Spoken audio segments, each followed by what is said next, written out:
for being a part of this pregame show. We're going to get ready, get the thing warmed up for Elon and Donald Trump. Of course, Donald Trump's been, or at least his team, and it seems, has been warming up the real Donald Trump handle. So that'll be kind of fun to watch and see how that progresses. But with that, I'll pass it off to Nick if you're ready.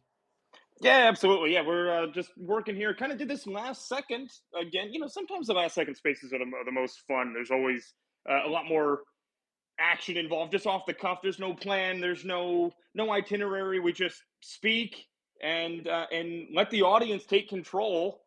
And that's exactly what we're going to do this time. In that bottom right hand corner there, looks like 16 of you have already jumped in on that. I want to know, it's in the title there as well, what should Elon Musk be asking tonight? This is quite an interesting setup. The fact that this is even happening to begin with is pretty epic. And we're going to see some an unplanned, unfiltered, nothing off limits interview tonight. That's what Elon said yesterday on Twitter Spaces, which is going to be, it's amazing for the platform. We're seeing President Trump now back on here, ready to, hopefully do mean tweets again. That's what I'm looking for. That's what I'm excited for. And I appreciate everybody being here on literally no notice at all. And we're just going to basically bring people up and down as they go. That's how we're going to do it here. But we have speakers, great speakers up here already. With Ian Miles Chong, welcome to the stage. Ian, kind of go around the horn here. What do you want asked tonight? What should Elon ask President Trump tonight?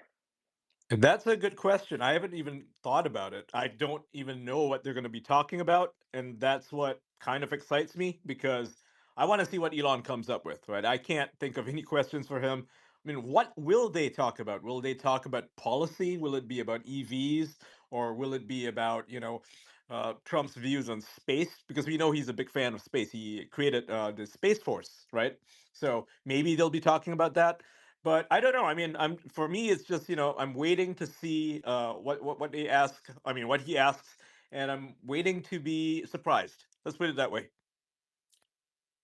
Yeah, I think it's kind of awesome here that we have President Trump actually coming back to the X platform, because for the longest time, there were a lot of people. There was actually betting markets on this, guys, where people were putting money down as to whether or not President Trump would speak on X before the election, and the odds were like 50-50. There were a hell of a lot of people that were willing to put money on President Trump not coming back to the X platform at all, let alone doing a space before the election in November. We saw that change, and honestly, I think the catalyst for that is the fact that Kamala Harris is in the race right now, and Truth Social only has, I mean, let's just be honest, guys, it only has a fraction of the reach that we have here on X. So, and basically the way that it's been happening, Trump's been posting over there on Truth. People like me have been screenshotting it and posting it here. So that's essentially how it's been working. President Trump needs his own voice here. I'm glad that we have it now. And maybe this won't be his last X space. Who knows? But we have, I'm going to get TJ Roberts in here as well. Welcome to the stage, TJ. Yeah, thank you, Nick. I was just thinking in terms of what should Elon be asking about. And the first thing that comes to mind immediately is the letter that the European Union just sent to Elon Musk about his social media behavior. And I've just noticed this odd European tendency to try to censor Americans. And honestly, a question that I'd like to hear is whether or not Donald Trump intends to continue paying for the national defense of foreign countries that are actively trying to censor Americans. Trump has been very good about making it to where other NATO nations have to pay their fair share in order to enjoy Article 5 benefits. So my question is, are these people even our allies if they are going out of their way to violate what we as Americans have deemed to be constitutional rights? I think that that's something that should be asked about, that should be addressed. Because for me, I'm hearing this stuff and I'm thinking to myself, we have bombed the hell out of foreign countries for far less actions taken against people who aren't even Americans.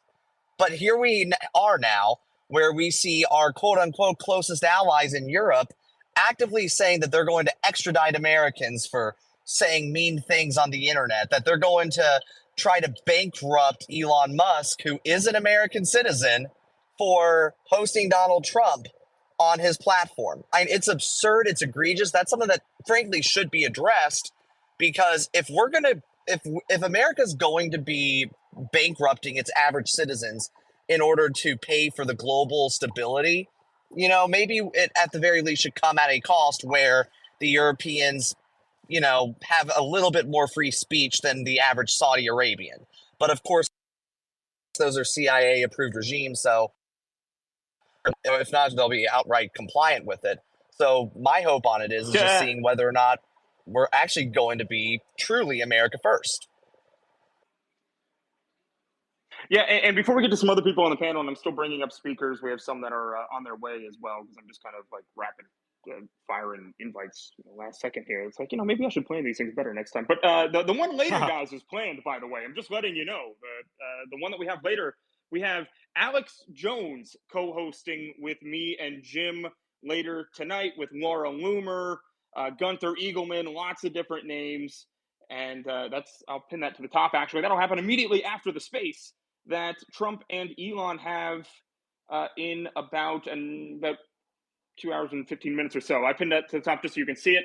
Gunther Eagleman, Laura Loomer, Dom Luker, CJ Pearson, J.R. Majewski, Juanita Broderick, and a laundry list of others that's now pinned to the top. But anyway, Ian, what's it going to take to get Kamala Harris to do a space like this with, it doesn't even have to be She with can't. Elon Musk. Do it with Brian Krasenstein for all I care. Do it with Harry Sisson, right? Do it with Harry Harry Sisson. Sisson. Going to ask us the most softball questions, but I think she's unwilling to, and even with Harry Sisson, because she simply is incapable of speaking without a teleprompter.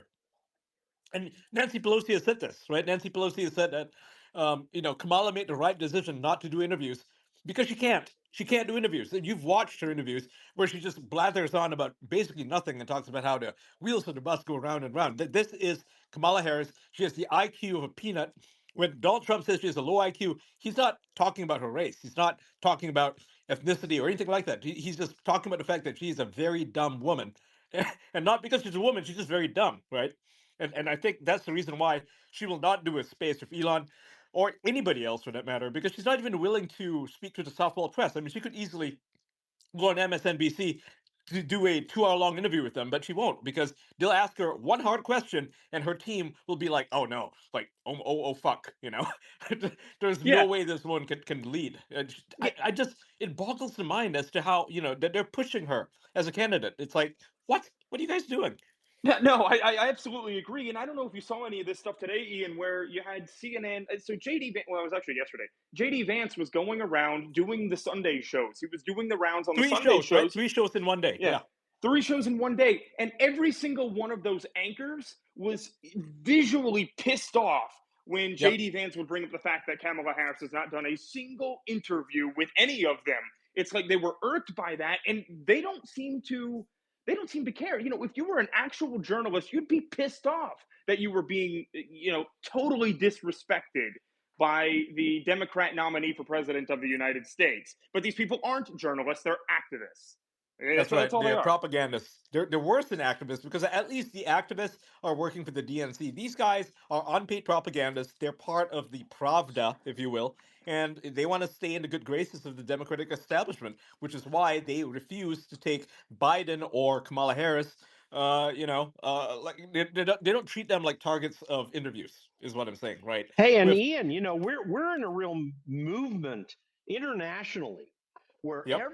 every Western government or Western aligned government, even those in Asia like New Zealand and Australia and some of the typical Asian countries that have had democratic processes, we are in an anti-democrat movement throughout the Western influenced world where there are free democracies, where we're literally have government officials saying that this has all got to stop. You have to do what we say. And by the way, everyone ought to conform to our rules for speech. That letter, as you mentioned, from the EU is crazy.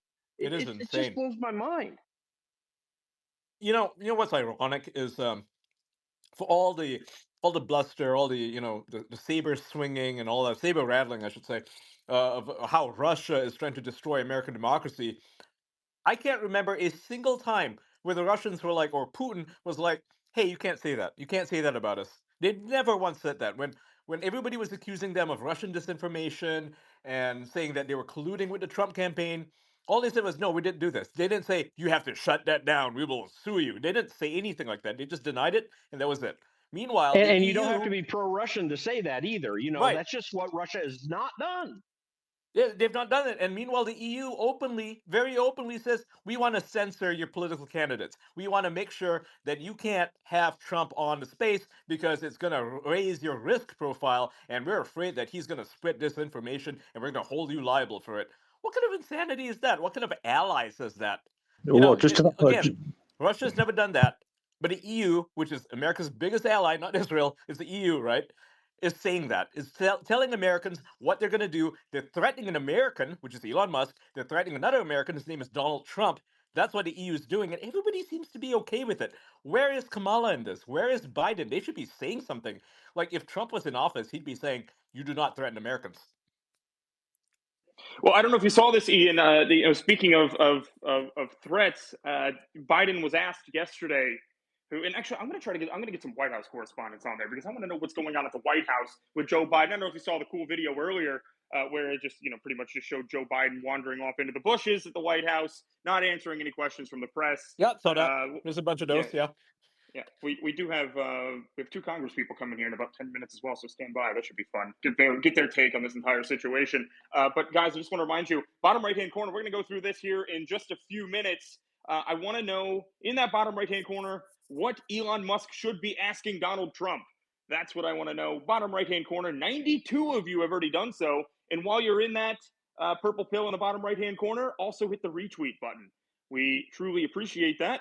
We are actually, I'm not going to use that line yet. I'm going to use that line later. But anyway, we'll go ahead and jump here before we get to audience questions. Let's go ahead and jump to Kevin Smith, who we have up here on stage, and then I'm going to reset the room a little bit. Kevin Smith, welcome up. What's going on, guys? Yeah, I just wanted to that EU message that was sent out. I found particularly funny because they spoke the entire threat was based off violence in the UK. Last time I checked, the UK is not in the EU. So imagine sending a letter about to a platform on behalf of a country that openly told you they hate you. I found it hilarious. Like, oh, because of violence breaking out in the UK, you have to censor a presidential candidate. And like Ian was saying, I mean, how is this not the same form of election interference that they accused Russia of doing? And let's be honest, like, I mean, first off, I don't even know what they thought was going to happen. Did they actually think that Elon was going to come out and go, oh, well, I mean, I basically told all my advertisers to go fuck themselves a couple months ago. But I guess now I'm going to listen to the unelected European Parliament in Brussels. Like, I find it hilarious. But you know what? You piss off a guy like Elon Musk, he's just going to say whatever he wants now and do even less of it. He's just going to literally, the guy's got FU money, so why wouldn't he say FU? So I'm Well, hoping and that, Kevin, by the way, when you think about this thing that the EU did, and Ian just kind of made the argument a minute ago, like, by the way, Russia's not like without pristine and without any guilt on anything. But my goodness, everything that they say about Russia is exactly what they do. This is kind of a typical Marxist playbook, as they accuse others of doing the things that they intend to do or that they are doing. That's literally what I'm thinking about when it comes to the EU, and I think it's a good analogy you make. What makes the EU different than what they say about Russia? Almost nothing. The other half of this is not being mentioned, and I'll jump in, even though I had my hand raised and mention it. It's We don't do the hands here, concern over Doc. We just talk, man. You know Okay, that. You've well, been here I before. know. So fuck my Fuck your hand. hand. So the EU, as Ian and Jim and others have referenced the EU letter and the hubris of writing such a letter, particularly after Australia a couple months ago tried doing the same thing. Elon told them to go fuck themselves, and they dropped their request to audit and monitor the talk on X. The same Elon's not going to do anything in response to the EU. What will probably happen, if anything, if the EU shuts down Twitter, is everyone here should invest in VPN companies in Europe because that's where everyone will go. They can't control this genie anymore. Elon's too big.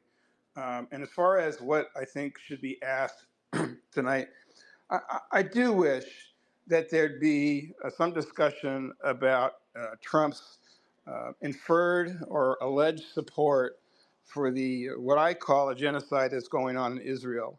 To those who are concerned about the influence of the EU on our free speech, we actually have senators and congressmen who are citizens of Israel and share a dual citizenship voting on these things, voting on money that's going to more, as much if not more money than is going to Ukraine in support of that war there. So I would hope they talk about that. I would hope and I expect that they will talk about the assassination attempt on Trump and all the news that's come out that supports the contention that this was an inside job, that the Secret Service was in on it, or at least knowingly allowed it to happen, which amounts to the same thing given their mission. I wish that they would talk about the border and the overwhelming concern that Americans justly have on that particular issue, our economy, and yes, the Space Force. Thanks. I'll just jump in very quickly, if so all right for Jim, for 60 seconds on the UK okay, stuff go and the EU stuff. Just while I'm here before the Congress people come. But yeah, absolutely. I made the mistake. Oh my God, dead air. Can you hear me? Can you guys hear me? Yeah, we can. Go ahead. Ian said dead air. Okay, because Ian. All right, so maybe Ian can't hear me. Yeah, I can hear him. Yeah. Okay. I was just going to say the stuff that's happening in the UK. I've been focusing on the US side of things, thinking, okay, everything's going to come across the pond from you guys. We've got to watch the US. And before I knew it, shit, it's happening here, and it's wild. And if I look back to COVID, they were doing these test things like with Australia with COVID and the restrictions. Then they did the sort of test cases in Canada with the trucker convoy. I honestly think what's happening in the UK, and it is wild. If you go and look at some of the rhetoric that the law enforcement agencies are putting out there, it's very, very heavy. It's strong. I've never heard anything like it before. So I think this is a little test case just to sort of pull at a thread. And I'll be honest, I'm thinking, okay, maybe I should just double check my drafts before I post everything. And I think that is the intended effect they want to have. So thanks, Nick and Jim. Tweet news. I have to tell you this. I have a really good friend in Ireland, and I haven't seen him posting much on X, but there was a post earlier of a lady. I can't remember which part of Ireland, but she was just talking about, it was basically a Muslim issue, and I can't remember the details of it. But I sent it to him. He's like, yeah, what she's talking about right now, she could go to jail for 10 years for coming forward. And of course, we see what's happening in Great Britain. I mean, this really could get way out of hand. In fact, I reposted when I saw Elon post that letter from the EU. Terry Breton is a fascist. He's just flat out a fascist. Everything that he said, and I don't know that he always speaks entirely for all the EU, because there are a lot of conservative and pro free speech members in the EU Parliament. But that organization is really like they want to stop fascists because they say they're worried about Hitler-esque kind of people coming, and I'm just not finding. They're pretty Hitler-esque I'm finding themselves. many things that they are doing that fill the gap of what Hitler was trying to do, and it's very crazy. Yeah, and so here's a question sort of on this topic as well, and I'll ask it to the entire panel here before we get to the audience questions down there in that bottom right-hand corner. What can so all of this stuff is kind of developing today, especially the threats from the EU, the threats from you had literally the UK, the police officers in the United Kingdom threatening Elon Musk with arrest. Threatening Elon Musk with arrest. The top police officer, mind you, not just some basic ass, sergeant somewhere. The top police officers. Yeah, and then saying that, okay, well, we'll extradite Americans as well. We're not afraid to extradite Americans for what they tweet. I would say, bring it, bro. Let's try it. How did that work out for you last time? What happened? But honestly, there's a concern here, right? If it was under Trump, if Trump was running the country right now, he would tell them to go fuck themselves, either by phone call or publicly on X. He would say that. Probably but because on you X. have Kamala Harris, she might allow it. She might fucking allow it. Now, obviously, it's not going to happen, right? Because the DOJ is going to put a fucking break to it. They'll be like, no, this is not happening. You're not extraditing an American for hate speech. Not happening. Ridiculous, right? I'll also say to that point as well. He's an American. So, but the fact is, nobody's saying that, right? People in power are just sort of ignoring it. They're pretending it's not happening. I wish someone in Congress, someone who's powerful, like say Matt Gaetz or Anna Paulina Luna or Lauren Boebert, would speak up on this because they need to. Even if it doesn't go anywhere, somebody needs to speak up and say you cannot let the EU or the UK bully an American citizen. It's just not possible. But just to that point, Ian, as well, just a fun fact: when you guys put your extradition requests in for Americans to be extradited from the UK approve almost 90% of them. Now, when we put requests into America to get our citizens back, they don't do it the other way around. So that's just also a fun fact for you as well. That the Americans are not playing ball with the UK really, but we do everything the Americans ask of us. Just a small point on that. So. And by the way, that is always fair. And I always listen to, or I remember watching. What's the Hugh Grant Christmas movie that has all the different actors? Love Actually. Four Love weddings and a Actually. So funeral. you see how he plays the prime minister in Love Actually, and there, what that sentiment in that is very real for Britons. They do go through a little bit of it with us, and I think that's fair. But this is turning into something crazy, and what I think that letter from Terry Britton today represents is actually a coordination with people on the left-hand side of the aisle, both in the U.S. and the EU, to try to shut down not just Donald Trump, but anyone like him, because they feel that it's a threat. And I think that's a coordinated effort, if you ask me. One thing I want to do, I want to go to my friend Billy Boozer, who's up on stage. Billy and his team actually rolled out Truth Social when it first came up. He headed up that team. He left Truth Social some time ago, and there's a long story to that, which I won't go into. But Billy's got a really good perspective because he's had to comply with a lot of, or work to comply and deal with a lot of these issues, and I know has some general insights. Billy, what are your thoughts? Jim, I think one thing to make sure that we call out when we talk about these attacks on President Trump is that just last week or this last weekend he was hacked by I guess the Iranian government or some Iranian organization, and I think like it's really important not to miss the context of who's having conversations here. You're talking about the greatest technologists probably of our generation. And then you're talking about probably one of the most charismatic human beings on earth that actually went all the way to, beat all adversity and become the president of the United States of America. I want to hear Elon and him have conversations about, the future and technology and where we're going with technology in our society, right? Like, I think that's been one of the key conversations that's happened over the last probably decade is what's coming up in the future for the United States, and where do we play in the AI game? Where do we play in the Bitcoin game? I was at the Bitcoin conference in Nashville this last week, or I guess 2 weeks ago, 10 days ago, and he spoke to Bitcoin. But I want to really know if Elon can suss out whether he actually understands these concepts and topics, right? I think he understands them in abstract terms, but how do they affect the greater kind of global, not just economy, but our own land, and how do we become the controlling factor in those situations? I think Michael Saylor put up some really good arguments at that conference. And then secondarily, I think it's really important that we have conversations with someone that's building a multi-billion-dollar artificial intelligence company on how that's going to affect our culture and society over the next, at least this next administration, and how he's going to engage with either open sourcing technologies or requiring regulatory environments around these technologies. So I think that's really what I'm interested in hearing from that conversation. Yeah, Billy, so I got to jump in here real quick because we do have Congresswoman Nancy Mace up here on stage as well. Congresswoman, thank you for coming on the short notice. You have the best comms director I've ever worked with on Capitol Hill. Really appreciate that. Really appreciate her. Thank you for being here. Yeah. No, she's awesome, and thanks for having me tonight. I love this. We're pre-gaming the Elon Trump interview on X. It's going to be effing awesome. Like I just think it's incredible what's going to happen tonight. Everyone in the world is going to be listening. Yeah, no, I mean they've been working on this all week, load testing it, and everything. They're still doing it actually right now. There's been millions of people. They're expecting millions of people to end up listening to this space. And you're going to get information here that you're not going to get on mainstream media, as you well know.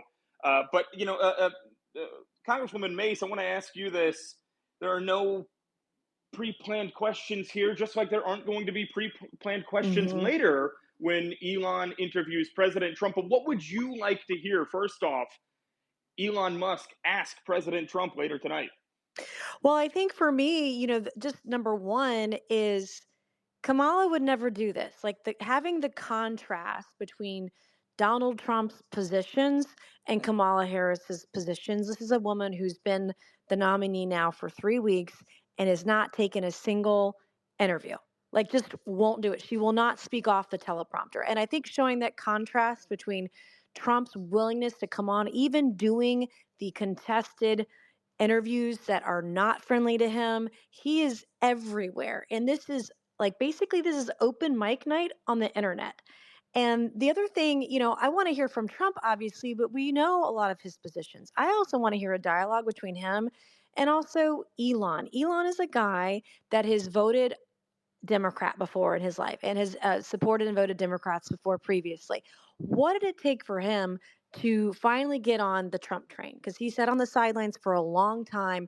What did it finally take? What if Trump's policies finally got him there? And I want to hear them have a conversation about that, because I think there are a lot of people, the undecideds, they're not on the left or the right. They're the ones in the middle. They're right of center, they're left of center, they're women. And those are the people Trump really needs to talk to and have them hear, what his positions are that are important to them too. I mean, that is the audience that he's got to hit tonight. Yeah, and I know I saw a thing, and actually I'll post it to the top here, where yesterday you were actually on Fox News and you were talking about, the fact that, okay, well, the best way to find out what Kamala Harris's policies are to go to donaldjtrump.com. And that seems to be true, but I don't understand why. And maybe you can try to explain this to the room for us here. Why the media is letting Kamala Harris get away with it, and how long are the American people going to put up with it? You're talking to voters every day. I know you're working hard on the ground right now in your district. When are these people going to get fed up and start being like, okay, well, why the hell isn't this person talking to us? Does she not want our vote? What's up? Yeah, I think that's important too, because she literally just stole his no tax on tips policy. I mean, that was his idea. He came out of the gate with it. And ironically, by the way, the Inflation Reduction Act opposed this sort of thing. Like she was the deciding vote on the IRA, and it opposed no taxes on tips. And so like they're just hypocrites. And that's why like this Twitter Spaces thing with Elon tonight is so important, because people cannot get the truth from mainstream media. It's why alternative media, those audiences are skyrocketing. Podcasts are skyrocketing. I just started doing Twitter Spaces this year. It's a new thing for us, actually, in the last couple months. But like, you're not getting the truth from mainstream media, and that's why it's so important to have these conversations. And I'm thankful that Elon is giving him the platform, but you're just not going to get it from all these networks. You're not going to get it from the mainstream reporters, the traditional media. Like I was reading the New York Times yesterday. Literally, they were denying that Kamala Harris was the border czar. Literally, the media dubbed her the border czar. And even Joe Biden, he's on tape, live on air, on record saying she was in charge of Mexico and the Northern Triangle. Like, you can't make this up. Like, just somebody please tell the truth and get the truth to the American people. And we have to have these alternative forms, these alternative mediums to get the information out there. Then voters can decide for themselves who's telling the truth, whose policy is right for them and their families, because it ain't going to be the current administration or Kamala Harris. Oh, hell no, it Nancy, won't be. and Nancy, I Yeah. wanted to ask you a question. And by the way, we haven't met yet, but I'm Thomas Massey's former chief and Oh, nice.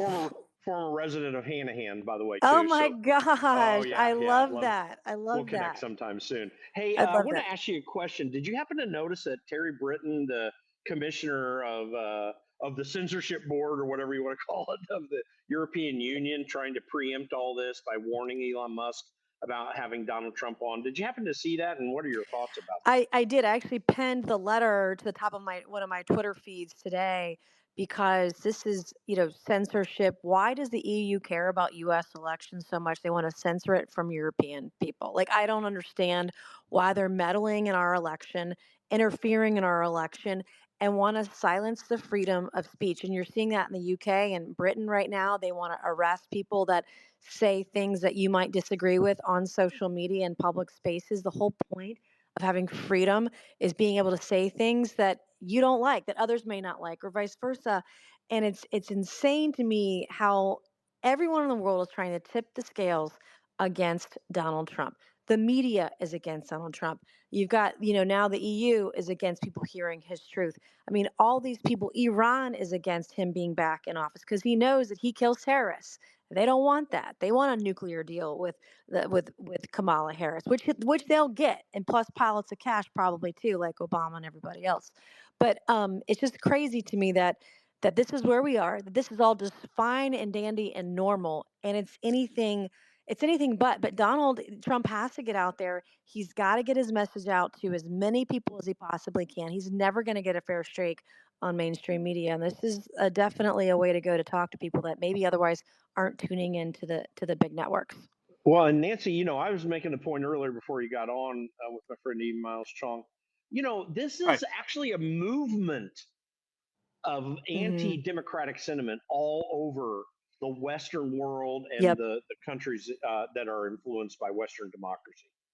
It is. And, it's spilling over into political violence. I mean, you look at Israel and Iran's proxies right now, this is an affront to the West. And they are influencing our campuses. They are brainwashing people across the United States and in Europe and are instigating some of this violence. And they want to eradicate all things that are democratic. They want to eradicate democracy. And one of the tenets of democracy is having the freedoms that we enjoy today and the freedom to be able to say whatever it is you want to say, even if we might disagree with it.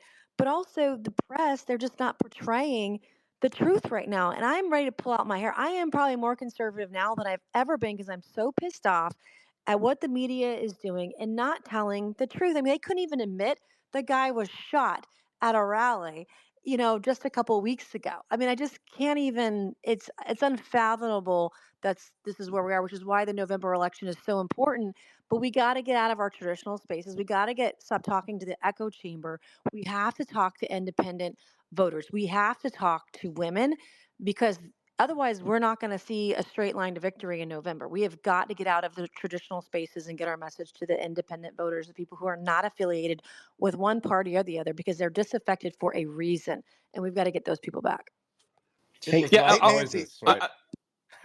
I'm gonna hand it to Dan Ball here in just a second, but I want to go to an audience question that we got here for Congresswoman Mace, and it's a little bit off topic, but it's a good question, and I don't know if you saw today, Congresswoman Mace, where you see Joe Biden after being at the beach again. He spent just to be clear for the audience here, he has spent 40% of his presidency on vacation. He came back. And he just slowly shuffled into the White House bushes for whatever reason, and wouldn't even look at the press. They're asking him questions. It seems like this is just at this point, it's like they're trying to drag the guy to the finish line.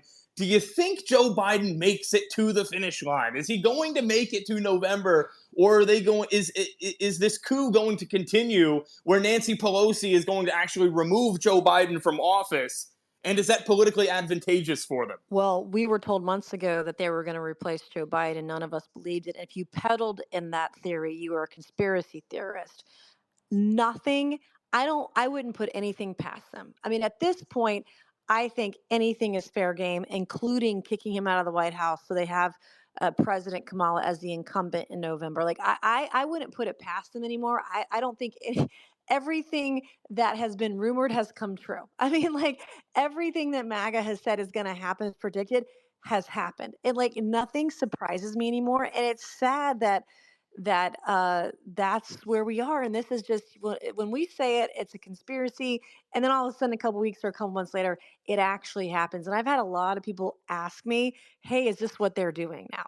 And I didn't believe it before when they were going to replace them on the ticket, and they did it. I said that was conspiracy, and oh, by the way, it just happened 3 weeks ago. So I don't put it past them to do anything. I think they'll pull out all the stops. I think they hate Donald Trump so much they will destroy democracy to do that, to make sure he doesn't win. And I think everything is on the table at this point, which is, I think, a very scary endeavor. And was this a coup, Congressman? Oh, for sure. Would you? I Okay, mean, all right. this was a conspiracy. This was a coup. I mean, this is all of the things. And they lied to the American people. I mean, one day they say Biden is totally with it. The next, oh, they're threatening allegedly to pull the 25th Amendment on him. And this is what politicians do. It's just a ruse. And by the way, Kamala is the Manchurian candidate. There's no other explanation for this. And the fact that they just can't come clean is why it's just so important that we really speak to that center right, center left voter to really show the truth and what they've been doing. This has been the plan all along. We're hearing rumors now that he might step aside entirely. I think it's really sad what has happened to him. He's deteriorated at such a rapid rate. They may not have a choice. I mean, if he's got to be wheeled around in his final days, who knows what they'll do. But I think they'll do anything they possibly can if they think it'll win them an election. They don't care about America. They don't care about democracy. They'll do anything to destroy our country just to ensure Donald Trump doesn't get reelected. And that's really a precarious and dangerous place for our country to be. And I think there's Nancy, a question that's to what be Nancy. raised here, right? Oh, go With ahead, Ian. Sorry. there's a strong possibility that Trump wins. I firmly believe that he's going to win and that people are going to vote for him, but that doesn't mean you shouldn't go out and vote. You should make sure that happens.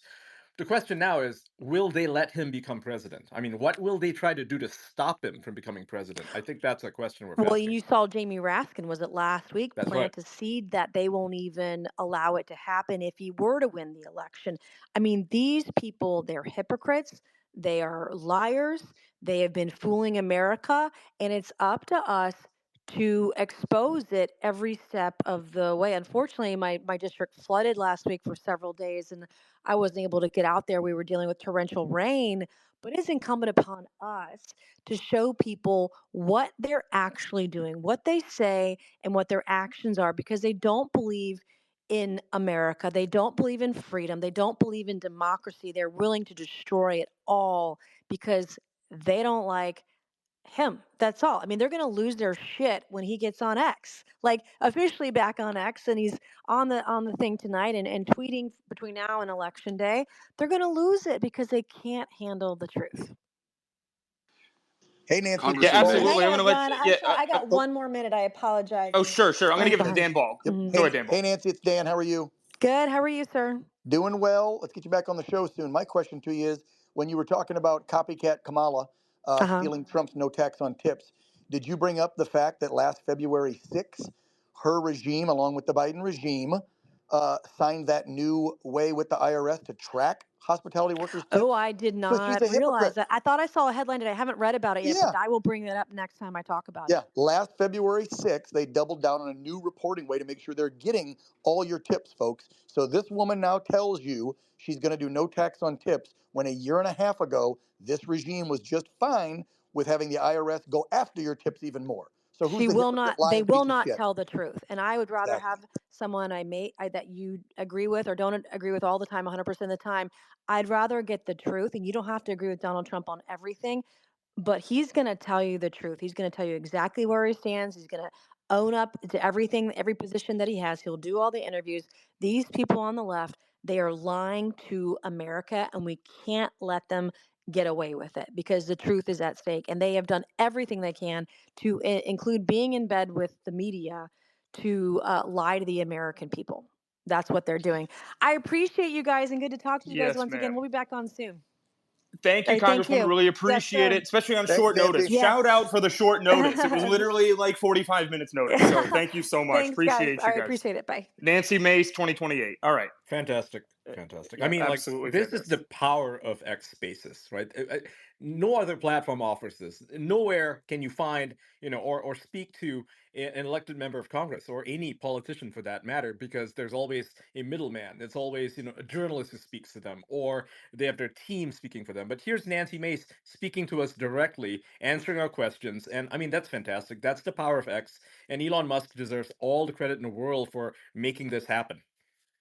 No, because honestly, how many of us would have already been banned here? We'll get back to the All conversation, of but us, how even many of Elon, us would have? even No, Elon. well, even Elon. Yeah, Yeah. if he didn't buy X, he would have been banned already. 100%. I So- mean, they would have banned him for, any number of things. When he was criticizing the COVID lockdowns, when he was criticizing the vaccine, when he was criticizing the British government more recently. I mean, these are all bannable offenses. I mean, him talking about his son, the one who's dead, the one who had transitioned or whatever, that would be bannable because, oh, how dare you say there's only two sexes? How dare you? Right. Right. Absolutely. Let's go to some other people on the stage here before we get to the audience questions here, because we got a lot of them and we're going through them. And luckily, they added this cool new feature where I can sort by most relevant. So make sure you go down there and like the questions that you like, and it makes it a lot easier for us to see them. And thankfully, Marjorie Taylor Greene press release parody down there. You should definitely give her a follow. She's helping me monitor them as well, guys. Bottom right hand corner. Make sure you retweet the space as well. I mean, we're grassroots, started this all of a sudden, and started bringing people in. It's not pre-planned at all, and it seems to be going pretty well so far. And really appreciate all your support. In the meantime, let's go to Dallas down there. Dallas, what's going on, man? What's going on, Nick? Good to see you, Jim, everybody else. Yeah, a couple comments quickly. Just on the EU point being issue that you guys mentioned earlier, I mean, the arrogance to do that can only come from people who are so used to not having opposition that you think you can just do that and that matters, that you can, again, like go after people for having a conversation. And, a lot of words were said in that document, but again, like you want to try to always cut through the noise. And ultimately, yeah, they're just scared of Trump having an unfiltered conversation that anyone can tune into. And, that's really been the status quo for forever. Because we're talking about potentially Dallas tonight. We're talking about millions of people that are, even if they're not listening live, millions of people are going to hear this. And there are no, there's no mainstream media, quote unquote, moderator that's able to jump in here. This is just Elon and Donald Trump up on stage having a conversation, and they're reeling over it. They're seething. I think it's beautiful. Oh, They totally. No, They're worried exactly. about it. Yeah, They're worried saying about it's it. dangerous to democracy for them to even have a conversation. This is why they want to shut it down. They want to preempt it because they're so used to having, like you said, so used to having power, so used to being able to shut people up. I mean, in the UK, in Scotland, for example, you cannot even have these kinds of conversations over the dinner table because Hamza Yousaf made it illegal with his hate crime bill. This is how insane Europe has gotten. And this cannot happen to America because America, I'm in the EU right now, right? I'm living here. And yeah, it's great here. It's wonderful. But, we just don't have the freedoms that America does. And I don't want to see the rest of the world become, more and more dystopian, more and more totalitarian, where, it makes China look like a bastion of free speech. And that's scary to me. Yeah, and to Ian's point there, we have a muse up here on stage, and I'm sorry, I'm just kind of cold calling you out here. Really appreciate you being here, but you're a very analytical guy. You do a lot of deep dives into content and information that a lot of people, miss, and you tend to catch it. So everybody up on in the audience section, definitely give you a follow. We really appreciate you being here. But what are the chances at this point? Trying to give like an objective opinion as much as you can about how close to the EU we're going to end up getting if somebody like Kamala Harris ends up being elected, quote unquote, president of the United States. I mean, is there an appetite for that? Will Americans push back on it, or are they willing to just go along with it? Thanks, Nick, for the shout out. Yeah, no, I've got a lot of friends in YPO, guys that are involved with the WF that I've been friends with, and obviously we don't necessarily agree on politics. My first startup when I was in my 20s was funded by George Soros, so I know a lot of these people, and I can tell you they have thought, and their plan is for America to become like Europe, and that is the plan. And they assume it's going to happen. And so, we're on track. I mean, when we started having these conversations in the 90s, I laughed at them. I thought, oh, we'll never become Europe. I mean, we're never going to become the next Germany. But, here we are in 2024, and the U.S. seems a lot like Germany lately. If we have another 4 years of a democratic regime, I can see us being more like Germany than the America that I remember. Which Germany Yeah, and are I we think talking that's about? The Germany of the 1930s oh, or the geez. Germany of today? Because both are equally, well, Okay, the Germany of No, the and I'm past is a talking lot about worse. the Germany of the 1990s, the Germanys of the 2000s. The Germany is a country that seems very reasonable, but it's not a great place for freedom. It's not a great place for speech. It's not what we want for America. It's not the vision that our founders, that the framers had for our country. And so, but I will tell you that my friends on the left are very, very much interested in that becoming our future. And I didn't take them seriously for many, many years. I will tell you, in the last 5-6 years, I think we're getting close, and I'm worried. Yeah, and I want to go to real quick here. So I'm inviting a couple of White House correspondents on here, which I think would be interesting because I want to talk about what the hell is going on in the White House, if anything. It seems that because there are a lot of people down there in the comment section, as I read through them, seem to be asking that same question: is Joe Biden going to make it? Or are they going to install Kamala Harris as president of the United States? And that does draw the interesting question. Maybe I'll toss this one to Dan Ball here. Dan, is it politically advantageous for Kamala Harris to be installed as president before the Not for her. Not for ballots her. start being? Not for her, because like my Do people start blaming yes, her for the bullshit that's going on right now? 100%, which is why they want to keep Joe Biden in office for as long as possible until quote unquote she wins or something, right? Because Okay, so they're he's trying running to nurse him cover for her, along, basically. trying to leash him. Yeah, because Okay. everything that's happening right now, the economy is going to shit. There's a war starting in the Middle East. Iran might attack Israel tonight. And she's gonna, she is gonna have to respond somehow. She's either gonna have to sit back, which is she's not gonna do that, or she's gonna have to fight against Iran. Like launch a counterattack, something. Either way, it's not going to be a popular decision. Half the country's going to hate it. Half the country's going to think, why are we involved in this at all? The other half the country is going to say, you're promoting Zionism. That's three halves. That's bad math. But the point is, it's not going to be popular. It's better if Biden does it. That way, everything falls on his shoulders, and she, is like not in charge, right? It's like they're trying to promote her as being tough on crime now, right? They're trying to promote her as being tough on the border when she has been in charge of all this stuff for the past 4 years. But they do this whole double think thing where she's not been in charge. Now, if you actually put her in charge, then you'll see what a real Kamala Harris administration looks like. Well, we've seen what that looks like. They just don't want to put that in writing, right? They don't want to make that official. Right now, it's Biden, and everything that's going wrong, it's Biden. It's Bidenomics that's causing the economic problem. It's not Kamala at all. So when she takes charge, everything's going to get fixed. That's the message. Now, if you were to 25 him, right, if you want to kick him out and replace him, which, by the way, he should be, right, for all intents and purposes, that's what the 25th Amendment was made for, to get rid of an incapacitated president so someone else could actually take charge. They don't want to use it because they know that Kamala is going to have to take responsibility for every single one of the decisions that she makes from now until November. So that's not going to happen.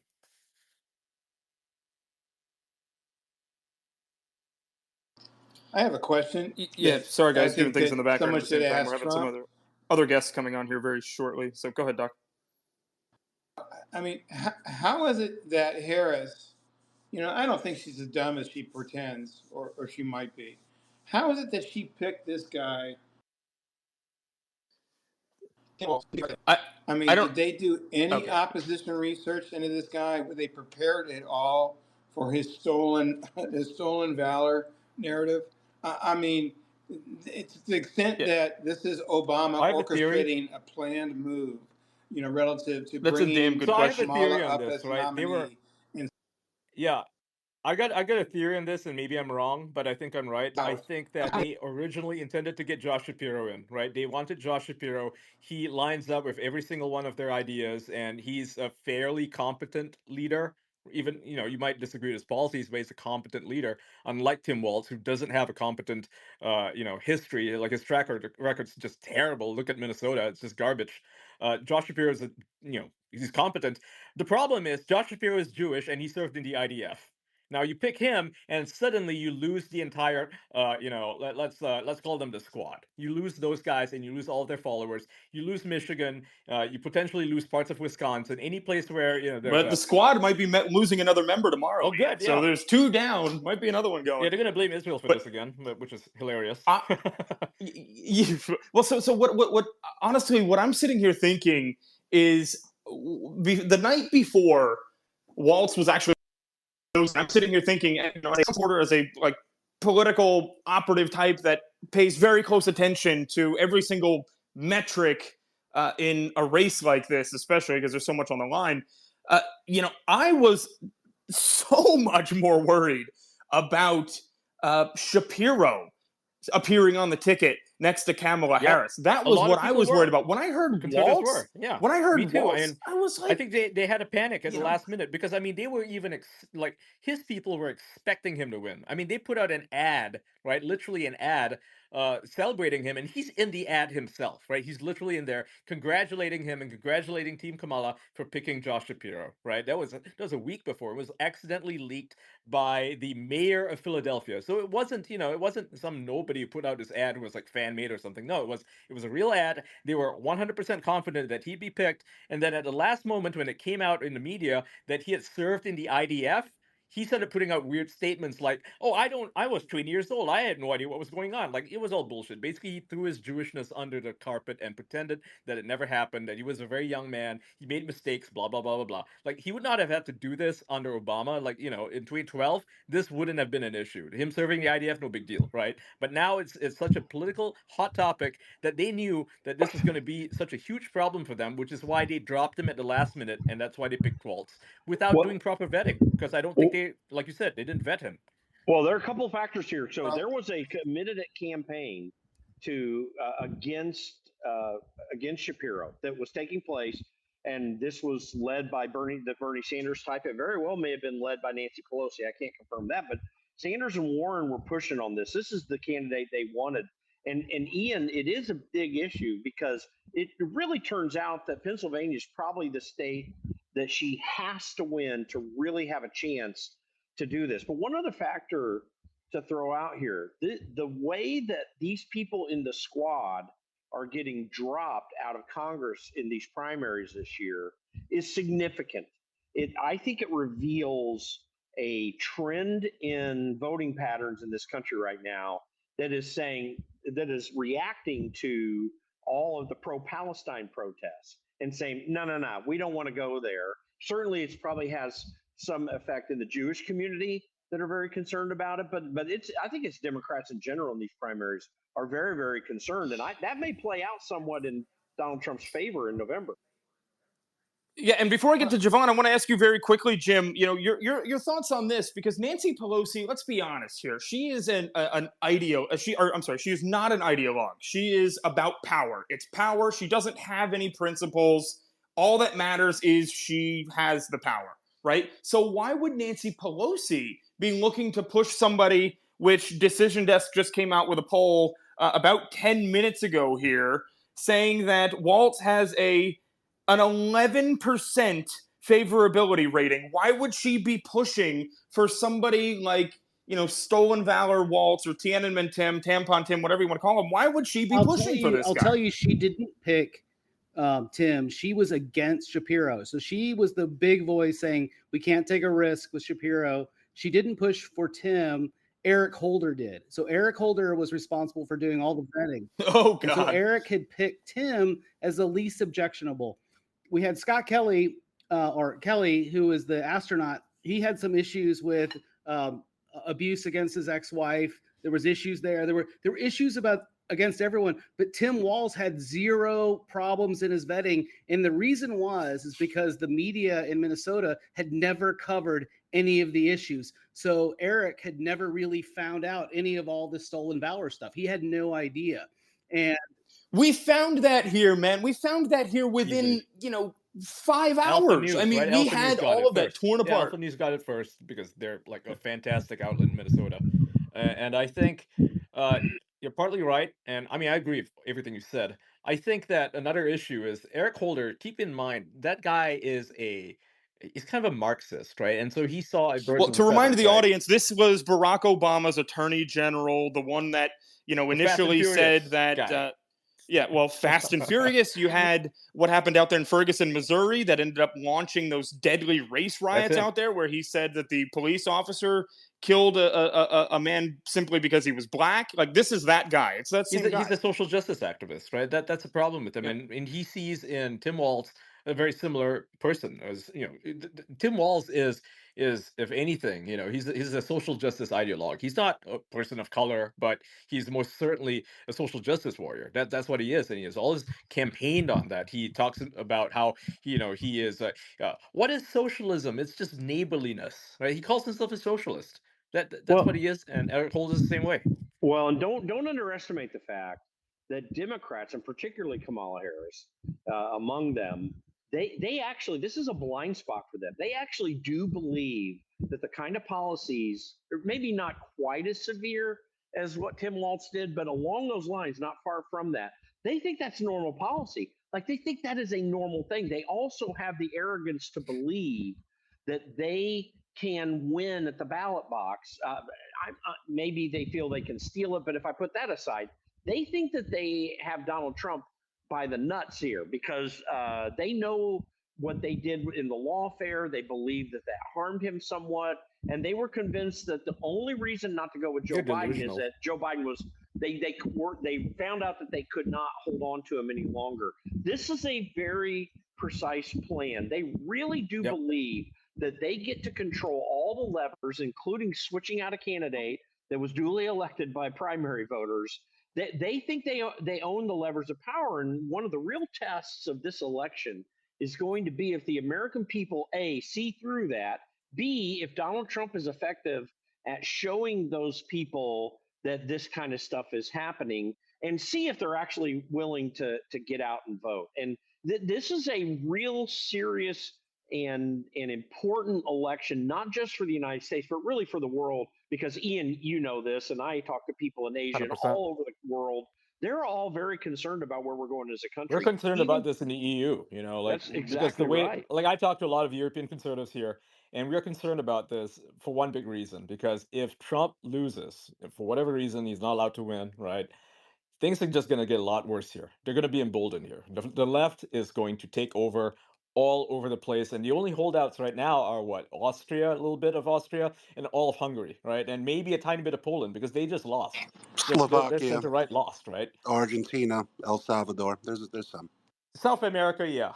Right now, South America is becoming more But and more I based. disagree But with the strategy, right? If Trump makes it yeah, about himself, that's not going to win. It's going to be tabletop issues. The truth of the matter is that Kamala represents the status quo. And if you think she's done a good job, give her a promotion.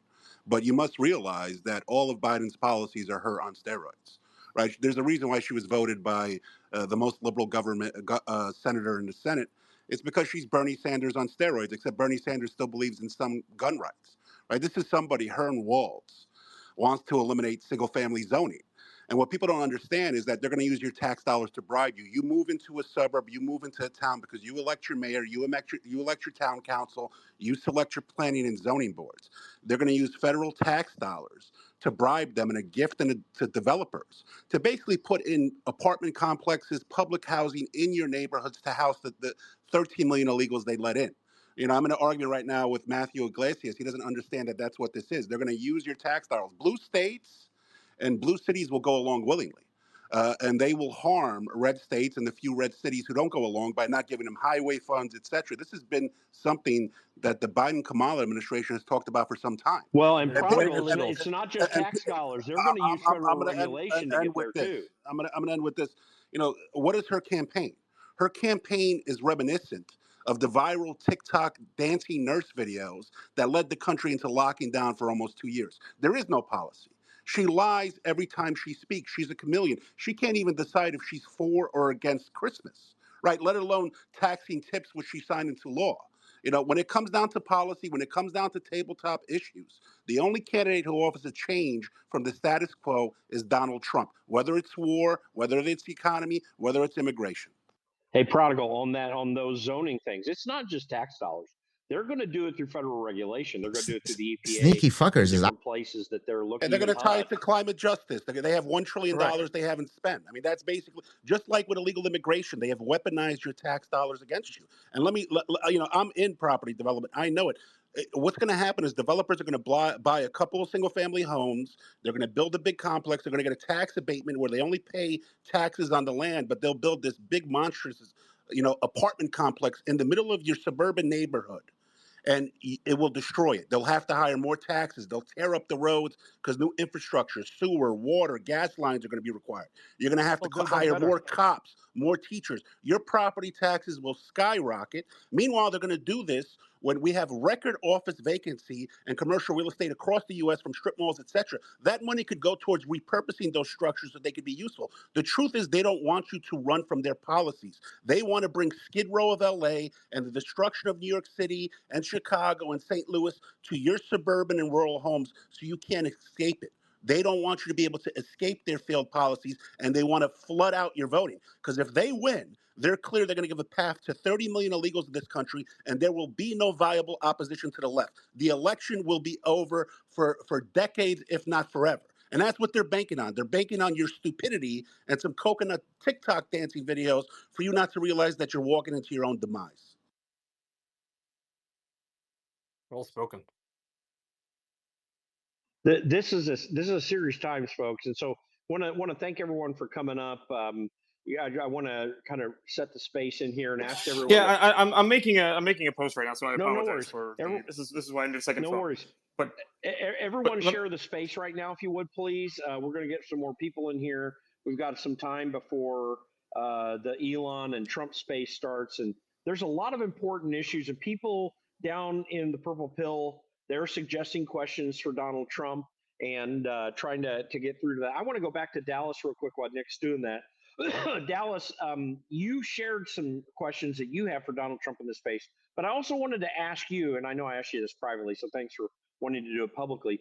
You actually do a lot of business down in Colombia in South America. I'm curious what the perspective down there is amongst people related to the United States. I know you've had a bit of a leftist governing pattern happening there, but it hasn't quite got like Venezuela yet, but it certainly aspires to be, it seems. What's going on down there? And then also share a little bit about the questions you have for Donald Trump. Yeah, sure. Thanks, Jim. Yeah, I mean, look, the current president, Petro, is a socialist. Self-admittedly, it's not something he hides from, so that's bad. Where I live is in the state of Antioquia, Medellin specifically, which is certainly a lot more conservative amongst the states in Colombia. Sorry, I'm out of breath. Just walked up the stairs, but yeah, look, like Colombia doesn't have the same separation of states and states having a lot more individual power like we do in the U.S. And so, Did he cut out, or is that just me?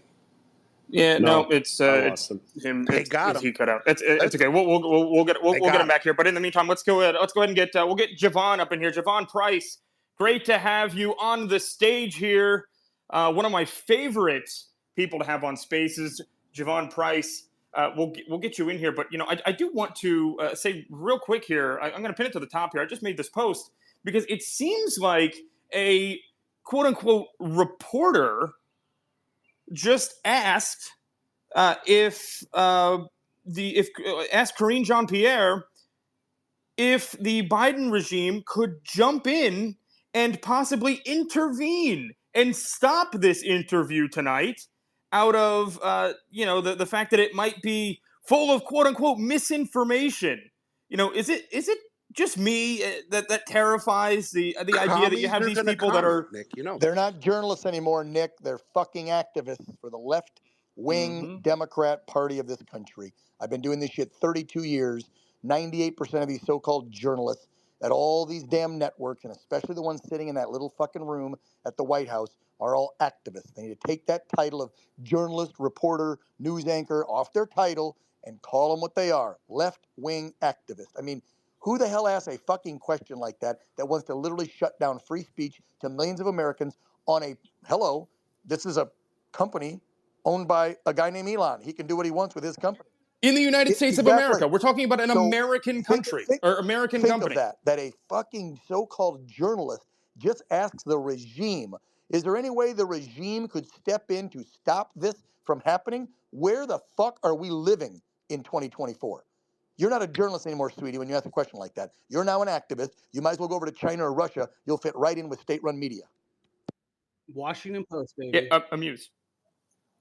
Yeah, it is the Washington Post, and it's exactly what you'd expect out of a Washington Post. I literally edited the post that I made that's pinned to the top there to clarify that this was a Washington Post quote unquote reporter, because you know what? At this point, that's who you expect it to be. Okay, I don't understand why these people are continued to be called journalists. Okay, I don't call myself a journalist. I call myself a commentator. I'm not pretending that I'm not biased. These people are pretending like they're actually asking questions and that they're trying to get information for the American people, when in reality, they are mouthpieces for the DNC. We've seen it. They're shamelessly shilling for Kamala Harris at this point. We talked about a little bit earlier on the space where they were openly upset with JD Vance when he would mention on these Sunday shows that Kamala Harris hasn't done any interviews. They got mad and they started pushing back. You know, these people are supposed to be doing things in the best interest of the citizens of the United States of America, not on Yeah, but behalf of why would the they when Democrat they win Party. Pulitzer prizes for lying about the RussiaGate Oh, hoax for years, right? jeez. They've been rewarded for this. So I mean, they're not going to change now. I have a proposal that will fix everything. Oh, God. Here we go. Let's do it. Let Elon Musk buy the Washington Post. Let him buy it. Let him fire all these clowns. Buy it from who? From Bezos. Buy it from who? Bezos. From Yeah. Bezos, No, then they'll exactly. just That's call the the Bezos might problem. Washington sell it Post because he's right not making wing. any money on it. You know, he's losing a They'll lot of just call money. it propaganda if he bought it. It would, and then not. It would get filtered out of the rankings in organic I search. don't think so. I think they'd be forced to take it seriously. It does have a heritage. And if you You get know what enough we're hoping serious, for, Nick? real journalists there, don't turn it into, I don't know, don't turn it into some right-wing rag, okay? Like keep it journalistic, bring it back to what it used to be, what the Washington Post used to stand for, say maybe 15 years ago, right? Bring it back to that, hire some of the old editors to have them work there and fix everything. I mean, that would be a game changer. Now, I'm not saying you should necessarily do that, but if you did, it wouldn't be such a bad thing. Well, you know what Amuse was talking about earlier. Like there are people on the left, Matt Taibbi, Michael Schellenberger, and others, who are sitting around very concerned about this too. It's not like if you can have straight up journalism that comes from different perspectives that asks all the same questions. I mean, that was the beauty of American press and media, even in the times that where they were attacking Richard Nixon and the Washington Post and doing all the stuff they did. It is still very, very important to have a free media, which we don't have. And there are plenty of people on the left and the right who really do want that and are doing the best job they can to try to assert it. Yeah, look at Barry Weiss. She's a pretty good example. And like you said, Michael Schellenberger, Matt Taibbi, they're fantastic. And they could staff it. I'm just saying. Ian, I'd like to jump in here with a What? little bit of a longer explanation. I agree with Congresswoman Well, before Mace. you There do, Mike, is I no got to get to Javon. I told him I would get to him, and then I'll go to you. Just put your hand back up. Even though I hate hands, I'll still go back to you. So, Javon, go ahead and jump in. Hey Nick, no worries. Hey, appreciate you having the space. Appreciate you having me up here. Look, I just wanted to comment a little bit on two things. I think Ian's absolutely right. Josh Shapiro was the greatest threat to, I think, President Trump and JD Vance. This wasn't Quickly, me. Javon, do you think that it's possible that Waltz ends up being dropped off the ticket and they replace him with Shapiro? Was that possible? I think anything is possible at this point. If you can if you can essentially have a coup d'état against an incumbent president, I put nothing beyond the Democrats to try and win at this point. Look, I mean, they held their first campaign event in Philadelphia, and Josh Shapiro came out roaring. The crowd loved the guy. I mean, he's the obvious pick. I understand it, but I don't at the same time. I think these people are focused on, again, this feel good campaign, and God forbid that Josh Shapiro is a Jew. That pretty much got him kicked off the ticket, right? But at the end of the day, I just wanted to say, you know, Tim Waltz, outside of my veteran status and how I feel about all that shit, if you just look at Tim Waltz, this guy is supposed to be some maverick for the Midwest. In his announcement speech, and up until this point, someone correct me if I'm wrong, I have not heard him talk about the opioid crisis. I haven't heard him talking about revitalizing American industry. I haven't heard him talk about bringing down inflation. I haven't heard him talk about agriculture and getting rid of things like the death tax, which I think Minnesota has an egregious example of.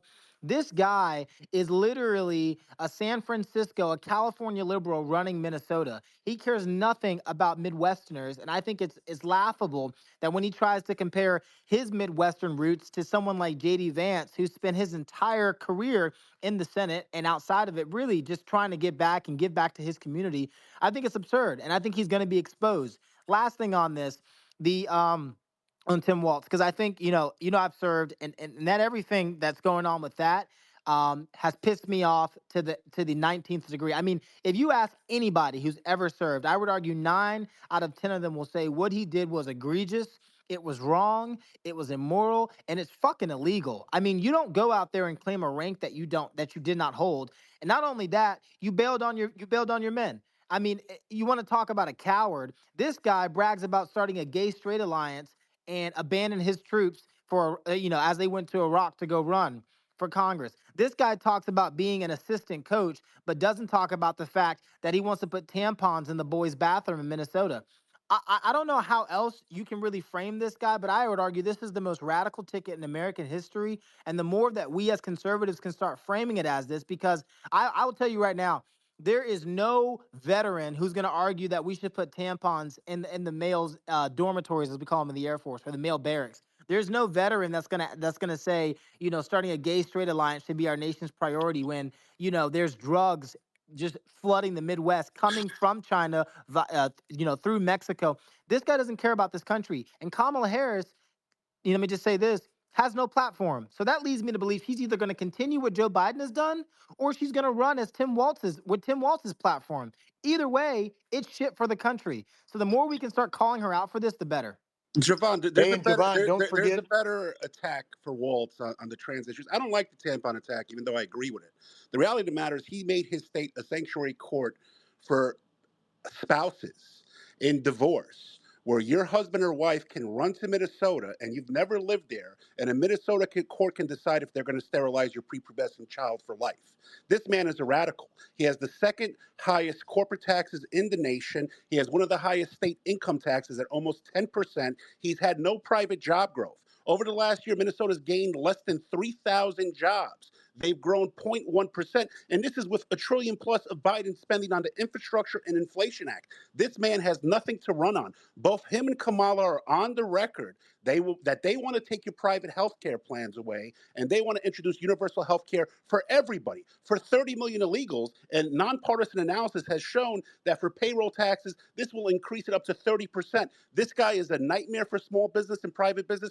But what would you expect for a state that had one of the longest lockdowns in the world, that bankrupted countless Minnesotans and stunted a generation of young Americans? This guy isn't a hero. He's an outright Maoist. And there's a reason why he went to China 30 times.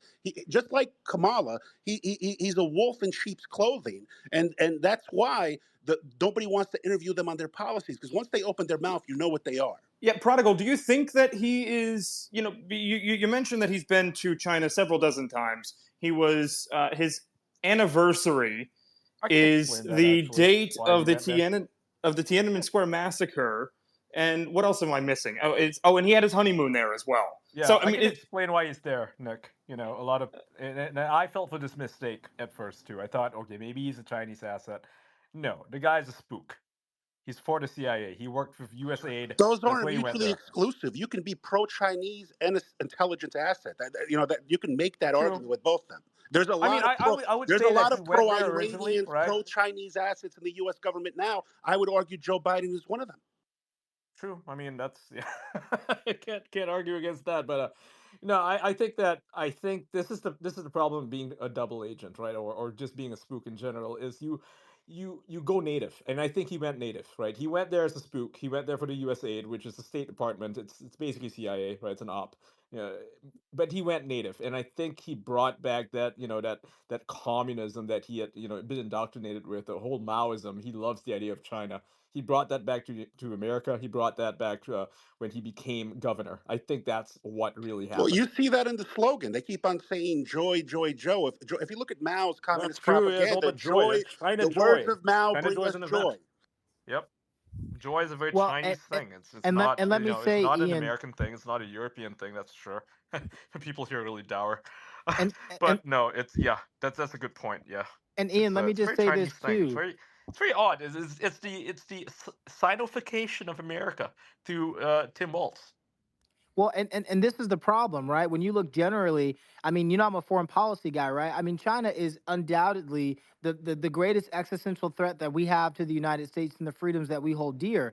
I don't think it's a good idea for us to have somebody who's essentially trying to emulate them anywhere near 1600 Pennsylvania. I mean, I think that's a security risk in itself because I'm telling you, folks, you know, just based off of what I understand, you know, open source and even some other stuff. I'm telling you right now, China is not playing. They have plans to move on Taiwan in the coming years. And I can guarantee if Kamala Harris and Tim Walz reach the White House, China will go into Taiwan and they will drag us into the greatest conflict since World War II easily.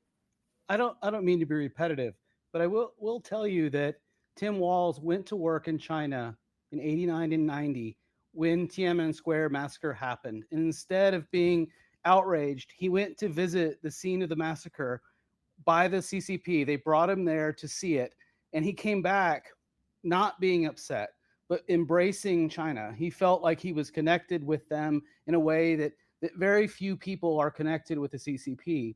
And so he got married to his wife. He married her on the anniversary of Tiananmen Square massacre. He did that because he saw that as some kind of connectivity, connective tissue with the CCP. And so for the next 15 years, he worked with the Chinese government to bring American students to learn in China, to basically learn how to speak Chinese.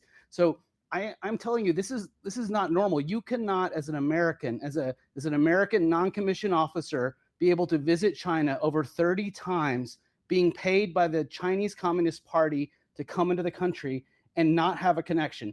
It's reminiscent of Bill de Blasio in New York City, who honeymooned in Cuba, right? I mean, these people are outright communists. I mean, they believe in the ideology.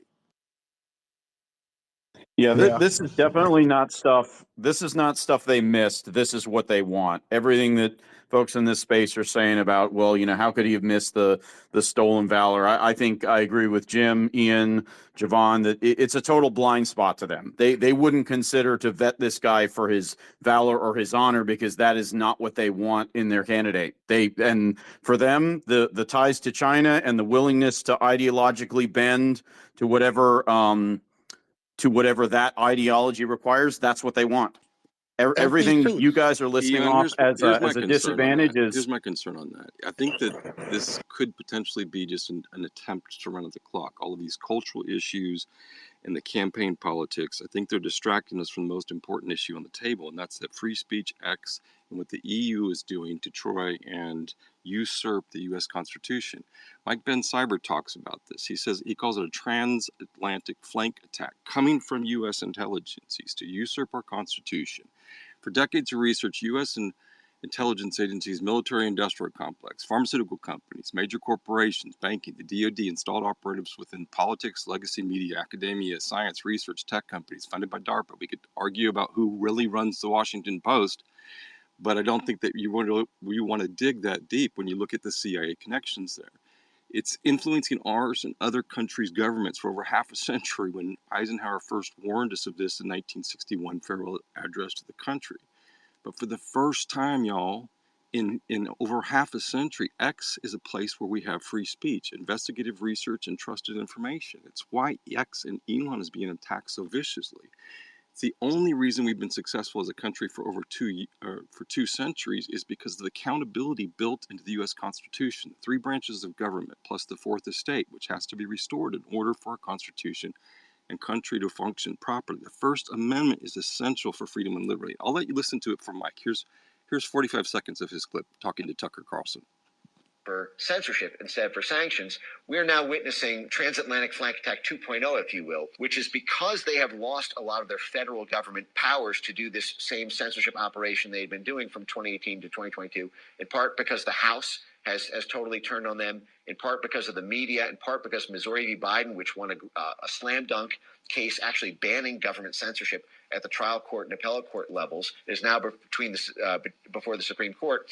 They've now moved into 2 strategies. The major threat right now is the threat from Europe, the EU Digital Services Act, which was cooked up in tandem with folks like NewsGuard, which has a board of Michael Hayden, head of the CIA, NSA, 4-star general, Rick Stengel is on that board, from the State Department's propaganda office. Tom Ridge is on that board from the Department of Homeland Security. Oh, and Anders Fogh Rasmussen is on that board.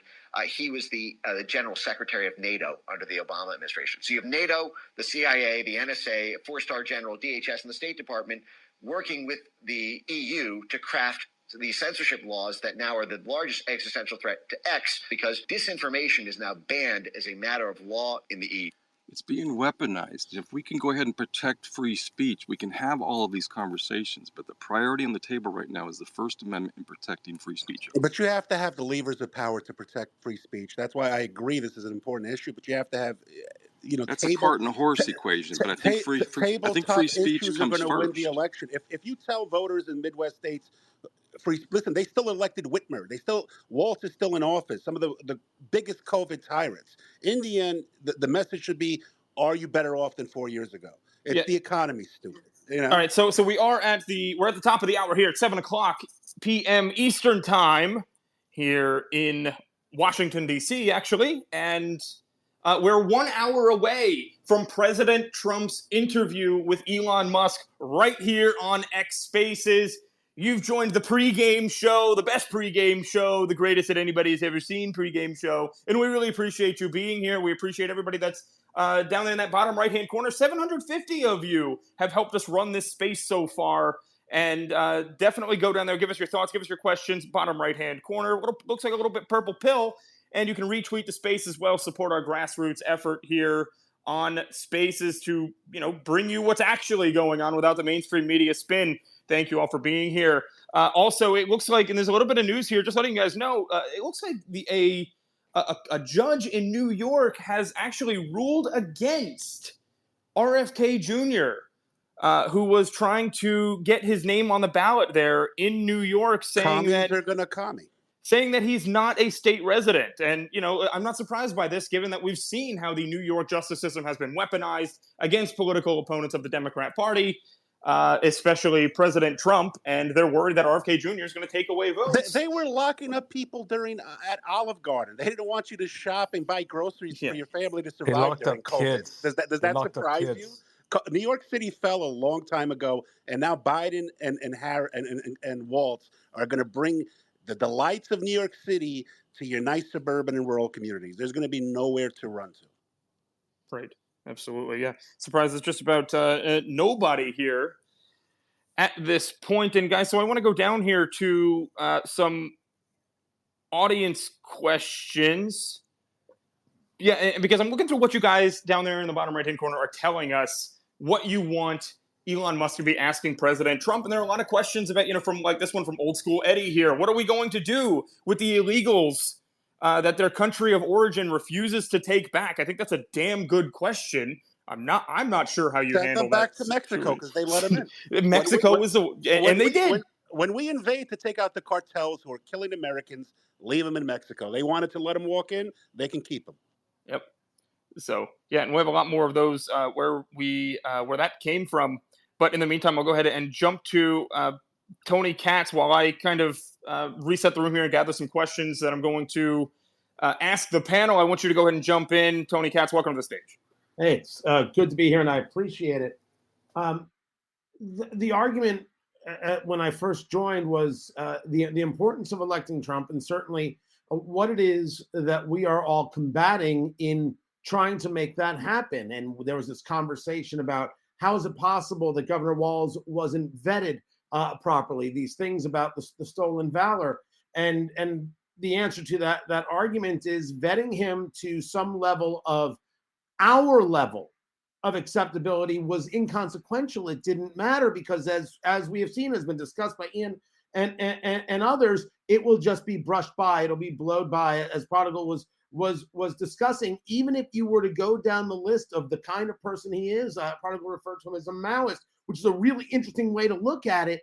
It still doesn't matter if the like mind, hive mind, Borg mind is of the same kind of view. And somebody suggested, why doesn't Elon Musk buy the Washington Post?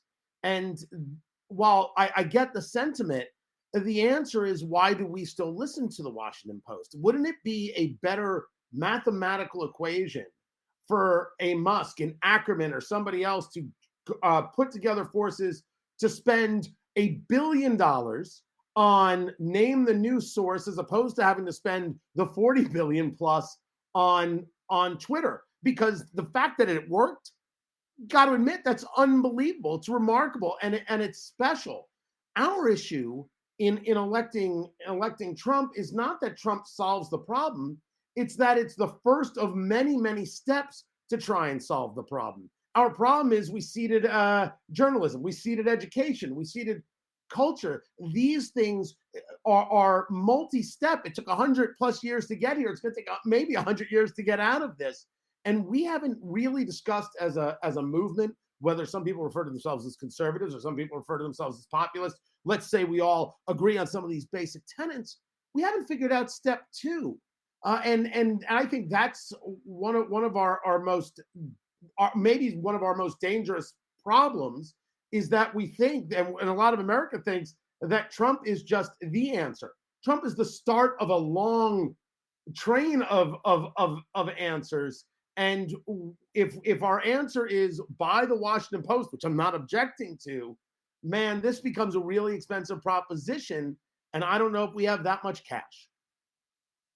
Yeah, well, I mean, it is a great question there, and yeah, I think a lot of people are thinking that if President Trump doesn't win, that we lose the republic. I know that's such a cliche. People say that every election, like, oh, well, this is the most important election of our lifetimes, and I don't say it lightly when I say that. I think that is 100% true. I think this is because right now they have gotten away with stealing an election. They've gotten away with political prosecution. Now, at a minimum, coming up with this ridiculously inflammatory rhetoric, acting like Trump is Hitler, causing people to literally go out of their way to try and assassinate him on stage.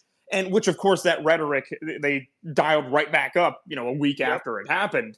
Yep. And at this point, if they are successful in doing this, if this strategy works for them, they're going to double and quadruple down, and we will not have a country anymore. That's why I'm so passionate about this. There's a saying, right? There's a saying, and Elon has tweeted it, but it's it's well before his time even. But it goes something along the lines of, you can vote your way into socialism, but you'll have to shoot your way out of it. And that's exactly what's going to happen here.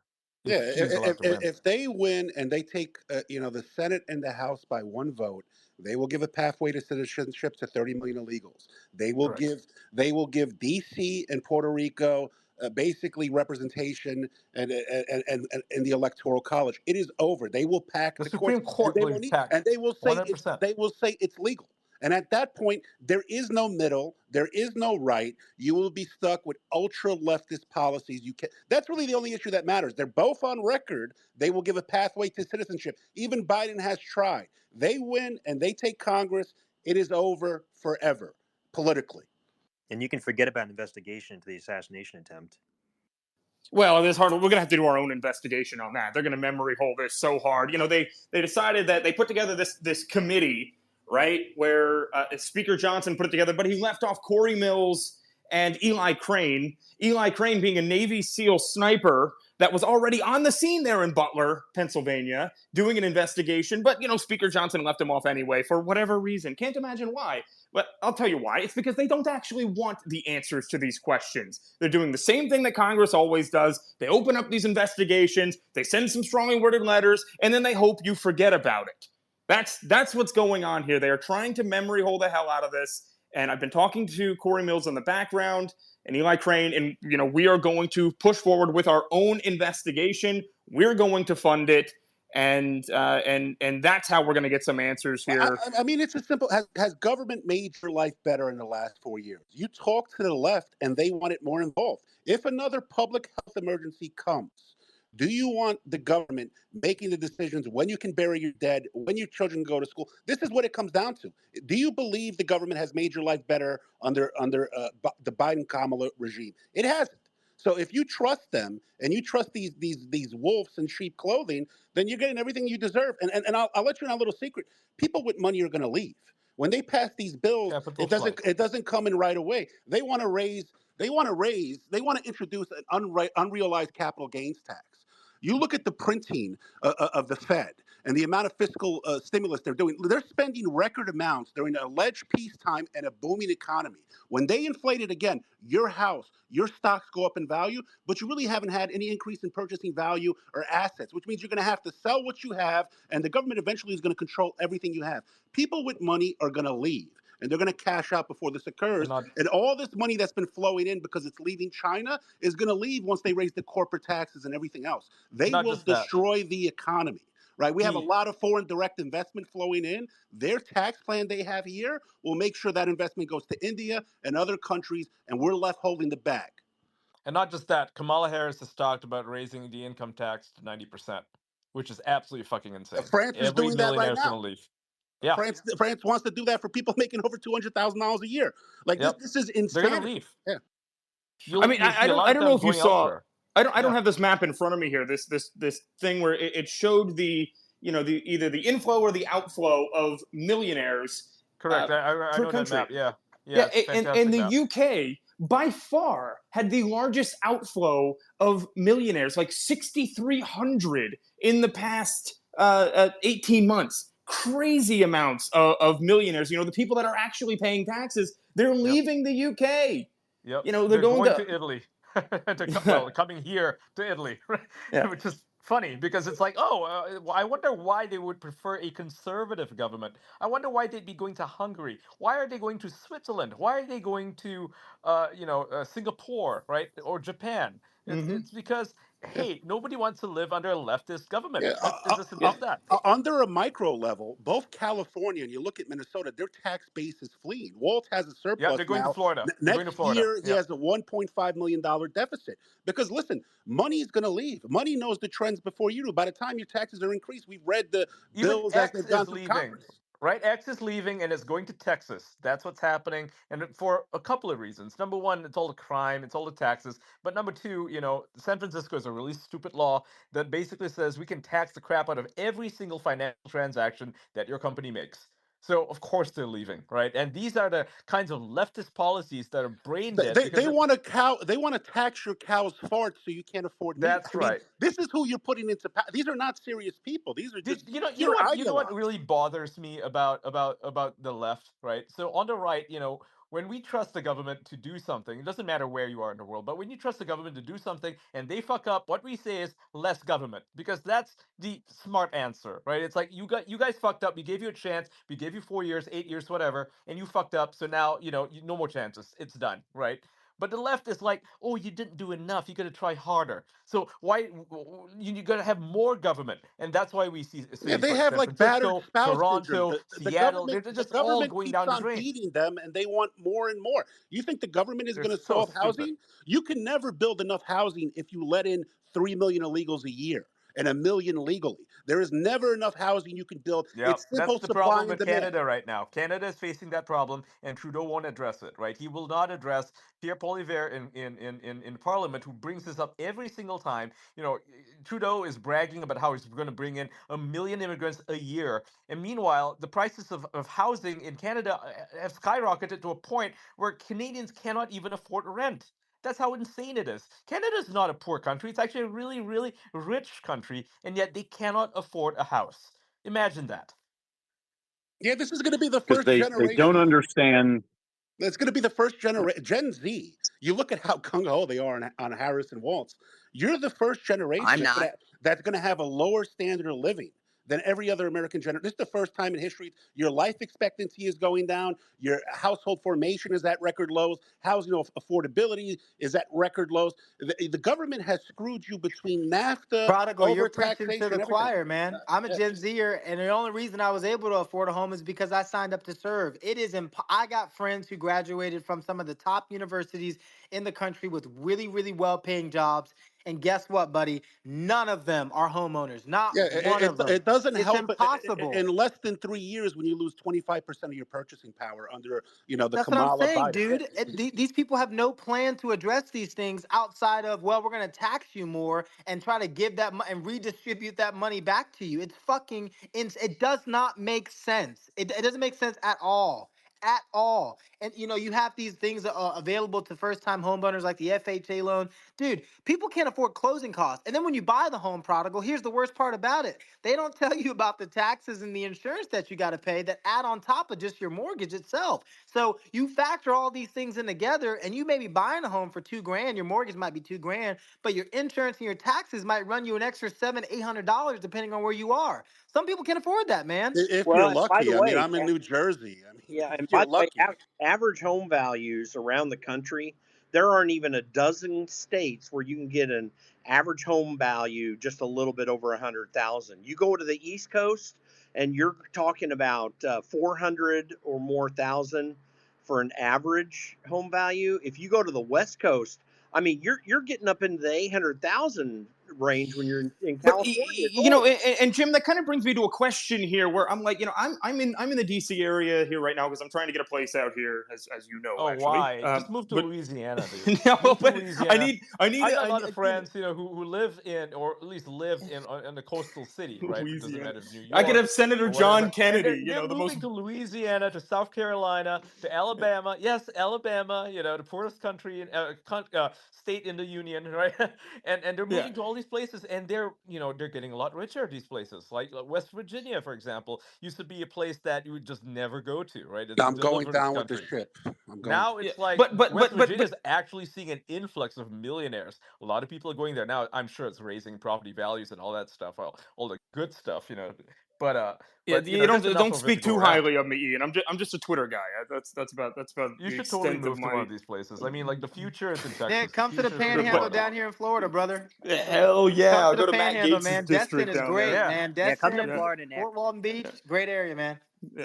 But I do want to the reason that I bring that up is because I want to talk about the fact that you have a lot of young people that are, say, they work on Capitol Hill and such, and the rent for a studio apartment anywhere close to the DC area is running you $2,000 to $2,500 a month, and young people cannot afford that. So Well, that's when what you're I'm saying. competing with illegals who can fill it up with 20 and pay cash, you're never going to beat them with your starting Yeah, low minimum wage job. You cannot beat them. You just can't.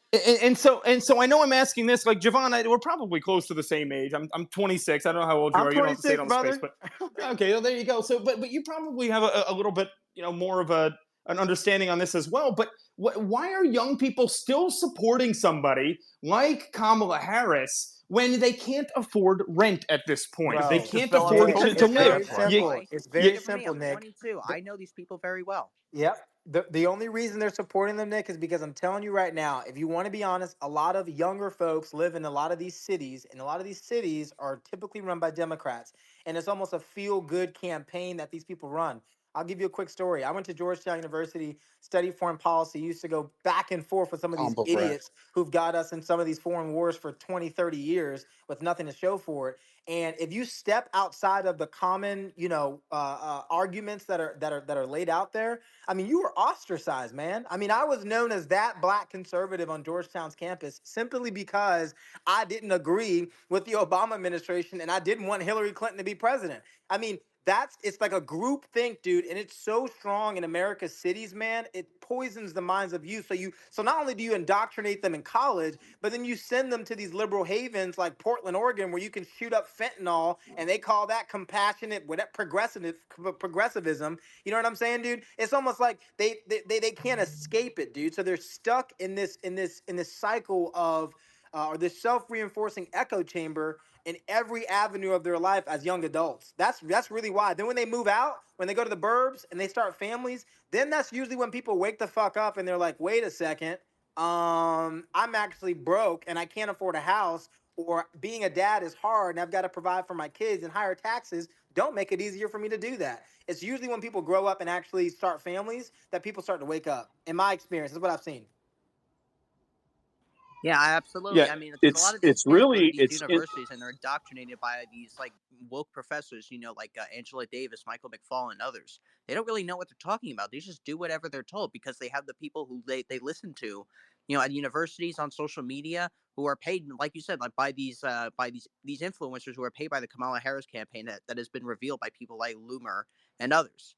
So these people don't really do their own research because they only have like a 30-second attention span. It's really troubling. And to honestly, for my generation, it's very concerning that more people haven't waken up. But I will say this: there are more And of us who speaking are of waking up. Loomer, by the way, I will just say, Laura Loomer coming on our space later, the after show, co-hosted by Alex Jones, right here in the space. Laura Loomer will be joining us as Can you well, get so Harry hopefully Sisson on as you guys will be well? here. Oh my God, Harry Sisson! He'd be the I have lots of entertainment. stories about him. He would be the entertainment for all of us. We would That love to would have him on be a a space. look. I would end up being charged with some sort of hate crime. I For think what I it's would the say it's to the that kid. I got the 13th So, Amendment, right? The I so got I'll it. 13th do it. Amendment. The Owning dynamic someone. duo, him and You're not allowed Brian. to own people anymore, so you can't own Harry Yeah. Sisson. He's like my Harry chew but and toy. Brian.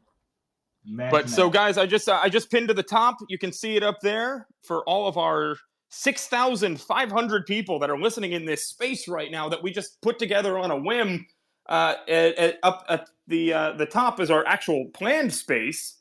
Up there, you can click on that and set a reminder for later when Alex Jones co-hosts with lots of other special guests, including who else we got? Laura Loomer, Gunther Eagleman, Dom Luker. We got CJ Pearson, Wall Street Silver, Chuck Colesto, Juanita Broderick, Kyle Becker, Jim Papagan, JR Majewski, Chase Geiser, and more. And we're really excited for that as well. That'll happen after the Elon Space, which happens now in 40 minutes, guys. We're about 40 minutes out from President Trump and Elon Musk making their debut on Spaces together here. Hopefully the first of many.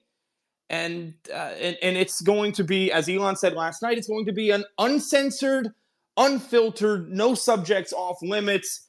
They haven't planned any of this stuff out. They didn't talk about it in advance. That's what Elon is saying. This is just a conversation between the two of them, podcast style, which you're never, ever, I'll say it right now, you can record this and use it against me in the future. Kamala Harris will never do anything like this. She will not do it. It has to be a pre-planned environment. She has to get the questions in advance. Keep in mind, guys, and somebody down here in the bottom right-hand corner mentioned this as well, is they asked, will Kamala Harris agree to the other two debates? Absolutely not. Absolutely not. And the reason that she won't is because ABC is in the pockets of the Democrats. George It depends how Slopadopoulous bad it is. goes. I think if she performs poorly, she will agree. She's good on message. Listen, she is smart. Like, she can read a teleprompter. Even her Senate days, she had some good attack lines during questioning. But in the end, you have to ask yourself, if Biden had to check out because of his cognitive decline, is on vacation 40% of the time, and Kamala Harris is now the VP but running for office, who the hell is running this country right now? Like, none of these people care about these questions or these issues. If you want to promote her, God bless, but don't complain when President things get Blinken. worse. It's President Blinken. He's incompetent. It's got to be President Blinken at this point. It The has to same be. guy. It has to be him. The same guy, President because Blinken and Vice President Mayorkas. Yep. Oh God. You see what's going on right Perfect. now and we're not allowed to ask these sorts of questions, because if you ask who I asked on one of the posts that whoever Biden's handlers made for him, whatever, I was like, who is running the country right now? You see this video of him, Joe Biden laying on the beach looking like a corpse. I almost wanted to call somebody to do a welfare check on the guy to actually see if he was still breathing. He's on the beach while there's this, World War III is about to break out. Nuclear in the plants are on fire in Anthony Ukraine. Blinken is the The cause for all Middle of this, East right? missiles are It's his flying, and we have complete no president. it's his complete No. ineptitude. We saw, I don't know if you guys paid attention, but we saw how he fucked things up with China. China was on good relations with America when Biden came into office, and they were willing to work with him. But Anthony Blinken fucked up that meeting in Alaska. He fucked up big time, and China didn't even bother to send their number one. They didn't send Xi there. They sent a senior official, but he fucked it up with that guy too, right? So that's how it's been. And Biden tried to patch things up more recently, didn't work out, right? Because their policies have been, very anti-China to the point, to the detriment of American companies, right? They banned a lot of the American exports of semiconductors and all the stuff you used to make semiconductors. And what has that actually done for China or done to China? It hasn't set China back 10 years. They thought it would, but instead China has the technology. They're pretty fucking smart. They were like, oh, let's just develop our own semiconductor industry. And so that's Or exactly what they steal did. it. or steal. I mean, Huawei is. Yeah, we don't know, It, right? They Huawei either they is steal it or they actually cannibalizing. innovate it. It doesn't really matter at Huawei this point. is cannibalizing Apple's market share. I mean, right now, what you have to Oh yeah, realize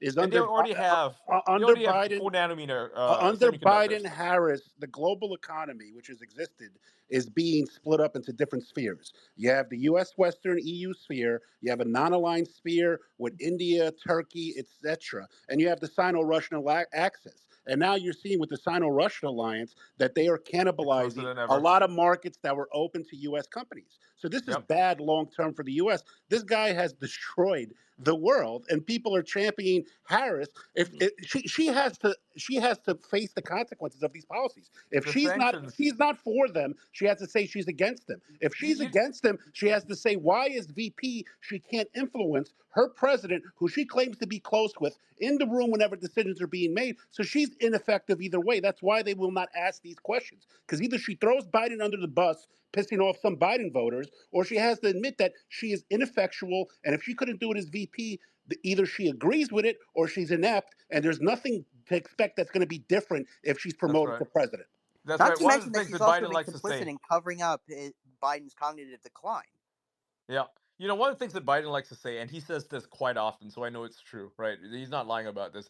He said that every decision that he makes, every big decision, he has Kamala in the room with him at the same time. So she's on board of every single So thing that he that's why does. the country has gone to shit. All right, Basically, that's yeah. the answer I needed. Okay. It's like, okay, like just to bring up the Russian sanctions, right? They sanctioned Russia. They thought that they would bankrupt Russia, that the ruble would, would decline in value to the point where it's just worth absolutely nothing. Instead, the opposite has happened, right? Inflation has dropped in Russia, and all those American companies that left Russia willingly, they didn't have to at first because the sanctions only affected military stuff at first, right? It's only more recently that affects everything else.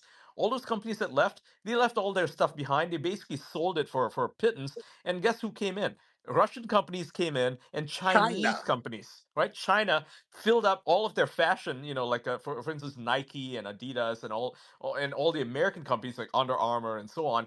All their stuff got sold to China, and China is now filling in the gaps. And the Russians are more than happy to buy Chinese products because guess what? It's made in China anyway. Every American product is made in China anyway, so the quality is the same. Quality is exactly the same, except it's cheaper. And they're buying it from a country that's actually friendly to them.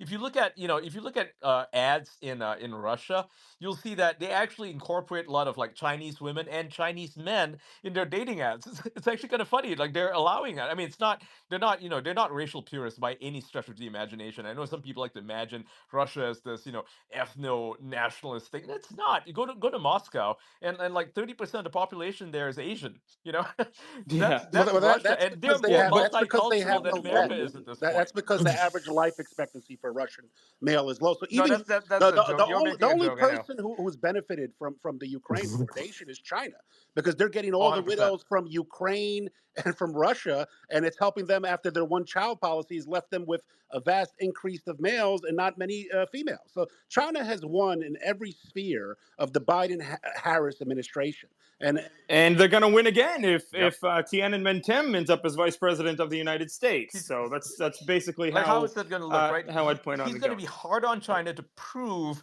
that he's not in the pocket of China. That's what's going to happen, Yeah, right? my ass, Yeah. my No, ass. no, no. But He's gonna speak. do. He's gonna do that while implementing Chinese policies in America. It's going to be a backwards sort Yeah. of thing, right? Because these are the Democrats. They like to prove, they go above and beyond trying to prove that they're not the stooge of whatever people are saying they are. And instead, they do something like the complete opposite to the point where it's ridiculous, right? Like Biden was accused of, colluding with China. So what does he do? He does the whole semiconductor ban. And has that worked out? No, it hasn't worked out. Has it had the opposite effect? It's bankrupting American companies that rely on Chinese manufacture because China's like, well, fuck you, right? Yeah, and let's keep in mind the form of We'll get to Grant Cardone here in just a second. Welcome to stage, yeah, Grant. Go ahead, Jim. and then real quick, the form of communism that Democrats model is not the Russian form; it's the Chinese form. It Yeah, is Maoism. struggle sessions. It is shutting down speech. It's shaming people utilizing government resources. That is exactly the kind of communism that Democrats model, and they haven't fully got there yet, but they'll go there if they can, for sure. I Yeah, prefer it so if I we do want run to a go to managed democracy. guys. I want to go to Grant Cardone, who we have here up here on stage. We've been talking about economic policy. It seems like last week we had obviously investors seem to be terrified of the idea of a Kamala Harris administration, because, look what's happened to the economy at this point. We're in a massive bubble, in my opinion. Maybe Grant will think differently, but I go to the grocery store and I literally went out and bought some biscuits yesterday, and it's like $8 for a bag of 15 biscuits at this point. And these stupid high prices. $5 for a 2 liter of Coke. The average American cannot afford that. But, Grant, at what point does the economy pop? I mean, are we on the brink? Are we going to end up possibly seeing a recession by the end of the Biden-Harris term here? And, obviously, if we do, that's going to be really bad for Kamala. But, is it her policies? Is it, I mean, not that we know what they are, I guess, just from what we know in the past. She hasn't said any. We don't know still what her policies are. But based on what we know about her so far, is this kind of stuff going to blow up the U.S. economy? Can we go that far to say that? Grant Cardone, welcome to the stage. Yeah, hey, thanks a lot, guys. Appreciate it. And I was curious as to what Elon's first question will be to Mr. Trump tonight. But look, I absolutely believe not only will there be a recession, we have been in a rolling recession across middle America for 3 years now. And they just keep hiding it with the economic numbers, job numbers, all this, just like the campaign and Joe Biden's health.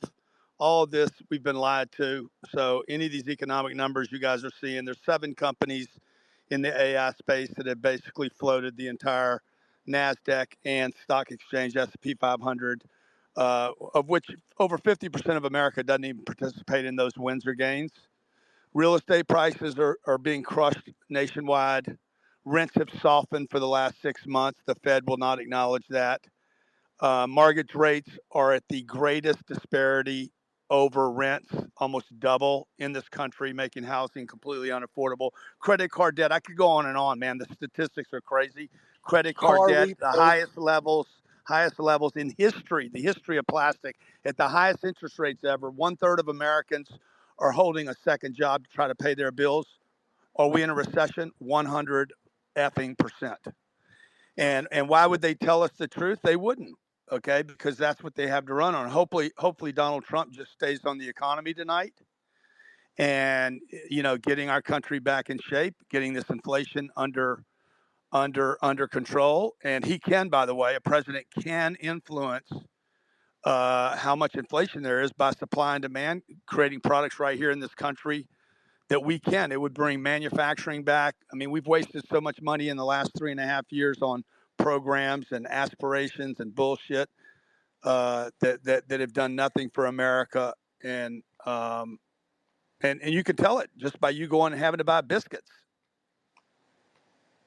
Yeah, and Grant, hey, were the biscuits even good, or were they the contaminated folic acid biscuits? They had the grasshoppers in them. cheapest biscuits on the rack. I may have gotten some sort of disease from them. Who knows? But I'm just a Twitter guy again, so gotta watch those pennies every once in a while. But Grant, we were talking about this a little bit ago. Young people can't. You do a lot in the real estate industry. I know that much, and you've seen what prices have done all over the country, and it's not as much affecting older folks as it is younger folks. What is it going to take for them to realize that these Democrat policies that they continue to vote for, and people like Kamala Harris and Joe Biden, what is it going to take for them to realize that they're at fault for this? That Joe Biden, the Democrats, Kamala Harris are the reason that these young people, Generation Z, are not able to afford housing at this point. What is it going to take? Because they're ignorant, bro. They're ignorant, and they've been made ignorant. We don't teach them anything in school today. For the last 30 years now, we have been, indoctrinating our kids with information that does not make them financially literate. We're making people stupid. We're medicating our food supply. Speaking of your biscuits, our food supply is dumbing people down. We're over medicated, and we have a dumb population of people now. They believe headlines. They don't do research. They do a Google search. They don't understand that Google's being controlled. Whatever messaging you get is being controlled by the Google searches. You can see that. All you got to do is search Donald Trump, and you're going to see Kamala come up. Yeah, and that's a good point, Grant. Like, do you think that, we've been reporting on this for about a week and a half now, I would say. Amuse has been a big player on this side as well, drawing awareness to this. But it seems like people are maybe starting to wake up and seeing that, Google blatantly, you search for Donald Trump and you get Kamala Harris, and it was called out right here on X, which would have never been able to be done a couple of years ago when it was still under the woke regime of Twitter 1.0. But is this helping to wake people up? Is this going to change minds in this election enough to, the point where the brainwashing that the Democrats take part in may not be as effective this time? Are people waking up? Wow, I asked that entire question and he glitched out right at the end. Nobody's waking. This isn't new, Nick. People here can do a simple Google search. Gmail, which is one of Alphabet's subsidiaries, have been purposely. If you look at election cycles, they're putting all GOP and conservative fundraising emails into the spam filter. This wasn't occurring with the left or with the Democrats. I mean, they don't care. These are people. If you give them a viral TikTok dancing nurse video or a coconut video, will walk into the abyss to their own demise. I mean, listen, it's a different generation. When we grew up, if people zigged, we zagged. These are people who wait online for the newest iPhone 3 days in the rain. They are a bunch of sheep, and they don't realize that the people they're supporting don't give a damn about you. Don't trust their words. Trust their actions. And look no further than San Francisco, which is basically bankrupt. Look at California. Look at many Mogadishus throughout Minnesota. These are people who don't give a damn about American citizens. They care about illegals. They care about their campaign donors, multinational corporations, and sexual degenerates. If you're one of those, you should vote for them. But if you want to have some independence and ability to make a family and form a life and have some discretionary spending, you need to wake up and look at what actually these policies have been doing to your life. To trust somebody who's been in the number 2 chair this whole time to fix the problem she let happen is a lie. And I'll end with this. This is an administration that lied for 3+ years about their ability to stem the flow of foreign hordes invading the U.S. A lot of them illegals, a lot of them we don't know who the hell we are. We see on news reports throughout the U.S., many of them are committing crimes, rapes, sexual assaults, robberies. They waited 3+ years before using executive orders that have brought down these hordes of illegals down to 60%. So this is somebody who lied to you. She's going to fix the problems she knowingly allowed to occur. You have to be completely an idiot to believe this. I can give you some hope if you guys listen to the All In podcast with David Sachs and his crew, the besties. These are far left Silicon Valley types. Obviously, not as much or not as far left as they first started out, but these guys can give you hope. I mean, I think if you listen to that podcast, you listen to how they're covering what's going on in the tech community and how the thumb is being put on the scales against conservatives and for Democrats, I think you could have some hope. And even Jason Calcanis, who I've known for many, many years, he is a far left guy, but even he is moving to Texas because he can't take it anymore. So I will tell you, there is something happening. It's not going to be fast. It's not going to be fast enough for most of us, but I will tell you something good is going on. And in the tech community, we may have some hope. And it is not solved, but it is hope. Yeah, and Amuse, you're exactly right. In fact, of course, David Sachs is kind of center right. But even Chamath, you would have put him fairly far left a year or two ago. These guys are totally coming around, and they're still, Jason and Freeberg are still a bit skeptical of some things, but they're definitely seeing what's going on and really pointing to the problems in a way that's clear. And keep in mind, these were Silicon Valley billionaires that were supposed to be quite left, Jim. These were supposed to be people that were totally on board. Dude, look at Bill Ackman, right? Look at Bill Ackman. Yeah. He has donated millions of dollars to the Democrats over the years, like one of its largest donors. And now look at his tweets. I mean, the guy interacts with me every single day. and Bill Ackman once liked issues I talk about. He's conservative now. I mean, that's how we are now. These billionaires are moving over. Well, Yeah, Everybody's and waking one of up. the I and love it. these I love to see it. yeah, one of the reasons they're moving over is particularly the besties of the All In podcast. These guys are actually real businessmen.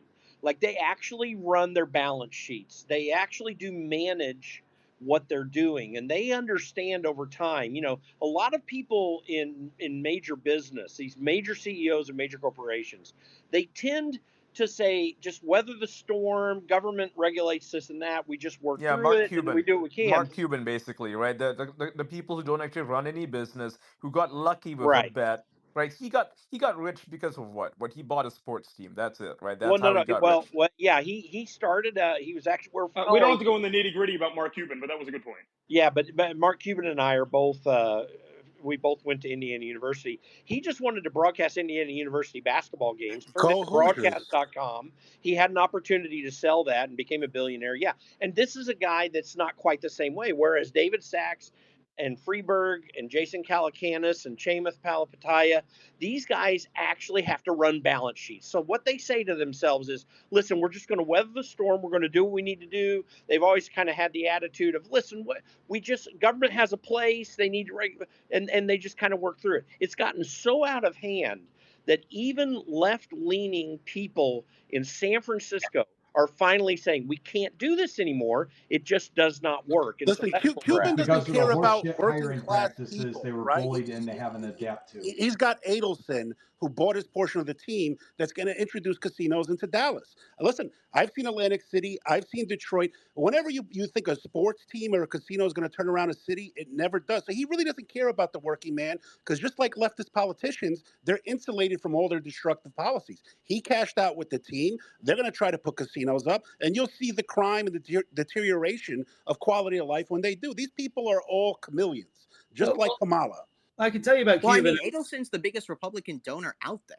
Yeah, it doesn't mean that you should be pro casinos in Dallas and other areas when you know the crime and other lack of quality of life it brings with them. I'm just saying that these people say they're for the working man when they're not. You think those casinos are not going to go in with major tax abatements? When these big developments get tax abatements, they only pay property taxes on the land, not on the big structures they build. That means all those property taxes flow to the native owners and residents of the city, who see their property taxes skyrocket as they try to lay new utilities, et cetera, et cetera. These are policies that are destructive to America, and they don't work. Well, and I want to, before we do some cleanup stuff, Amuse, give some insight. What are people thinking? I mean, you are dealing with these folks on the left a lot and various places, but how do you see, give some sense for people to understand, why is the mindset changing and what does it really mean for the future?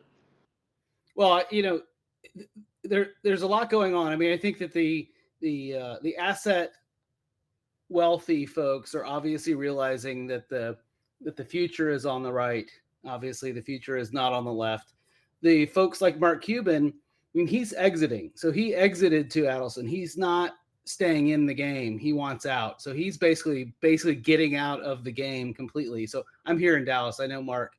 At the end of the day, his strategy is to run for president. He wants to be the president of the United States, and that's what he's told a number of people. So he's pursued a number of groups to try to help him figure out how to pursue an agenda that could get him to the White House. And he's decided that the Democrat Party is the way to go. Is he going to dye his hair during that run, or no? Is he going to keep? Well, he dyes his hair currently, but I will tell you. But in general, I am seeing my friends on the left who are moneyed, asset rich. They're moving to the right, or maybe they're staying in the center, and the left is moving so much farther to the left. They seem like they're Republicans. Yeah. So, guys, I want to go to Dr. Sebastian Gorka, who we have up here on stage as well. Dr. Gorka, you were a senior Trump advisor. You're a political expert at this point. I'm going to call you the chief advisor of this space here. Dr. G, great to have you on stage here. What would you like to hear Elon Musk ask President Trump tonight? What kind of questions do you think would be appropriate? Well, I know what I want to hear. Thank you, Nick, for that kind introduction. I know what I want to hear from the president and the campaign. I'd like to hear Chris Lasavita get fired tonight. That would be nice. because he's not MAGA. So to be clear here, After Chris the Masavita being the assassination current attempt in Bata, the is there a president lag? I think should be 20 Yeah, points he's lagging. ahead. I think he has poor service, but I can still hear him. There's a Shouldn't little be bit of a neck and lag here, neck Dr. G. anywhere. We'll try to bring you back up here, but They got him. he can't actually even hear what I'm saying. But anyway, guys, yeah, we're just minutes away here, about 17 minutes away What's this from about President Masavita? Trump joining here on X with Elon Musk live in a space, which is unreal, man, unreal. Ian, I'm telling you, this is not something that a lot of people expected to happen by the election, and this could be a game changer. That's what I was Am I thinking. going You too took far the by words saying right that? out of my mouth. You took the words right out of my mouth. I was like, game changer, and then you said game changer. I was like, oh, damn, great minds think alike. Love it. Yeah, but you know, it seems like this is and I said it a little bit earlier in the space where, yes, you know, True Social, pretty cool platform and everything, but it doesn't have the reach that we have here on It X, doesn't and have it's critical not even mass, right? remotely close. It doesn't have journalists covering it. That's a big thing. I mean, yeah, journalists are terrible and all, but you kind of need them still, right? You got citizen journalists who don't use True Social. They're on here. I mean, you and I, we take screenshots of the stuff he says on True Social and we put it on here and we distribute it to millions of people.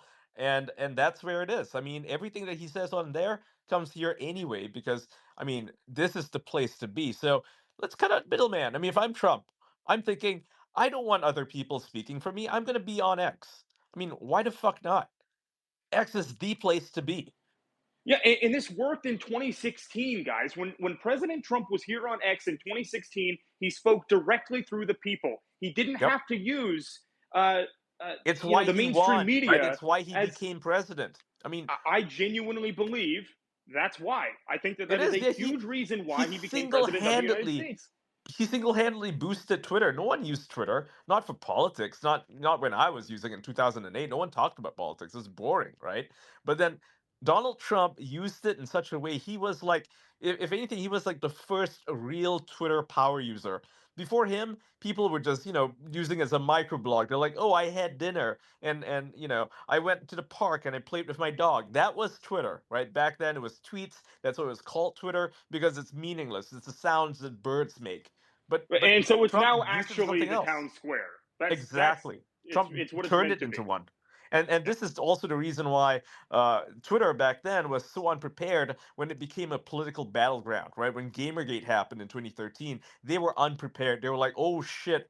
And so they did a lot of they went overboard with the moderation. They added block lists. They added the algorithm to suppress people. They started banning people for making fun of NPCs. Remember the NPC thing? It was like 2015. They started banning people for that, and they just didn't know how to react to it because they were not prepared. They had a nice cushy gig, living in their Silicon Valley office. I'm sure you've seen those day in the life of a Twitter employee things, right? It was pathetic, and that's how it was for them. It was just chill. It's a place to tweet about your work day and how you had an avocado toast and a latte. That was what it was. But he changed the game. Let me talk about Sebastian Yeah, Gorka. and guys, real quick, Amuse, before you jump in here, because we're just about 14 minutes away from having President Trump on X here with Elon Musk live, and we'll carry that here. But I just want to remind everybody, up at the top, you'll see there is a link pinned to the top of the space. We're going to be having a massive after party with co-hosting with Alex Jones. We have Laura Loomer coming to the space, Gunther Eagleman, Juanita Broderick. We have a ton of massive MAGA folks coming here. CJ Pearson as well, if you guys know him. What are we, J.R. chopped Majewski. liver? It's going to be fantastic. And I'm super pumped for that. I would say but yeah, so the same about thing. 13 minutes out now. But I want to ask one more time for the guys in the what should Elon be asking President Trump? That's what I want to know. That's what we want to know here on the panel. And you guys have been asking some really good questions. I'm hoping that Elon will actually take some of those questions. And before that starts, definitely make sure you follow, your host, me, Raw's Alerts, Jim Papp up here on the stage. We definitely appreciate that. But in the meantime, I want to get What Dr. are we, Sebastian chopped Gorka liver? in here, who we have on stage again. Let's see if your mic works this time. Let's try it. Dr. It G, welcome to the stage. it does, but is it lagging? You're good Oh, now. You're Trump No, just good. it tweeted sounds out pretty the good right space, now. You're guys. good He now, just said, Dr. Gardner. Yeah. it's up, it's up. Let's go. um, Beautiful. Dr. G, what would you like to hear? What so my wife and I were at the convention, and the kind of gut punch from the president's speech, and I told Lara live on my show on Newsmax yesterday, is when he said right at the beginning of the convention speech, look, lots of people have asked me to talk about what happened in Butler, Pennsylvania, and I'm only going to tell the story once and never again because it's just too painful. And I told Lara, you need to tell your father-in-law to tell that story everywhere, every day for the next, 86 days, because they're trying to deep six it. It's shocking that it hasn't changed politics in America forever, from Google on down, trying to memory hole it. And on top of that, it incredibly humanizes the president to talk about the fact that, Melania was watching it live as he was shot in the head, and then talk about that whole experience. So I'd like Elon to ask him about Butler, Pennsylvania, really, if anybody can get that message to him. And then I want the president to do the same thing for the next 86 days and stop. I don't want to hear about policy, because forget about policy. The Democrats will vote for a bag of potatoes if it's got a letter D on it. Our base is locked in. We've got at least 3 million Americans who are locked in for the president. Like every election, this is going to be one in the middle with the independents, with the undecideds, and we don't have time for policy. You talk about three things: kitchen table issues. You talk about the border, the issue that got him elected the first time. You talk about crime, which is, of course, intricately linked with the first one. And the most important of all is just quality of life, quality of life, quality of life. So, ask what the president tweeted. Was it yesterday?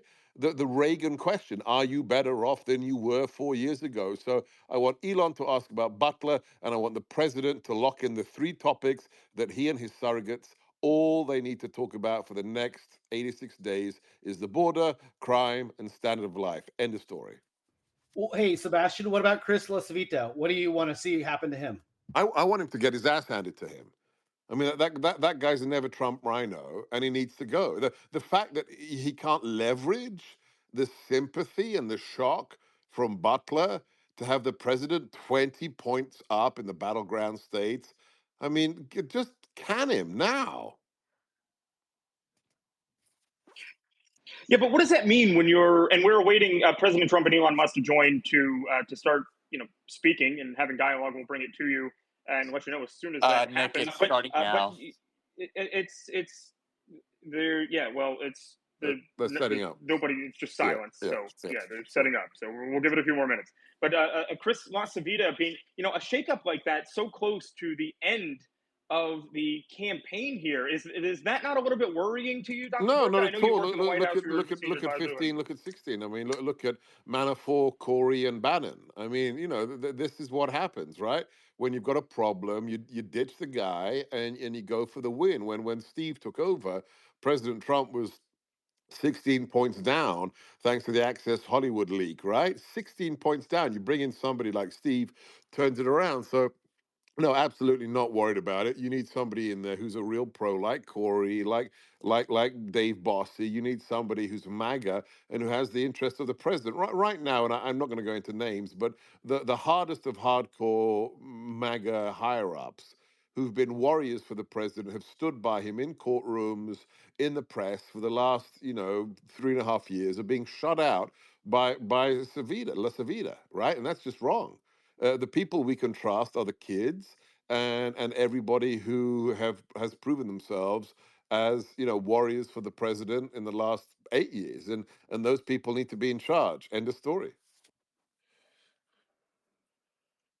Yeah, and guys, we are awaiting President Trump and Elon Musk to begin speaking here. So as soon as they do, we'll let you know. We're monitoring here in the background, guys. But in the meantime, I want to go to Ivan Raikland, we have up here on stage as well. Ivan, welcome to the stage. What's going on, man? Hey, Nick, thanks for having me. Thanks for hosting this. Fantastic. Sebastian Gorka is absolutely right. LaCivita is the biggest threat internally for President Trump, and because of his relationship with Kevin McCarthy. And so as we observe that, I think Kevin McCarthy is going to dangle his congressional leadership fund to basically say, you either take me in as chief of staff, and if you don't, I'm going to guarantee to fund the Democrats to win the House. And then Jamie Raskin on January 3rd is going to go ahead and file his draft resolution labeling Trump as the 14th Amendment Section 3 insurrectionist that they've been trying to do. So that's something, it's almost like a blind spot that needs to be addressed immediately, I think, after tonight. But thanks for having me. A question that Elon Musk should ask President Trump is, what do you want me to release within my Twitter files holdings that I haven't released yet? That's all I'll say. Yeah, absolutely. And I think that there are, we're talking about Twitter having tens of thousands of employees before, most of them being, woke people that were operating on behalf of the intelligence community for the longest Right, time. because And the number two you know, lawyer at Twitter, Jim Baker, was the general counsel at the FBI during Crossfire Hurricane who authorized it and then moved over to Twitter 1.0 to cover all of it up and then facilitated the whole censorship regime with their contract company known as Reuters. I pronounce it Reuters. And then that... I hear people calling it rooters, as in like, Reuters plumbing. is how I pronounce it. Anyway, they were the one that basically was the fact checker on behalf of Thomson Reuters, and the CEO of Reuters, James Smith, is on the board of Pfizer. So then you can see why everything on Twitter was to promote the Pfizer fail and products affiliated with it. Meanwhile, they dampened out and deleted anybody talking about the unsafe and ineffective nature of those products. That's just one category of what probably Jim Baker discussed and censored. One last thing I want to say is real quick. I had a 5-hour meeting with Matt Taibbi 2 weeks ago, and in that conversation, as we were kind of discussing, I call it the mother of all Twitter files, he asked me who should they look at, first and foremost, and it's going to be Jim Baker, hands down. He's the keys to everything. And then number two is I think it was James Baker that said to the Twitter files authors that you cannot go into the direct messages of user accounts. I wonder why. So maybe Elon can peek in there and start to unravel the entire cabal in the court of public opinion on X. Yeah, and we're currently we're currently monitoring, waiting for Elon Musk to Elon just jumped in. join up and see. But in the meantime here, let's see. Hang on one second. Yeah, the Washington Post apparently did not get their way to stop the interview between President Trump and Elon Musk. Yo, Nick. Apparently that's Joey Manarino, whatever his name is. Apparently, he's in Europe right now and is getting a thing that the space is unavailable. Really? You got to be kidding me. Yeah, I just sent it to you. Well, who could have Imagine guessed that? What did they not want to get out? Thierry Burton. So guys, I just want to remind you guys, keep in mind, we're going to be doing an after space as soon as Elon Musk and Donald Trump are finished. As soon as they are done having this interview that they're about to do here in just minutes, we're going to be having a space live with Alex Jones as my co-host and Roz Alerts, of course, and Laura Loomer will be there. Gunther Eagleman, tons of MAGA influencers will be here as well. That'll happen immediately after President Trump is done speaking. So so we're probably about 9 o'clock Eastern time, maybe 9:15 Eastern time. Make sure you set a reminder up at the top. Do you know how long the There interview is going to be, or is it 30 minutes, an hour? No, they it doesn't seem like they really know. So, but anyway, yeah, we'll find out. But anyway, guys, yeah, so that's what we'll do. You definitely want to join back after that. If you look at the top, there is a pinned post that you can actually set a reminder for, so you get an alert once we start that up here. But you're going to stream it into the space, correct? So we don't have to leave? Yeah, sure, maybe. Maybe. Yeah, that's what we'll do. Yeah, maybe that's what we'll do. But anyway, let's see. I don't know if it's going to. I'm trying to see how I feel about this. Like, are they going to? Spaces have been notoriously glitchy for the longest time. This thing keeps the details pop up, Nick. Is it gonna? Then they go away. The details pop up, then they go away. Is that happening for you too? I mean, I'm on with my account just fine. I think you just have to refresh the app if you want to jump in. It sounds like they're having some problems here getting it launched. Yeah, it may have just crashed, actually. Yeah, we're trying to monitor this at the same time. Our space has been pretty stable. I'm very very anal about every sort of move I make when hosting a space here. Ours is still stable. It looks like theirs is on the it's not working. A lot of people can't join the space, especially in Europe. Apparently, there's some issues No, out we don't there need as them. well. What's going on, Jim Paff? Hold on, I got him with me. He's here with me right now. What's going on, Jim? Well, you go in and then you start. It shows and then it crashes. Yeah. And then wow.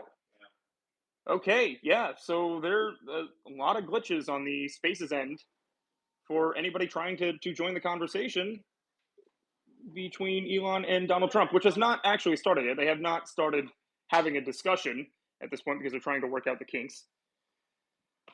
And we're going to keep everybody posted on how that's going. I really want this to, and you know, I've said as kind of a joke, and a lot of us have said it as a joke, is that this space is going to end up breaking the internet, and maybe it will. Maybe it's going to end up breaking the internet here, but and spaces in general. But as soon as that space starts functioning, we'll let you guys know, because as of now, it ain't working. You know, let me guys know in the bottom right hand corner if you guys are having trouble. You know, even I seeing mean, it's the weird space. because Ours seems to I'm on be. with my other account, cameras, and it's just fine. So I'm just in the waiting room. It seems like Donald Trump is just playing the space music at the moment. Space music. Yeah. Yeah, I'm really hoping this works out, because this is a not just a game changer for President Trump, it's a game changer for X. It's a game changer for X. If this is successful, if they can successfully hold an interview, the largest in the history of X by far is what this will be, then you know it'll be a game changer for both President Trump and the platform. The media wants so badly for this to fail, and I'm hoping to God that doesn't actually. Yo, I can't get in on my other account. I've tried here. like 25 times. Yeah, it's I'm trying here. I can't get into it on my laptop. That's disappointing. But you know, this was done so last second, guys.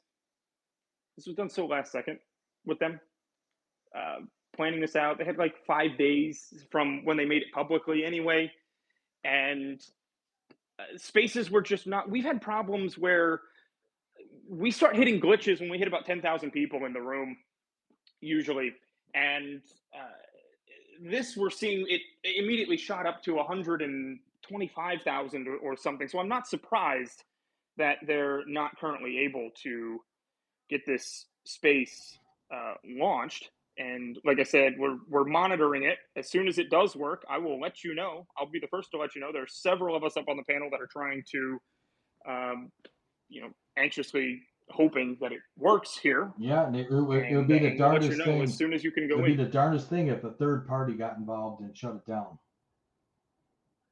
Well, you know, we saw this last week, where it came out that the Trump campaign was saying that Iran had hacked into their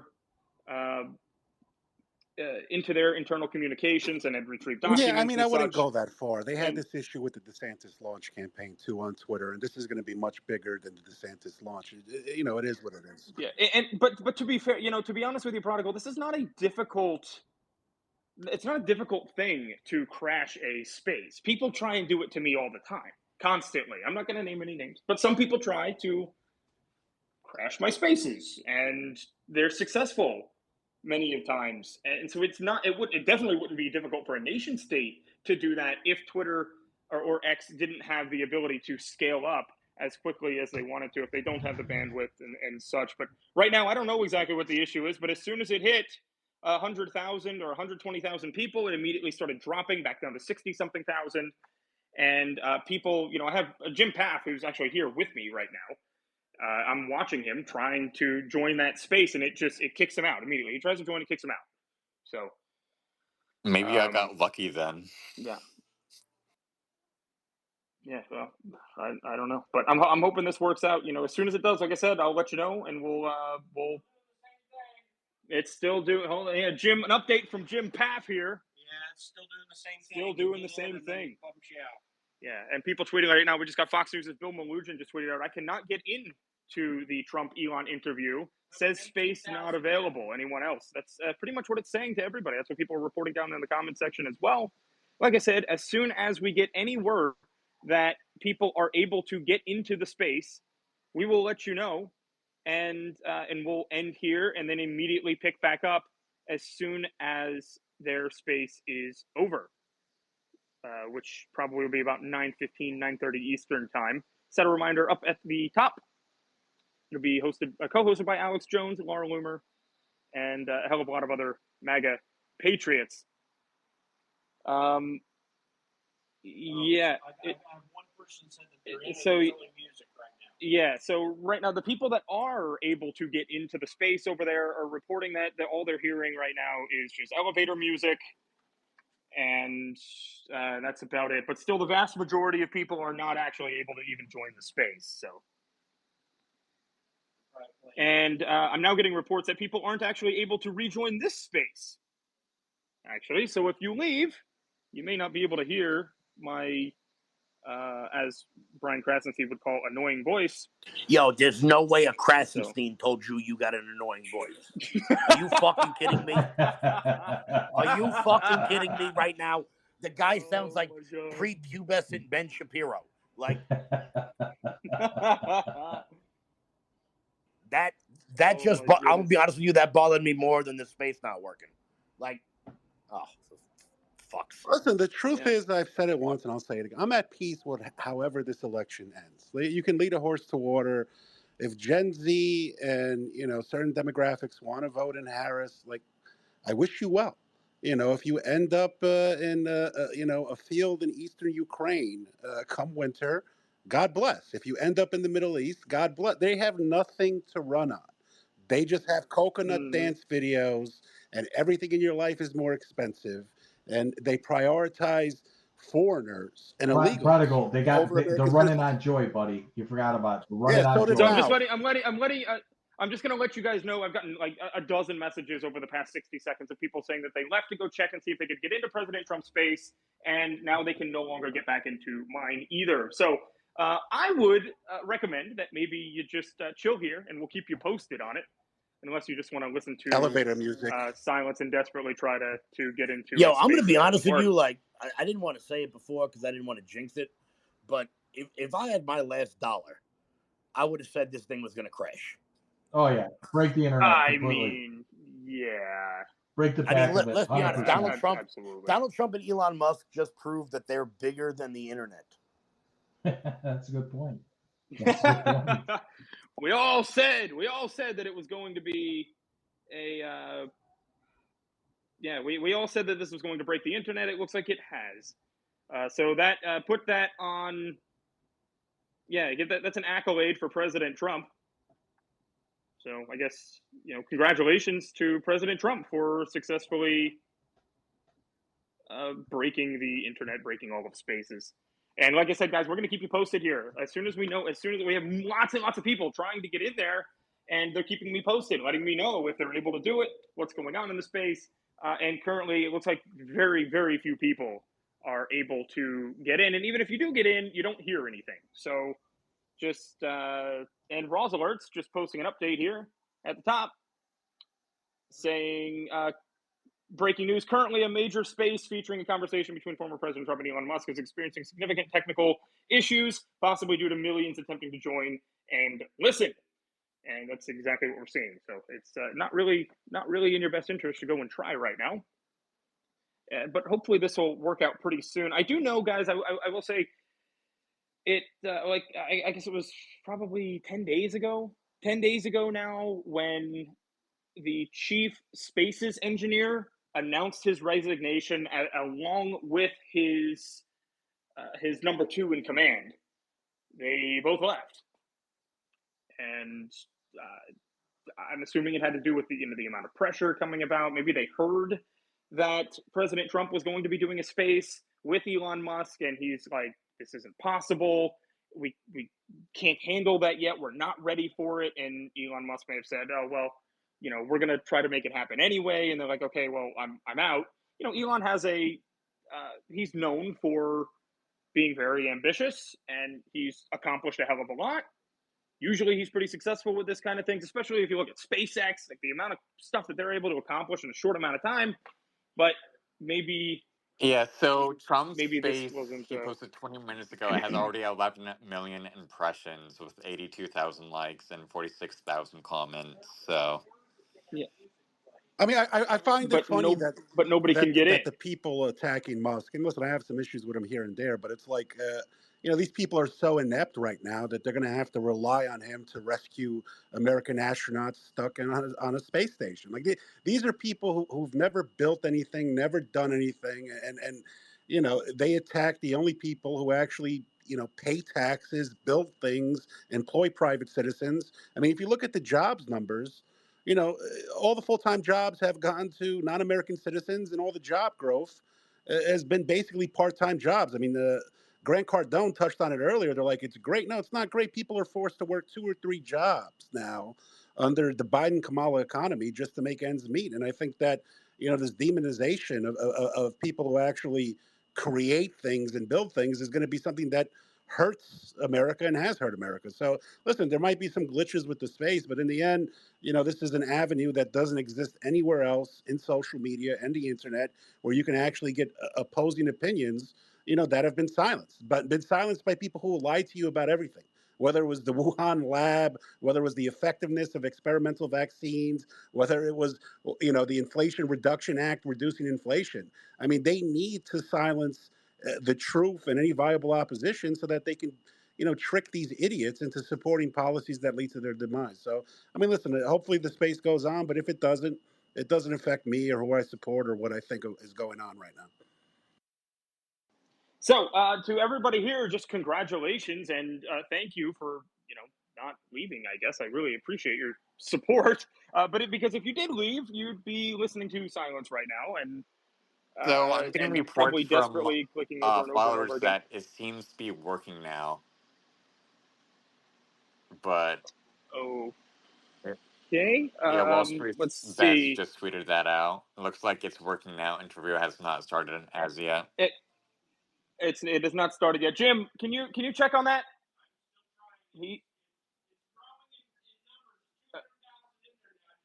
Okay, are you able to get in, Jim? Okay, Jim. Yeah, currently Jim Papp currently can't get in. Apparently, maybe some people can get in, some people cannot. We're working on it. I know I can't get in on PC. I'm trying to log in on PC, and I'm not able to do it. But it might be like a mobile thing. hoping Then it will I help don't some. know. I'm running PC, desktop, and laptop right now, and I can't get nothing on. But regardless, guys, just know that after and I do have faith that this is going to work. At some point, this space will launch. It will proceed. President Trump will have a conversation with Elon Musk tonight on X, even if that means that they have to do a live stream instead of a space. They're going to get it done. Guarantee it. It'll work. So we will hear that at some point tonight. And after that is over, we will have our after space here. Just remind you again, with Alex Jones as co-host, Laura Loomer, Gunther Eagleman, lots of different MAGA folks. It's going to be a full-on MAGA space, and it's going to be fully American, run by Americans, co-hosted by Americans, full-on MAGA space. That's what we're looking forward to right after President Trump is done with his interview with Elon Musk. And no, the Krasensteins will not be there for anybody in the audience section.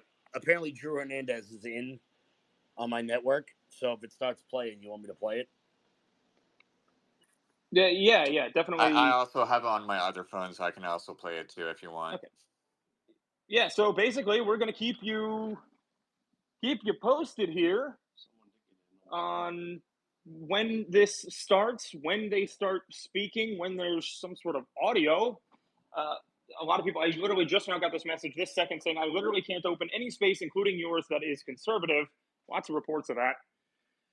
And hopefully that's how we got the good stuff. We got the good stuff here.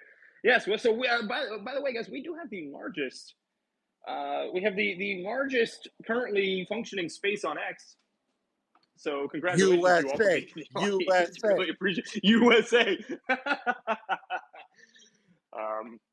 But anyway, no shade at anybody else. I just letting you know. Hey, Nick, But you mind if anyway, I drop in with a little bit of yeah, news may from as Houston well. real It'll fast? shut me up for a second because Yeah, I'll be real quick here. I just wanted to let everybody know that the Democrat district attorney here in Harris County, who at one point did take money from George Soros when she ran the first time, she has announced that she has an investigation into the Harris County elections in 2022, and she's going to be announcing her findings tomorrow at a press conference.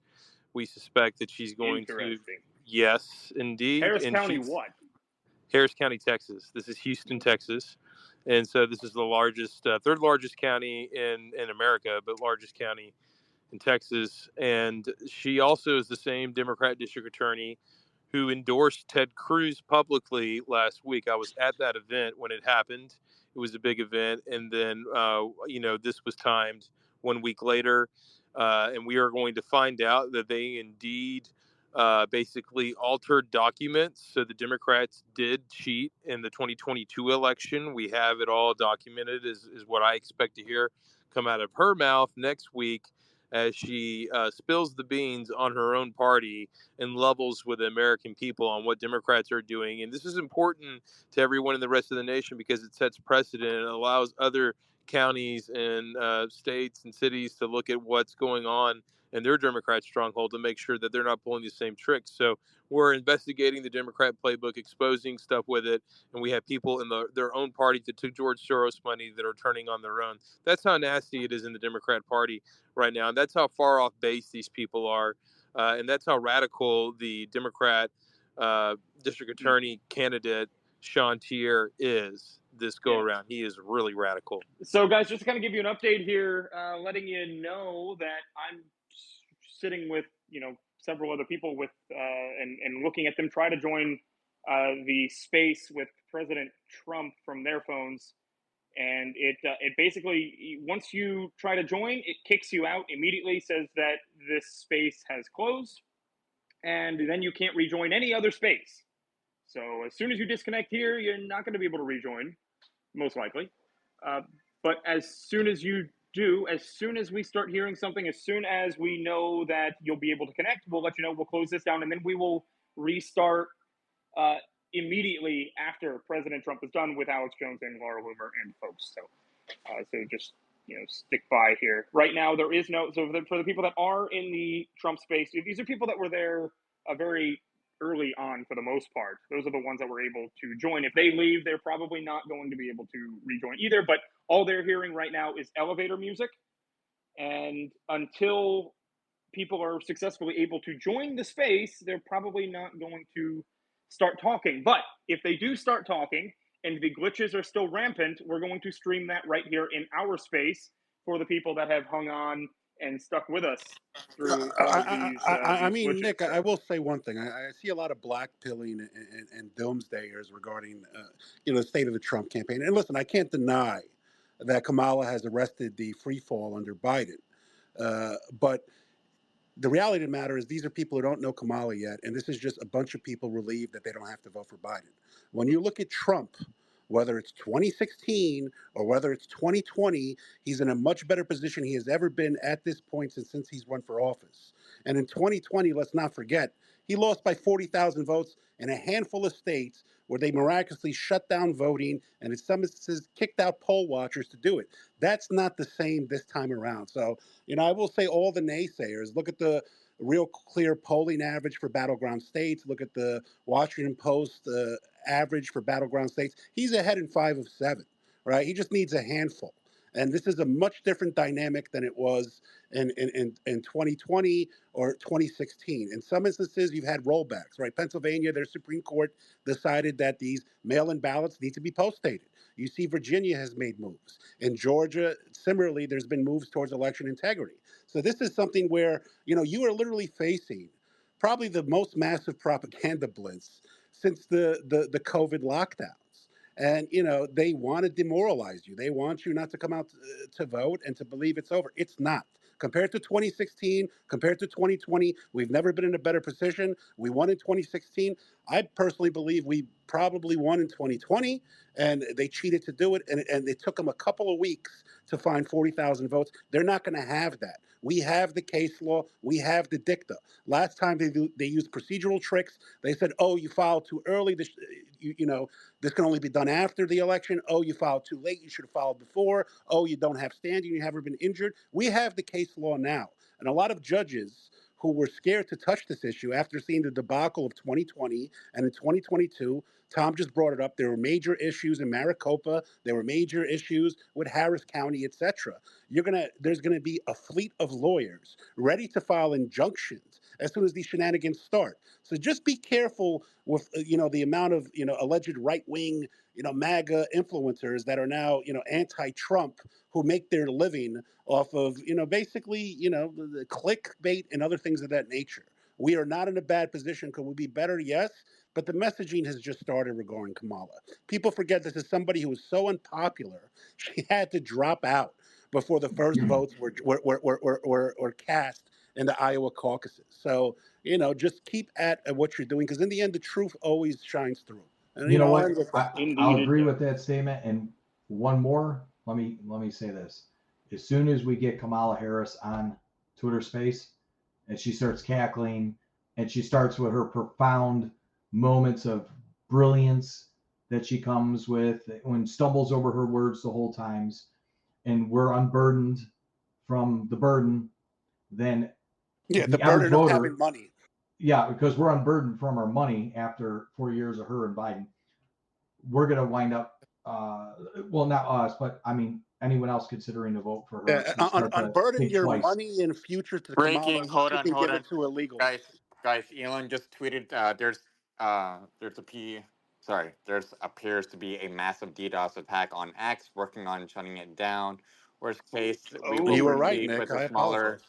number of live Okay, listeners Jack. and post conversation later. That was from Elon Musk. Yeah, like I said, it would just be the dangest thing if there was a third party that was going to dive in there. And yeah, kind of could call that one. I'm glad. Yeah, I'm glad we didn't end here, because what Elon is basically saying right now, he's saying, so yeah, a massive DDoS attack, which is essentially, I don't know. I'm just going to say this in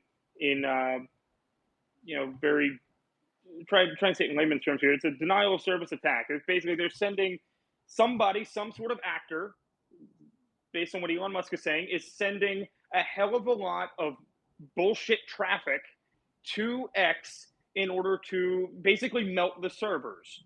I know that's a probably close. odd. It's good enough for the layman. That's good enough. They It's got a odd bunch of corporate media computers they isn't painting hijacked. this as foreign interference on behalf of the Kamala campaign. I mean, you literally had a foreign actor break into and leak materials from the Trump campaign. Now you basically have either independent foreign actors or foreign nations trying to limit This it. amounts to a massive donation to the Harris That's not a campaign, is massive what it donation. amounts My to. point is they painted Trump as a Russian asset and closet spy based on nonsense that was debunked in the Mueller report. But when you have the same thing happen on the left, they say nothing. You look at how they covered Trump's tip thing. They said it's going to cause a $250 billion deficit, for CBS News says. And then when Kamala does it, they go, oh, my God, it's so great for the working class. Meanwhile, she cast the tie-breaking vote to make sure the IRS went after service workers' tips. I mean, these people are just outright propagandists, prostitute liars. Say anything to get elected. Low life politicians. Did I get it? Well, the media. Right? Well, yeah, these people have no moral compass anymore. They'll say anything. They'll pivot. They'll change. I mean, be real. I mean, that's what the American people have been waiting for. Be real. You are what you are. Oh well. And we got that with Trump, but then they wound up beating him up everywhere they could because he was real. He was real and unpolished and raw. And now we have to contend with Obama, who is the smoothest talker probably of our generation that we're ever going to see. Now we have this infrastructure that was built around him to protect him in what I call the racial force field around him. Oh my God, can't challenge him because he's the first black president. So that wound up allowing him to do things that most other candidates or presidents could never do, because it was, you can't touch them or we're going to label you a bigot and a racist. Well, that's lost its energy. That's lost its power. So now they're going to come with the first woman presidents. They're going to, do this on identity here. And we're going to say whatever we want. And because people hate President Trump so bad, because they built the prejudice against him so well, they did this masterfully, destroyed his character. Now, because they've done that, these people don't even care that Kamala Harris diverted democracy, didn't get one vote, and she's now here with this guy who he was part of burning down most of America, and no one is batting an eye on the left because they bought into the storyline of how horrible this man is. It's absolutely sickening what has happened, the propaganda in our country. And we need to get a government in there. We need to get elected officials in there. They're going to have the stones to start to pull away the power the government has on distributing propaganda, starting with the Smith Modernization Act of 2012, to start to pull those tools away from them so they can't lie to the American people. And American people need to look around at one another, look at their paycheck, and be like, wait a second, I'm in control here. Because that's how this country was built. That's why we are a constitutional republic. We are in control here. And government needs to start to understand that. Yeah, so this is indeed a DDoS attack. This is meant to silence President Trump. Somebody does not want President Trump to be able to have this platform to speak freely to millions of people without the mainstream media being able to put some sort of filter or spin on the conversation. And we're not going to let them win. We're not going to let them win. I'm confident that Elon is not going to let them win either. He's going to pull out all the stops. He's going to make this work one way or another. As I said earlier, even if they don't do a space together, they can do a live stream together right here on X, and probably throw this together, within the next half hour. They both have massive teams on their sides. They can put them, even if they're not together, which I don't think they are currently. I think they're in remote locations. Not 100% sure of that. But even if that is the case, they can make this live stream happen. Hell, I'm just some guy that whines on this platform for a living, and I could throw that together in a half hour. I know they could do that. Live streaming on X is a little bit more resilient than Spaces are. As I was saying earlier, I said that, my Spaces have been attacked before. I'm not saying they've been attacked by Iran. I have no idea who they've been attacked by. I mean, I have guesses, but besides that. And Elon Musk actually just came out and he just said another tweet here. He said, we tested the system with 8 million concurrent listeners earlier today. And I'm assuming the results of that test were positive, or else they probably wouldn't be moving forward with this. But this is not a difficult thing to do. A DDoS attack is not particularly difficult for even some kid in his basement to do. It doesn't even have to be a nation state. It can just be a small group of, even low-funded people. It could be NAFO. Who knows? I mean, the left has a bunch of yeah. doxing and hackers that love to just terrorize people for engaging in free speech and pro-American policies. I mean, there's a lot of people who hate America and love foreign nations and foreign war and everything that goes along with it. So who knows? Nick, I just got word. But Elon Musk and Donald Trump heard you just talking right now, and they said, hey, this guy Nick is right. Why don't we just do a live stream? Or they like, I heard their palms to forehead I was like, wow, they heard you, Nick. Damn, I'm voting for Kamala if they're listening to Nick at this point. Hey, I'm just letting you know our space currently works. So if anybody wants to reach out to the Trump team or Elon and invite them here, well, there goes the space. We'll do it. We'll just have them here instead. Our space is currently live, and I don't think anybody can actually join though. And all the people that are messaging me are telling me that they're not able to actually rejoin the space once they leave. Yo, I'm just thinking about how pissed off Trump was at CBS for being 35 minutes late. Probably back to behind the scenes. He's going to come in and be like, you can't even get your fucking spaces working right. Oh, your big fucking servers. You couldn't even get them going, right, huh? I've been sitting here. I was respectful. I was 35 minutes early. You can't even get your shit together, huh, Elon? He's gonna, he's literally gonna start the space up. The guy thinks he's going to Mars. He can't make a phone call. We ain't going to Mars. You can't even get a fucking space going. No, I feel very bad for them because I know that the Spaces team has been working. I've seen it. There was even just earlier, even right before. So the thing that kind of worried me just a little bit, and I will say this, we have an intimate group here of I guess 3,700 people. So I guess I'll just say this in front of the intimate group of 3,700 people because nobody else can join. So this is pretty much our little fireside chat at this point. It did worry me a little bit when they were sitting there load testing Spaces an hour before the President Well, they Trump did it last was night too. meant to They jump did it on. last night too. I saw he had tweeted that. Yeah, and I guess maybe they were just confirming it again, but it's who knows. Unfortunately, breaking news: Brian Krassenstein keeps messaging the space saying, "Can you let me up?" Meaning the Donald Trump space, because he thinks Donald Trump's going to let him up. If anything, I'd ban him from that space. I mean, he's just a troll at this point. I'm sorry, he's just a troll. He's I liked him totally. better. I liked him better when he was a Justin Bieber and crypto account. When he's that kind of shit. You know what? I didn't mind them. I'll say this just to our little intimate group of 3,700 people that are here. I didn't mind that. I've met with the Krassensteins before. I've talked to them in person because I like to pick these people's brains and be like, what the fuck are you on? Okay, what are They you? moved to Florida. That's all you need to know. They make a living. Okay, hang on a second. We got. Okay, Elon is saying we will proceed with the smaller number of concurrent listeners at 8:30 Eastern time, and then post the unedited audio immediately thereafter. So what we're going to do here, guys, is we're going to stream it directly in the space here, because we do have people. Kevin Smith, do you still have the feed? I still have it on my phone right now, so. Okay, perfect. Are you able to stream it here for us? Okay, perfect. Yeah, because they're apparently not going to let anybody in here. They're not going to let anybody into the space.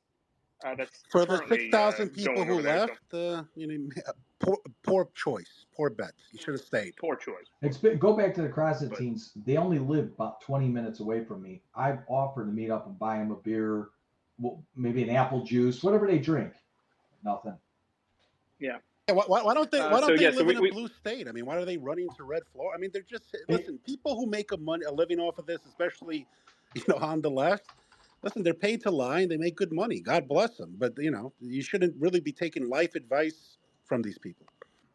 They live in the same county as I do. Really. They live in the same county as I do, and the numbers are about 100. Or wait, Democrats is 107,000. Republicans is 226,000. That's where they live. Trust their actions, just like Kamala. Her words are meaningless. Look at what her policies and actions are. Same thing with the Krassensteins. You could say whatever the hell he wants, but he chooses to live in a red county in a red state. So, Looks buyer like, beware. Sorry to interrupt. It looks like there's the number keeps rising, so maybe they fixed the space, but I'm not too sure. But there's over 150,000. Well, yeah. Well, we're gonna try to. I'm gonna try to rejoin from another device here, and I'll let you know immediately if you are able to join up. Elon Musk seems to be kind of throwing in the towel here a little bit, saying Nick, that you could join. I can. If I click this, I'm out of our space, so I'm hanging with you, buddy, until we know. But there's 579,000 listeners. 600,000. Yeah. So now. currently, right now, I'm looking at it right now. Yeah. Okay. Yeah. So up at the. Okay, well, what I'm going to do here is I'm going to keep this space running here until I get an update on whether, because there are still people that are struggling to join that space, and until I get confirmation that everybody here, or not everybody here, but other people that are actively trying to get in there can do so. Music at 650,000. Let me turn the volume off here. Gotcha. Okay. Sorry, hold on. I don't want to mess one up and get kicked out. Sorry, hold on.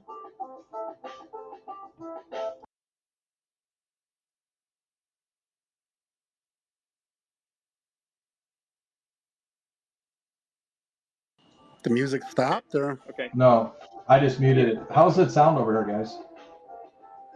I mean, you're gonna have to make it louder when they actually speak, but we can hear it.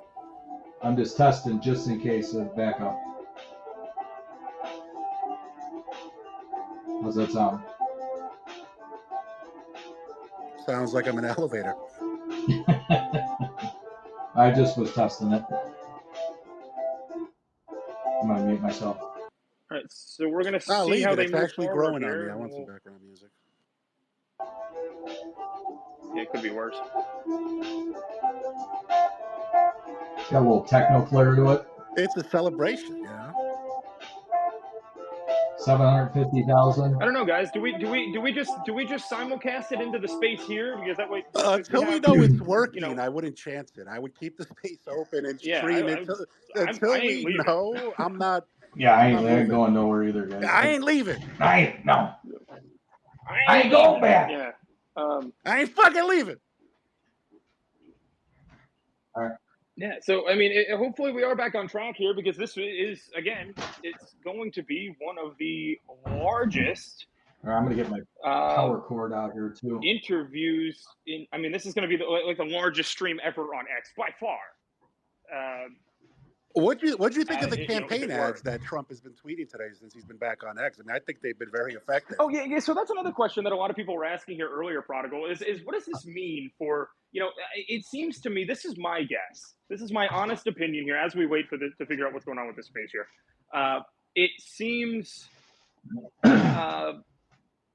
It seems like what's going on here is that the Trump campaign will be running the real Donald Trump account here on X. That's what seems to be happening.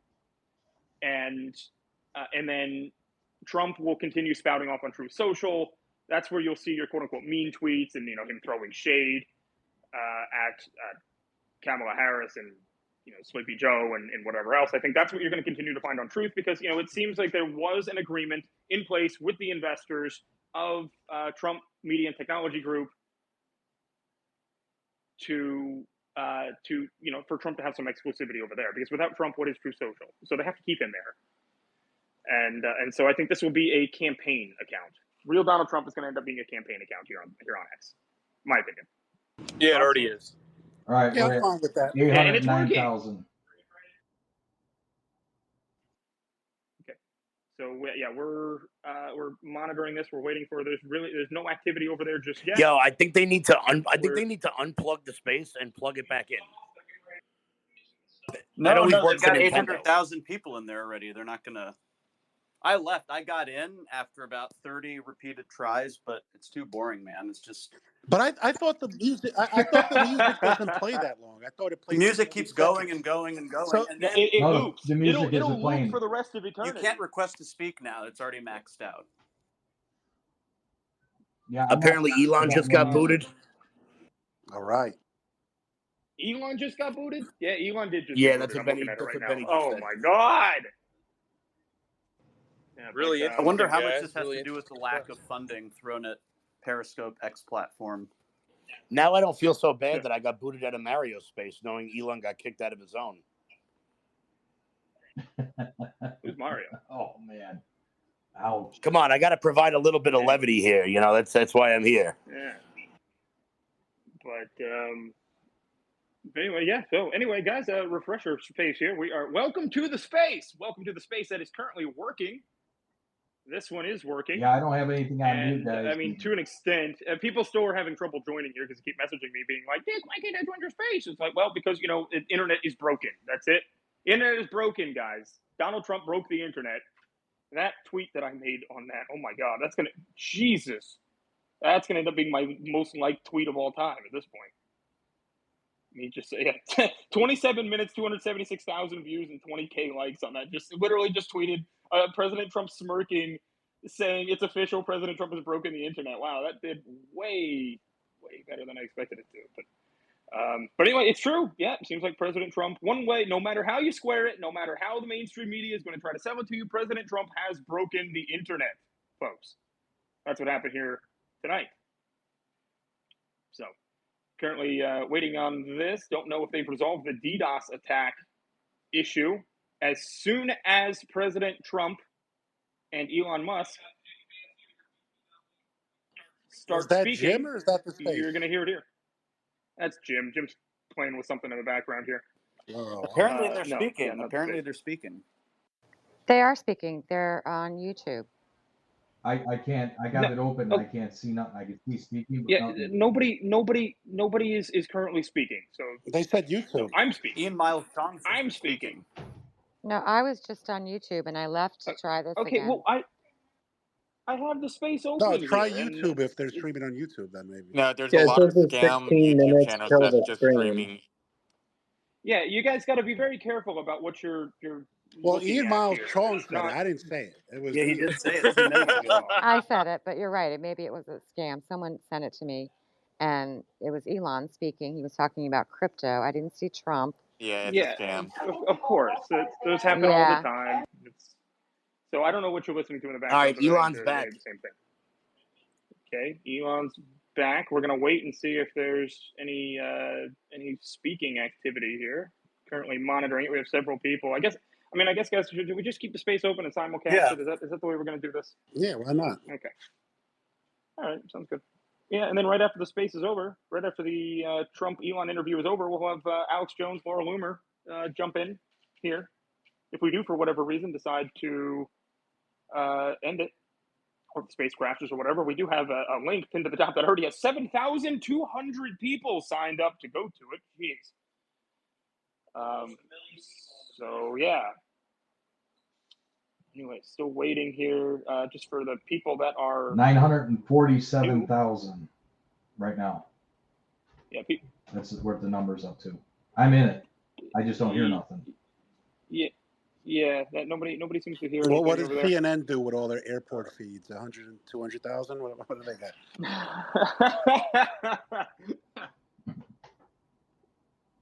Yeah, for the longest time, that was their top market. Actually, funny enough, it was Well, they paid CNN for it. in the airport, so their numbers were all inflated by airports. They're still inflated. Which is like traveling they're is already misery. You got to watch that crap. Yeah. Fake news, fake ratings, fake all that. Our spaces here get a hell of a lot more ratings than CNN does. I guarantee you that one. But well, what does a anyway, DDoS attack actually mean, Nick? I mean, because Elon was posting that they're trying to allow certain groups. The DDoS attack is essentially, in layman's terms, it's some actor, if what he's saying is true, is sending, ungodly amounts of traffic, artificial traffic, to the space to try to crash it. That's so he's pulling it. That's what it. It's basically a denial of service attack. It's a script that goes into people's computers like yours when you're off of it. All of a sudden, if you looked at your bandwidth, at the end of the month from whoever your provider is, you're going to see there were spikes in it. There might be a script in your computer that was hijacked to send traffic somewhere. That's what DDoS does. But we're talking millions of computers all at once. That's the most layman. Yeah. My cousin does stuff with that on the good side. So does anybody here know if Elon and Trump are in the same location? Do we know that? Rawls alerts, maybe. Do you know that? I have no idea. I think they're in a separate location. Yeah. Maybe. Yeah. Okay. So, yeah, Donald Trump Jr. just posted something out that says, that's funny. It's I'll pin it to the top of the space here, guys. And, if you're new to spaces here, you click on the bar, bring up the space where you see all the speakers, scroll to the top, and you can see posts that speakers here we go. pin to the top. My apologies for the late start. We unfortunately had a massive distributed denial of service attack against our servers. And, can you make it louder? Yeah, a little bit louder. Both our data lines, like basically hundreds of gigabytes of data was saturated. We think we've overcome most of that, and so it's now time to proceed. But as this massive attack illustrates, there's a lot of opposition to people just hearing what President Trump has to say, and but I'm honored to have this conversation. I want to emphasize it's a conversation, and it's really intended to just get a feel for what Donald Trump is just liking the conversation. So it's hard to catch a vibe about someone if you just don't hear them talk in a normal way. And when there's an adversarial interview, like no one's themselves in an adversarial interview. And this is really aimed at kind of open-minded, independent voters who just trying to make up their mind. You can understand, like, what is what's it just like that conversation? So, Rosa, can you jump in with a stream? Donald, great to speak. We had a great conversation yesterday. As you mentioned yesterday, if we could just record that conversation and post it would have been excellent. And I hope we can have something like that today. Well, I think we will. I'm pretty sure we will. And congratulations, because I see you broke every record in the book with so many millions of people, and it's an honor. We view that as an honor. And then you do want silencing of certain voices. Usually those are voices that have something to say that are constructive, oftentimes constructive. And so we have to consider it an honor. But congratulations on breaking every record in the book tonight. That's great. Well, thank you. Maybe we could start off with, the assassination attempt, which was an incredible thing. And I have to say that, your actions after that assassination attempt were inspiring.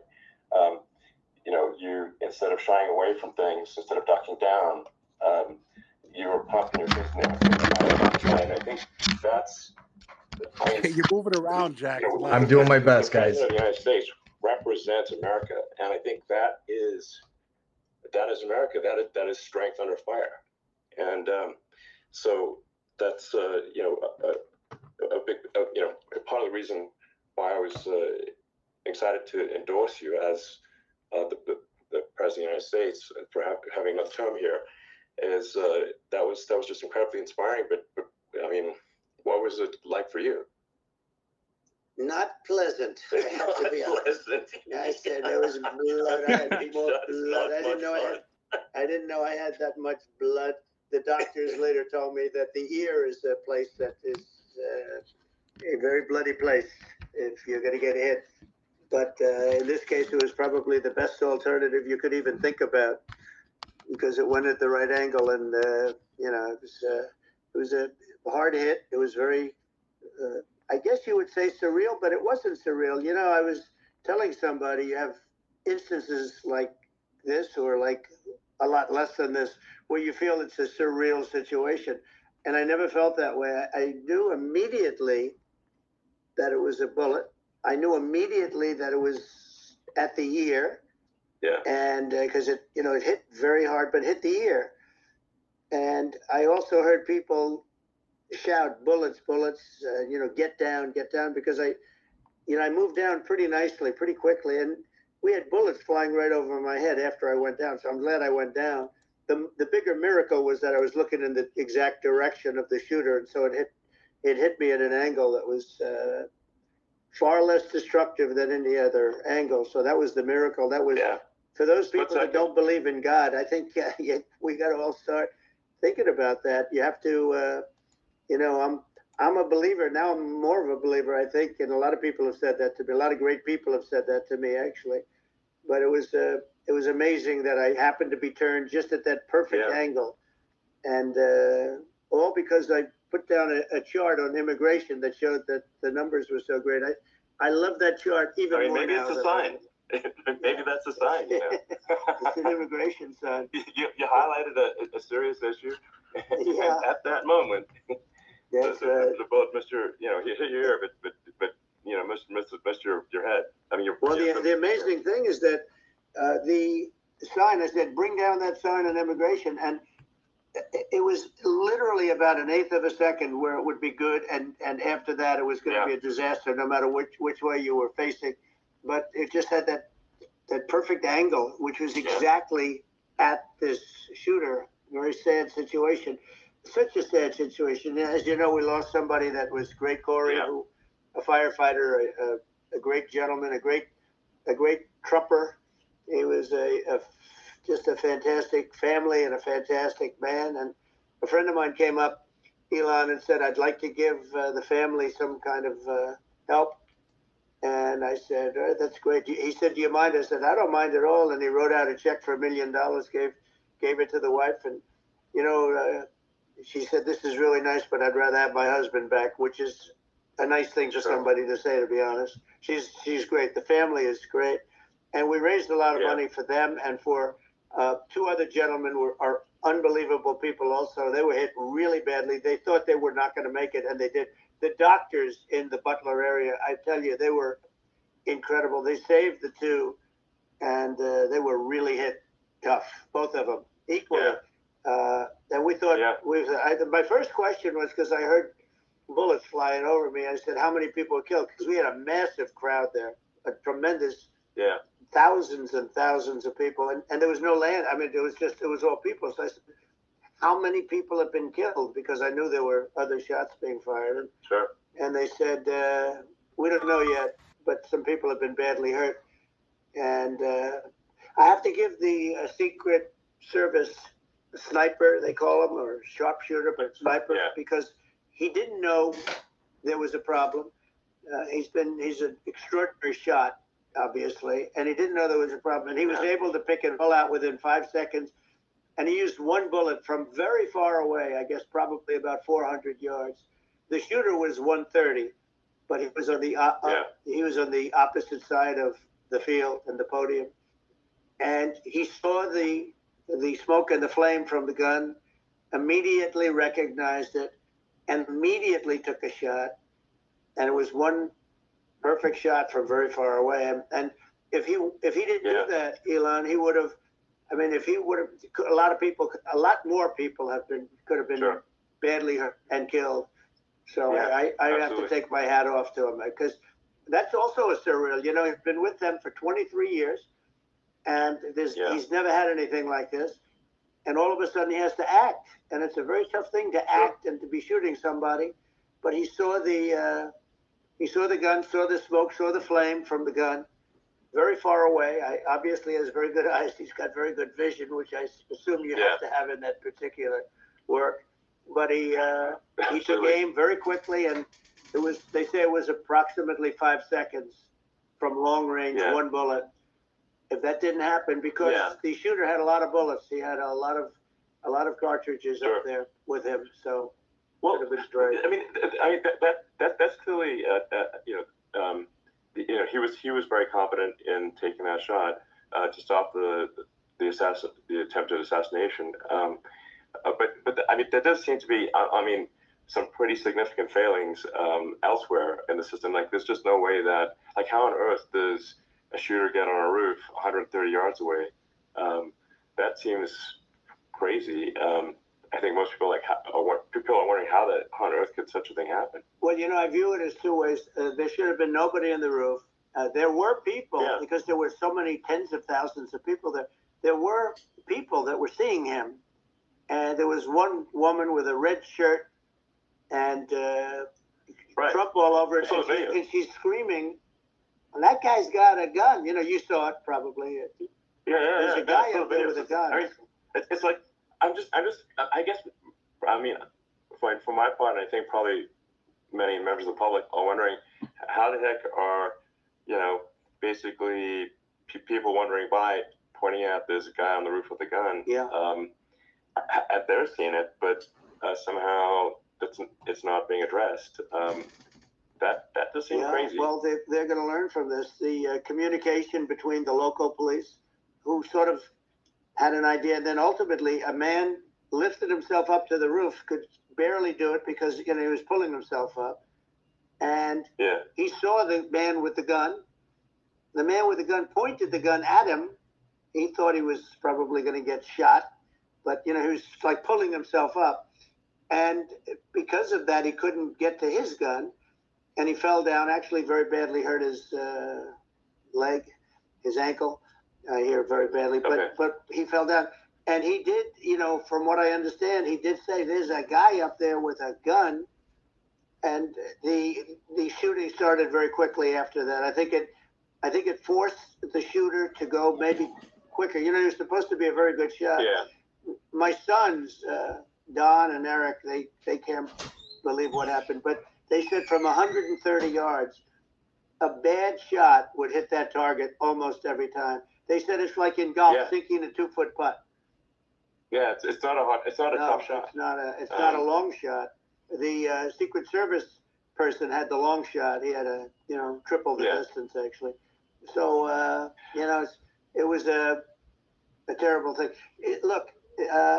It's hard. I have to say this about the Secret Service. When I went down, and I went down based on, I think, their screaming, but other people also, because people saw this happen. You had so many people. One of the miracles was that nobody ran. I mean, if a gun goes off, the crowd control people showed us this. When guns go off, and it does happen in stadiums, at a soccer match or some kind of a match, everybody flees. They call it a stampede, like cattle. But everybody, and a lot of people get killed with those stampedes. We had more people than you'd have at, some of these matches or these games, and nobody left. You had a small group behind us in the grandstand, and that was full. And you look at it as it was taking place, and normally they'd be running. They didn't leave. They saw that I was hurt. They saw a lot of blood, and they saw that I went down. And it's almost like they wanted to be with me. Well, out front, you had thousands, tens of thousands of people. As far as the eye could see, you had people in Butler, as far as the eye could see, and a lot of press too. There were many cameras on watching this. It's what makes it so different, because normally things happen that aren't good, but you never have a picture of it. Here we have all these cameras shooting it, so sort of amazing. But one of the interesting things was that you didn't have anybody flee. You didn't have anybody stampede. Sure. Nobody. And there were some people behind me. They stood up and they're looking like, I tell you, you want to have them in a foxhole with you. I want to meet some of those people because it's so different from what you heard. But so I was down. But the Secret Service guys, there were bullets flying right over my head. You could hear them go whizzing, and these guys came jumping on top of me, and a young lady, Kate. Would jump. They moved so fast, and let me tell you, that took tremendous courage. Now there was a lack of coordination. There was, obviously everybody understands that somebody that building should have been covered. And I think that's like. Looking at the aerial views, that building would be like the number one spot for a sniper. I mean, it's like if you were to pick like what is the favorite, if the goal is to assassinate, what's your favorite spot? That building. You're right. That building would be number one. That would have been the spot. It's like you can ask for a better location. It's like that would have been the spot. You know what people think is when the local policeman, who by the way, he really he did what he was supposed to do. He couldn't hold on any longer. And then when he got his head just peeking above, this guy standing there with a gun in his head, and when he fell down, again, hurt his ankle very badly, but he was making the calls. But what happened is the firing took place very soon. So what they think is that this guy ran to his site, which he had all planned out with the gun. He ran to the site and he started shooting fast, and maybe that's why he sort of missed. I mean, he got me, but it could have been a much bigger problem. But he totally would have hit if you hadn't turned your head. So, there was it was a very near thing. It was a miracle. If I hadn't turned my head, I would not be talking to you right now. As much as I like you, exactly, I would not. I would not be talking to you. Maybe talking to me from another realm, perhaps. Yeah, that's right. We'd be talking from a different place. But it was a very terrible experience. The Butler Hospital, they did such a great job. The doctors were so good. Everybody was so good. There was a mistake. If somebody knew, because people were hearing, there was just a bad feeling that somebody was around. You know that story now. It's been if somebody could have said, because they've oftentimes said, like there'd be a lightning storm or something. Because I've done, I think over 300. I think I did a lot more than that, but we did a lot. And oftentimes they'll say, "Sir, could you wait 10 minutes, please? Sir, could you wait 20 minutes? There's a storm overhead or lightning or something," right? And that happens often. And this would have been a perfect time for that to have happened. But It didn't get coordinated. That was the problem. Well, it was your I think your actions in the heat of fire, and like what I find admirable there was that you can't fake bravery under such circumstances. The courage is instinctual, or it is not. It's not a rehearsed action. And so I just want to say that I think a lot of people admire your courage under fire there. And so thank you very much. I appreciate it. I didn't think of it. I just wanted to get up, and I wanted to stand up. I wanted to let people know. I felt I was good when they were on top of me, covering me, actually, very much covering me, and very bravely. But I wanted to get up. I said, I want to get up, and they wanted. They have everything there. They wanted stretcher. I didn't like the stretcher, and I knew I was hit in the ear, but I knew I wasn't hit anywhere else. They felt I was hit someplace else because it was such a lot of blood, and they were sure that I was hit someplace else. And they were saying, "Sir, you were hit more than the ear." I said, "Nope, I was hit in the ear. I want to get up. Let me get up." And so I got up, and the crowd didn't know what to think. I mean, this was so many people, and you could see they were confused. They didn't know what to think. And I wanted to let them know I was okay. It was very important for me to let them know that. And they went wild. You've seen the after. They didn't go wild when I got up because they didn't know, was I alive? You really couldn't tell. When I stood up before the the fist in the air, they didn't know if I was alive. Nobody did. And when I put the fist up, they were just relieved and happy and thrilled, and the place went crazy. It was pretty amazing. It was a terrible thing, but it was incredibly moving. Well, and I mean, speaking of the sort of slide that got you to turn that saved your life, really, was the illegal immigration slide. Maybe this is worth talking about that. It was that slide saved your life. No, the illegal immigration saved my life. You're right, but it had to be at the exact angle.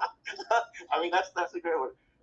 saved by illegal immigration. The incredible thing though, when you talk about the odds, you had to be exactly at that angle. But the incredible thing is that the chart, I used it less than 20% of the time. It was just a moment. Yeah. It's always on my left, never my right, and it's always at the end of the speech. So here we have it. It's on the right, not the left. It's at the beginning, not the end. And even the people that put it up, they were unprepared, and they did a great job. They got it up immediately, fortunately. But I looked to the right, and the bullet came whizzing by, hitting my ear. So it was amazing. But when you think of the odds of that, and that normally you wouldn't use it. Normally I wouldn't have the thing, and then it would have been a very different story. It's very much, I say, an act of God. It's a miracle that it happened, and I'm honored by it. I'm honored by it. Well, what were you about to say about illegal immigration before you were rudely interrupted? Well, I was going to say how good the numbers were. By the way, we're going back to Butler, and we're going to go back in October. We're all set up, and the people are fantastic in Butler. It's a great area. Great. These are incredible people. Like the three that, in the case of Corey, killed, and the other two, the families I got to know them a little bit, and the families are great. But we're going back to Butler, and I think I'll probably start by saying, as I was saying, prior to being so horribly interrupted. But so rudely interrupted by an assassination attempt. But the chart. Some people have no manners. Elon, the chart was just a chart that in my last week we had the best illegal immigration numbers, meaning stopping. It was at the lowest. You've seen the chart. It's become quite a famous chart. Yeah. But that was the lowest point ever recorded. It was a really, I was very proud of those numbers. And then you see what happened with these people, Kamala and Joe. You see what happened. They just let it go. I had remain in Mexico policies. I had all these different policies that was so good. Guys like Tom Homan and Brandon Judd from Border Patrol. All these are all people that they've been on television. They says the best numbers we've ever had. We had so many different checks, catch and release in Mexico, not the United. We had catch and release in the United States. We had it in Mexico. We had so many things. We had things where if many people come in there, they have contagious diseases. We had everything passed. If you have a contagious disease, I'm sorry, but we cannot allow you into the country. So we were setting literally records, and all I was doing is showing that, and I use it sometimes. Sure. And in this case, I'm glad I used it. I can tell you that. But they were fantastic numbers. But I'm going to sleep with that chart always. I'll be sleeping with that chart. That chart was very important for a lot of reasons. Well, I mean, would it be accurate to say that you're supportive of legal immigration, but we obviously need to shut down illegal immigration, and especially unvetted illegal immigration, because and that's not the same as saying that everyone who is an illegal immigrant is bad. In fact, I think most people who are illegal immigrants are actually good, but you can't tell the difference unless there's a solid vetting of who comes across the border. Does that accurately represent your position? I say it very simply. They have to come in legally. They have to be checked. Yeah. Because look, Kamala was the border czar. Now she's denying it. Everything that I do, she's saying she was strong on the border. We're going to be strong. Well, she doesn't have to say it. She could close it up right now. They could do things right now. It's horrible. No tax on tips, and all of a sudden she's making a speech and saying there will be no tax on tips. I said that months ago. And by the way, they had just the opposite. They had not only tax on tips, but they hired 88,000 IRS agents, and many of them were assigned to go get waitresses and caddies and all of this on tips. They have a policy. They had a policy that they were really going to go after you, and were really harassing people horribly. And then all of a sudden, for politics, she says, she comes out with what I said, which I think is terrible. And I think it's also hitting them very hard. These people are fake. Now they're also saying they did a good job on the border. We had the worst numbers in the history of the world, not of our country. There's never been a country in history that has had a catastrophe like this. We've had, I believe, and I think you believe this too, you hear 12 million, 13. I believe it's over 20 million people came into our country, many coming from jails, from prisons, from mental institutions, or a bigger version of that is insane asylums, and many are terrorists. And I'll tell you what, they're coming not just from South America, they're coming from Africa, they're coming from all over the world. They're coming from Asia, they're coming from the Middle East, they're coming from countries that are stupidly and horribly bombing Israel October 7th. They're coming from all over the world. And you look at, it's so sad, October 7th, because it should have never happened. Yeah. It's so sad when you look at Ukraine. It should have never happened.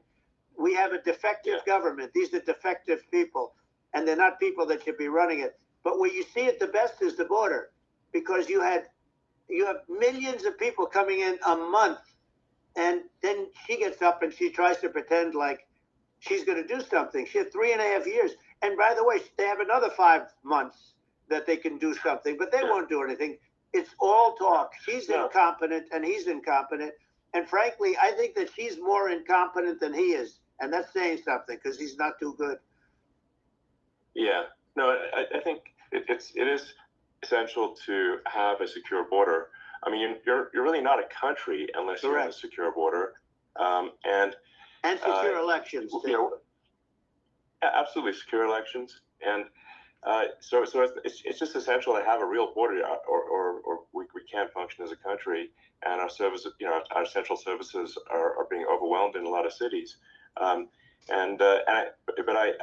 we were talking about earlier, I think having a legal immigration process that is smooth and efficient and done well, and I, speaking as someone who is a legal immigrant, I think that like one way to think of it is, who do you want on your team?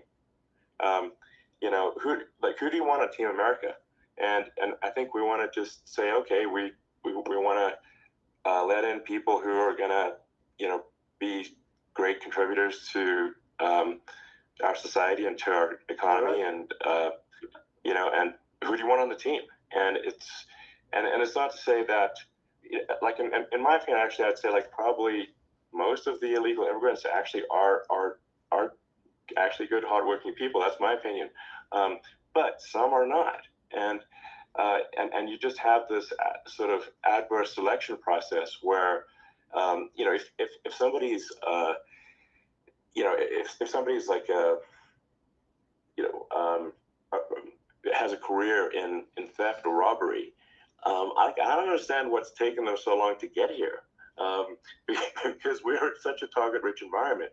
I mean, why aren't more people who have a career in, bad things coming here sooner? Because it's a piece of cake to go rob, houses in LA or New York, compared to other parts of the world.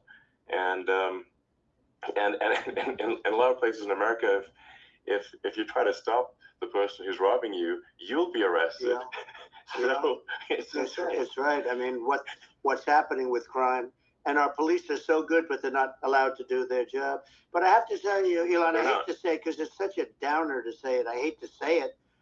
I hate it. But you have a lot of people that just shouldn't be. I think it's a much bigger number than you think. They're allowing, again, right, they're allowing people from their jails. And if you were running one of these countries where they're coming from, you would have had all of them. As an example, Venezuela, their crime is down 72%. They're taking their drug dealers. They're taking, frankly, their prisoners. They're emptying out their prisons.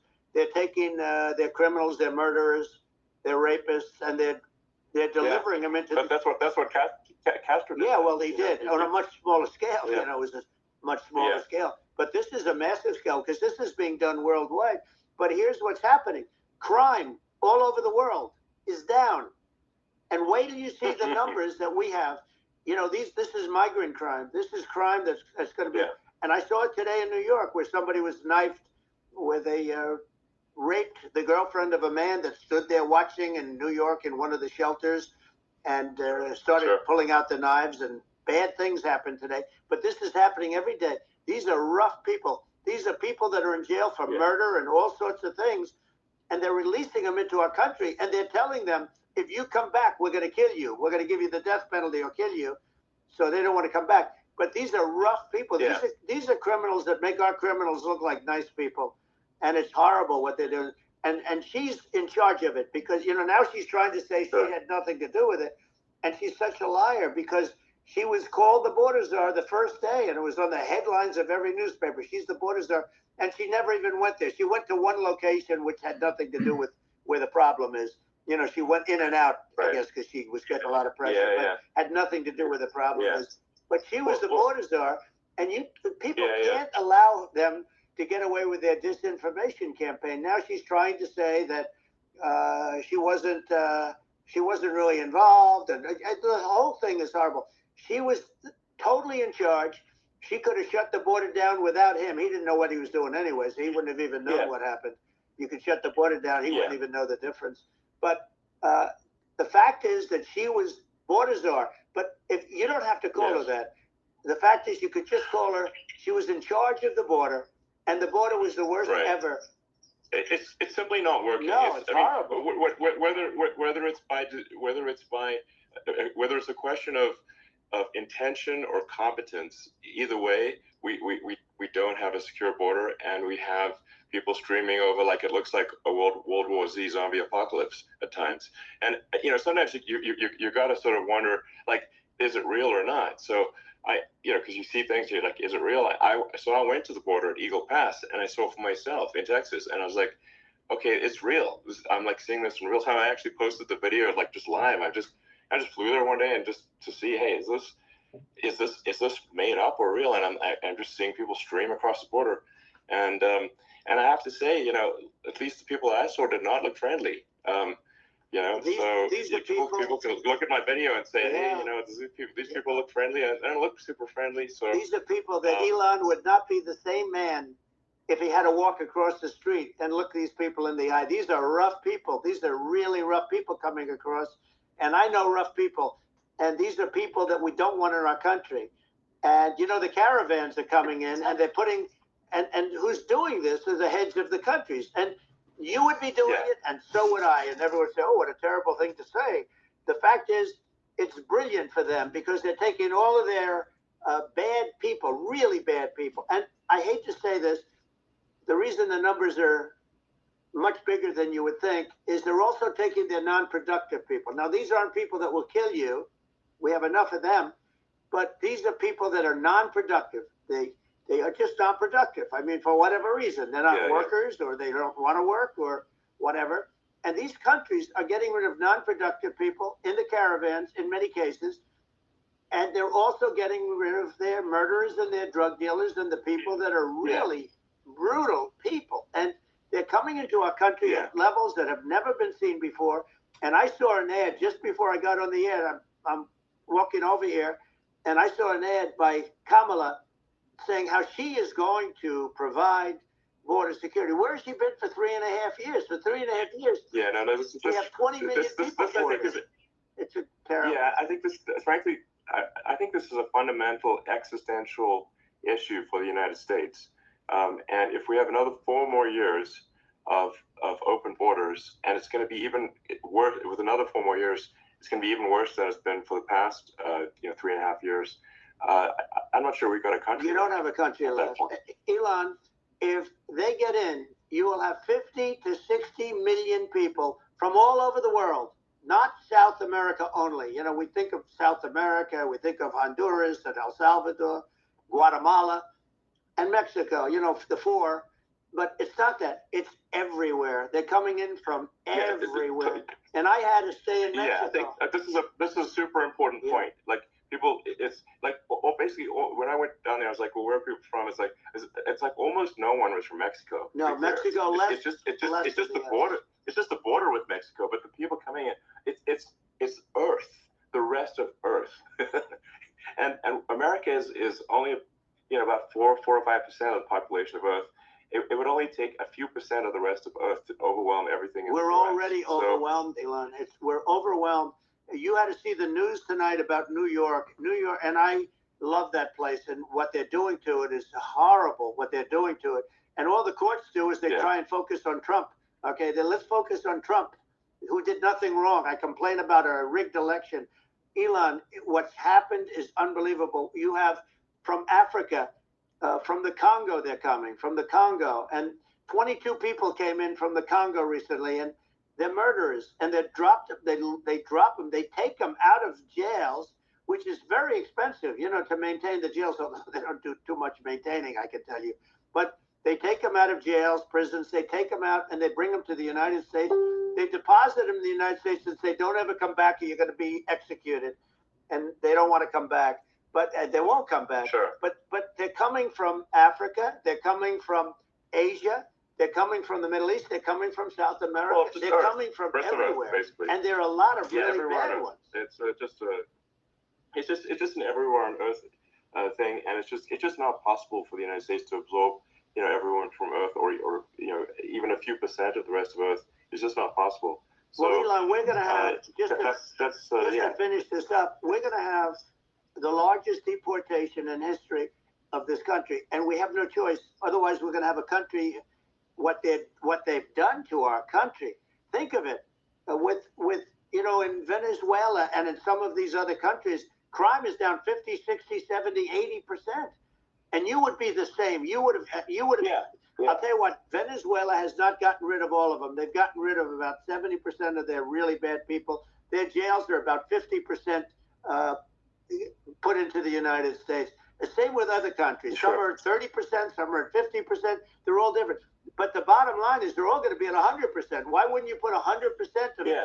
And they're doing it right now while this third-rate phony candidate. Don't forget, I beat Biden. He failed in the debate miserably. And, some people said, oh, gee, it's too bad. It's too bad he did so badly, or I did well in the debate. The first night they said, wow, one of the people at CNN said that was the greatest debate performance I've ever witnessed. And then 2 days later, they didn't talk about that. They just said he was bad. But that's okay. That's the way I get treated, and I don't mind that at all. What I can tell you is this. We cannot have a Democrat. We cannot have her. She's incompetent. She's as bad as Biden in a different... Look, she hasn't done an interview since this whole scam started. And say what you want. This was a coup. This was a coup of a president of the United States. He didn't want to leave, and they said we can do it the nice way or we can do it the hard way. Yeah, I'm just talking about back behind the shed and basically shot him. You know, what they did with this guy, and I'm no fan of his, and he was a horrible president, the worst president in history. And one of the reasons he was so bad, first of all, the Israeli attack would have never happened. Russia would never have attacked Ukraine, and we'd have no inflation. And we wouldn't have had the Afghanistan mess, if you think of it. Well, and we wouldn't have had Afghanistan. But when you think of it, you take a few of those events away, and we have a different world. We would also have inflation was caused by oil. Yeah, I think you're making an excellent point here, which is that when other countries can, that are are thinking about invading or doing bad things, when they're thinking about that, they're thinking about, okay, what's the American president going to do, and do they fear the American president, or is there someone they do not respect and do not fear? And I think they would rightfully be. I mean, but look at that the footage of the assassination. They're like, okay, President Trump is like, don't mess with me. I mean, that's like, whereas I think people are not going to be, and they obviously have not been at all intimidated by Biden, and they certainly will not be intimidated by Kamala. And you have to really think about it in the context of global security. That if the American president is someone that, like, evil dictators are scared of, that makes a huge difference to the security of the world. So I had a good relationship with Putin, despite the Russia hoax that lasted for over 2 years. Just a hoax created by Hillary Clinton and Adam Shifty Schiff, some just bad people, just sick people, frankly. I mean, Schiff is a sick person. He's going to end up probably being a senator. It's hard to believe. The whole thing is hard to believe. But, they put our country in danger with that stuff, too. They actually, when they make up stories, and you have to fight your way out of it for a long time. But I know Putin very well. I got along with him very well. He respected me, and it's just one of those things. And we would talk a lot about Ukraine. It was the apple of his eye. But I said, don't ever do it. Don't ever do it. I shut down Nord Stream 2. That was the big oil pipeline, the biggest pipeline in the world going all over Europe. I shut it down. Biden came, and then they say, I loved Russia. I was a friend of Putin, and I loved Russia. No, he actually said to me one time, he said, if you're my friend, I'd hate to see you as an enemy. I shut down his pipeline, the biggest pipeline. They were looking at that to fund, and this pathetic president gets in there. And the first thing he did, one of the early things he did, is he shut down Keystone XL pipeline, which is our pipeline that would have employed 48,000 people, pipeline workers, shuts it down. That was, a massive job that Obama refused to allow. Yeah. I allowed it in my first week because it was jobs and it moved oil. And by the way, in a much more environmentally friendly way. It's underground. It's not a truck that catches on fire or a train that catches on fire. But think of it. He shut down the XL pipeline, the Keystone XL pipeline. Yeah. He shuts that down, and he approves the Russian pipeline. Yeah, it doesn't make any sense. It's inconsistent. Certainly, but I mean, I think it's just worth emphasizing, to listeners, the immense importance of whether the United States president is intimidating or not intimidating, and how much that matters to global security. Because there's some real tough characters out there, and if they don't think the American president is tough, they will do what they want to do. I know every one of them. And it puts the whole world in danger. Elon, I know every one of them, and I know them well. I know Putin, I know President Xi, I know Kim Jong-un of North Korea. I know every one of them. And let me tell you, people will say, oh, this is terrible. He said, I'm not saying anything good or bad. They're at the top of their game. They're tough, they're smart, they're vicious, and they're going to protect their country. Whether they love their country, they probably do. It's just a different form of love, but they're going to protect their country. But these are tough people at the top of their game. And when they see a Kamala or when they see Biden, Sleepy Joe, they can't even believe it. They can't believe this happened. All the stuff that you're seeing now, all the horror that you look at Israel, they're all waiting for an attack from Iran. Iran would not be attacking, believe me. when I was there, and I say it with respect because I think we would have been good with Iran. I don't want to do anything bad to Iran, but they knew not to mess around. Iran was broke because I told China, if you buy from Iran oil, it's all about the oil. That's where the money is. But if you buy oil from Iran, you're not going to do any business with the United States. And I meant it. And they said, we'll pass. Yeah. They didn't buy oil. Other countries, likewise. Sure. You want to buy, you're not doing business with the United States. And they were at a point where they had no money for Hamas. They had no money for Hezbollah. They had no money for any of these instruments of terror. And it was amazing. In fact, there were articles when I was leaving, which is hard to believe, actually, especially when you look at what's happened to our country. Our country is so bad right now. It's such a different place. We were respected. Think of it. 4 years ago, we were so respected to a point where when I said don't buy oil, they didn't buy oil. But they had no money, and Israel would have never been attacked. Zero chance. And again, I said to Vladimir Putin, I said, don't do it. You can't do it, Vladimir. You do it, it's going to be a bad day. You cannot do it. And I told him things that what I do, and he said, no way. And I said, way. And it's the last time we ever had the conversation. He would never have done. I got along well with him. I hope to get along well with him again.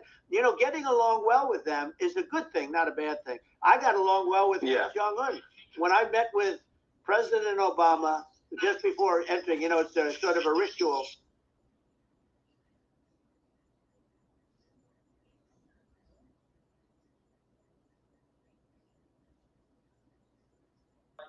Jack. Did it cut out in the space too, or no? No, it's okay. It's okay. Here, we got it. My button is much bigger, and my red button worked. And then I called him Little Rocket Man. Yeah, I don't know what's going on over here, guys. And I got it. they said Don't they worry. want to meet. They want to meet me, and we met. Yeah. As you remember, we met in Singapore. We met also in Vietnam, and I got along with them. We were in no danger. But President Obama thought we were going to end up in a war, a nuclear war with him. And let me tell you, he's got a lot of nuclear stuff too. Exactly. He's got plenty of nuclear. He can do plenty of damage. So yes, I mean, it's because people like Kim Jong Un, they respond to strength, not weakness. Well, and he and I had a good relation. Remember I met him and we walked onto his land. Nobody ever walked onto his land before. I walked on. I wouldn't say let's bring up Secret Service again. I wouldn't say they were thrilled when I did that. I walked onto his land, and it was an amazing period. But we were not in danger with him because of me. I always say that we have enemies on the outside and we have enemies on the inside. We have some really bad people in our government and people that are controlling of the people. I mean, I'd mention names, but I really don't want to give them the credit. But we have some really bad, and I say they're more dangerous than Russia and China. If you have a smart president, a president that gets it, we are not in danger from those countries because they need us and they need our help.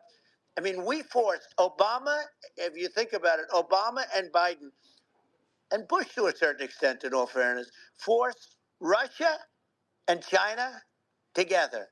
And if you're a history student, the first thing you learn is you cannot let Russia and China align. But then they also got, if you take a look, Iran, and they have North Korea. That's, they call it the axis of evil. In the old days, you had the axis of evil. Here we have a modern day axis of evil. These are powerful countries, very heavy nuclear, which is the biggest threat. Yeah. The biggest threat is 1/8 of the next 100 years. You'll have more oceanfront property, right? The biggest is not that. The biggest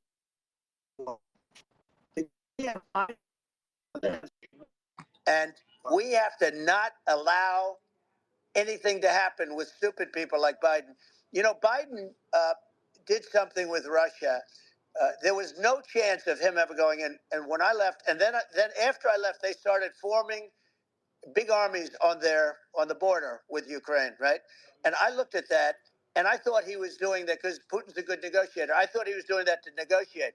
But then Biden saying such stupid things. For instance, he said that it can be a NATO country. Now, Russia, for as long as there's been NATO, has said we're never going to agree to that, and we go that, and we did things and said things through this president with a low IQ, very low IQ. He had a low IQ 30 years ago, by the way, but now he might not even have a IQ at all. There's nothing on the board that goes this low. He said things that were so stupid that war would have been, that war had zero chance of happening if I were there. Zero chance. He was saying everything the opposite. Everything the opposite. And it's so sad because many more people have been killed in Ukraine than you read about. You don't read about how bloody it is and how disaster. Sure. Hey, look, just in the two armies, you lost 500,000 people. And Ukraine's having a hard time. Ukraine, I don't know if you saw the article recently, and it's true. You don't hear the true story. But if you think about it, Russia's gone, Russia defeated Germany with us, and they defeated Napoleon. They've been around a long time. They're a big fighting force. Yeah. So, and it's very unfair. And Ukraine now doesn't have enough men. They're now using young men and very old men to fight. And we're in a very bad position. And I'm not going to blame exclusively, but I can tell you I could have stopped that. And a smart president could have stopped that. It wouldn't have happened. But we had a man that actually made it more prevalent. It was so bad. The words that he was using, the stupid threats coming from a stupid face that he was using. I said, this guy's going to cause us a war. He's going to cause us. And let me tell you, it can lead to World War III. That can lead to World War III. The Middle East can lead to. We have numerous places that could end up in a World War III right now for no reason whatsoever. No, I think you're right.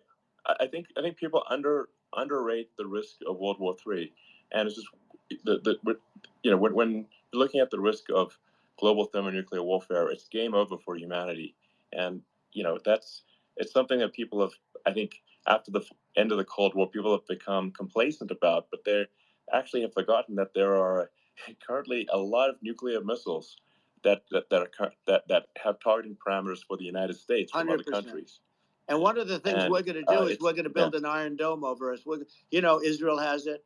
We're going to have the best Iron Dome in the world. We need it, and we're going to make it all in the United States. But we're going to have protection, because it just takes one maniac to start something. We're going to have protection, and we're going to have. Why shouldn't we have an Iron Dome? Israel has one. Some other places have one that nobody even knows about, frankly. But Israel has it. We're going to have an Iron Dome. But, with all of that being said, to me, that's so important, the most important. But with all of that being said, the election's coming up, and the people want to hear about the economy and the fact that they can't buy groceries because they don't have enough money to buy groceries. The inflation has killed them. Food prices are up 50, 60, even 100% in some cases. And this stupid administration allowed this to happen. And it's a shame. And that's the thing that people most care about, in my opinion. They care about the border a lot. And we discussed the border at great length. It's nice to have a forum like this where I can discuss something at length. And by the way, you think Biden could do this interview? Do you think that Kamala could do this interview? They would take a pass on you. No, they could not. So they don't need Elon. They don't need Elon screaming out questions. It's pretty sad when you think that somebody that does this for a living can't answer a question or is afraid to do an interview. And in her case, with a very friendly interview, she's got all friendly interviewers. It's pretty sad. Yes, absolutely. But the big thing now is the economy, Elon. And as much as I view nuclear as the single most important thing, but a lot of people don't understand that. But it doesn't have to. If I understand it, that's all you need. Because if I was president, you're not going to have that kind of a problem. But the thing that they really is making them angry is what Kamala and Biden have allowed to happen to the economy. It's a disaster with inflation. The inflation, it doesn't matter what you make. The inflation is eating you alive. If you're a worker or if you're just a middle income person, you can't afford. 4 years ago, 5 years ago, people were saving a lot of money. Today, they're using all their money and borrowing money just to live. It's a horrible thing that's happening. And we'll end that quickly. Well, I think a lot of people just don't understand where inflation comes from. Inflation comes from government overspending. because the checks never bounce when it's written by the government. So if the government spends far more than it brings in, that increases the money supply, and if the money supply increases faster than the rate of goods and services, that's inflation. So really, we need to have we need to reduce our government spending, and we need to re-examine. I think we need like a government efficiency commission to say like, hey, where are we spending money that's sensible? Where is it not sensible? Right. And we need to live within our means. We're currently adding, I think, $1 trillion to the deficit roughly every 100 days. That's right. And the interest payments on the national debt have now exceeded the defense budget. It's on the order of $1 trillion. It's interest, and it keeps growing. I rebuilt our military, largely rebuilt our military. Did a great job on it, which was so important. We had jets, we had fighters that were, and bombers that were 70 years old. And we did a great job in that. Then we gave 85 billion of it back to Afghanistan, if you can believe it. We gave them 85 billion. They're one of the largest sellers of military equipment in the world. They're selling what we gave them. That was one of the most embarrassing days in the history of our country. But if you think about, let's go back to the economy. We have to bring energy prices down. Energy started at the price of gasoline. Now your cars don't require too much gasoline, so you have a good, and you do make a great product. I have to say, I have to be honest with you. That doesn't mean everybody should have an electric car, but these are minor details. But your product is incredible. But the gasoline, Elon, is the cost of energy. Not only gasoline, it's the cost of heating your house and cooling your house. That has to come down. It's gone up 100%, 150, and 200%, and that has to come down. When that comes down, and we're going to drill, baby, drill. They stopped drilling, and then they went back to drilling because they went back to the Trump policy. But if they won the day after they get into office, this country will go out of business because they're going to go to an energy policy that's not sustainable. Wind and different things. You're not going to have anything. Yeah. And I know you're a big fan of the AI, and I have to say that AI, and this is shocking to me, but AI requires twice the energy that the country already produces for everything. So we're going to have to build a lot of energy if our country will be competitive with China, because that's our primary competitor for this on the AI. You're going to need a lot of electricity. You're going to need tremendous electricity, like almost double what we produce now for the whole country, if you can believe it. Sure. Well, just going, back to this, like this basic thing, which that people try to make it sound complicated, but it's not. But inflation is caused by government overspending. Right. Would you agree that we need to take a look at government spending and have perhaps a government efficiency commission that just tries to make the spending sensible, and so the country lives within its means, just like a person. The waste is incredible, and nobody negotiates prices. You used to have a lot of people making jets, and you end up with two companies, and they'll probably try and merge at some point. I went through it, like Air Force, just a thing like Air Force One. One of the first documents they asked me to sign, a general walks in, sir, would you please sign this document? And what is it? Air Force One. That's with Boeing, which is basically two planes, two 747s. And the price was $5.7 billion for two planes. Now, now they're highly sophisticated. That's insane. They're even nicer than your plane, okay? But much more sophisticated. They're I won't say what's on it, but they got a lot of stuff on it. Anyway, but it's 5.7. Sure. That's a crazy number. It's a crazy number. But I said, I'm not going to pay 5.7.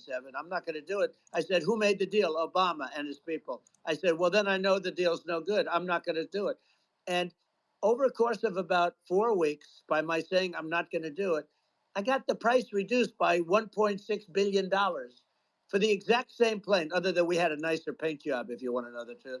But for the exact same plane, I saved one. And I said to Boeing, man, you guys must make a lot of money if you can reduce the price by that.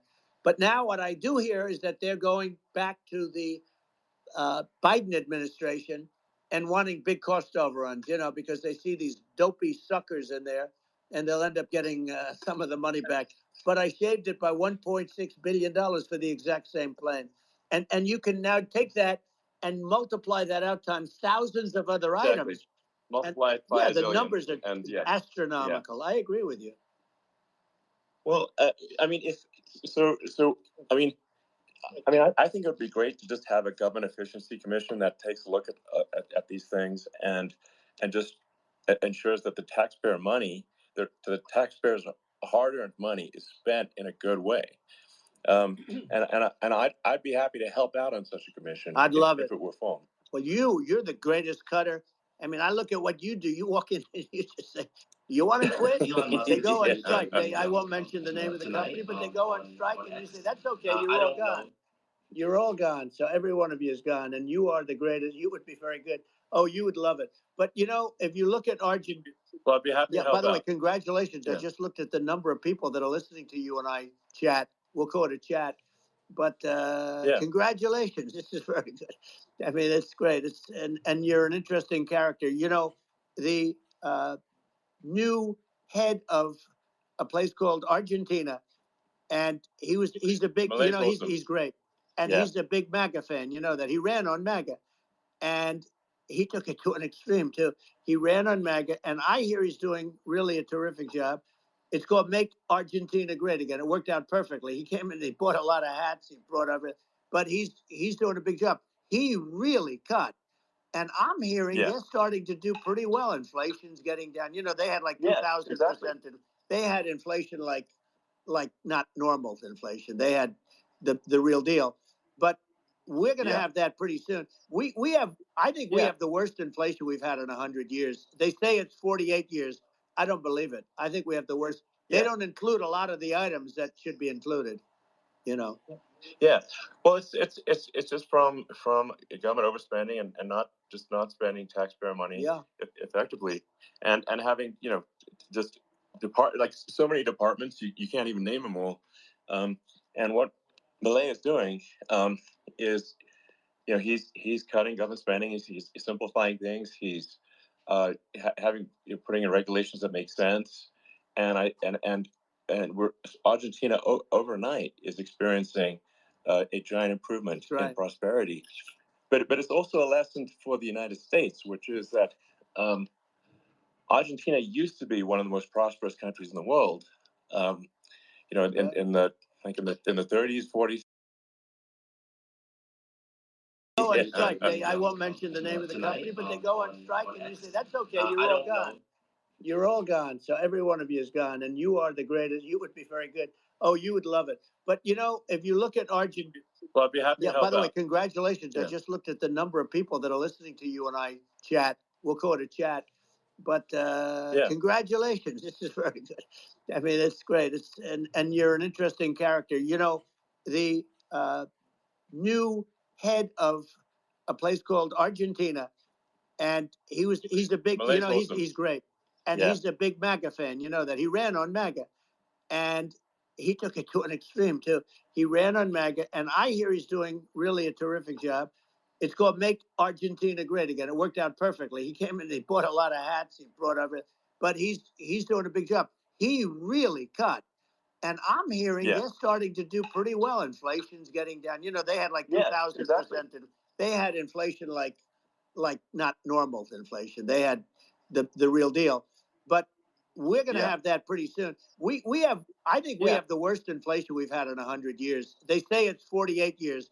I don't believe it. I think we have the worst. They don't include a lot of the items that should be included.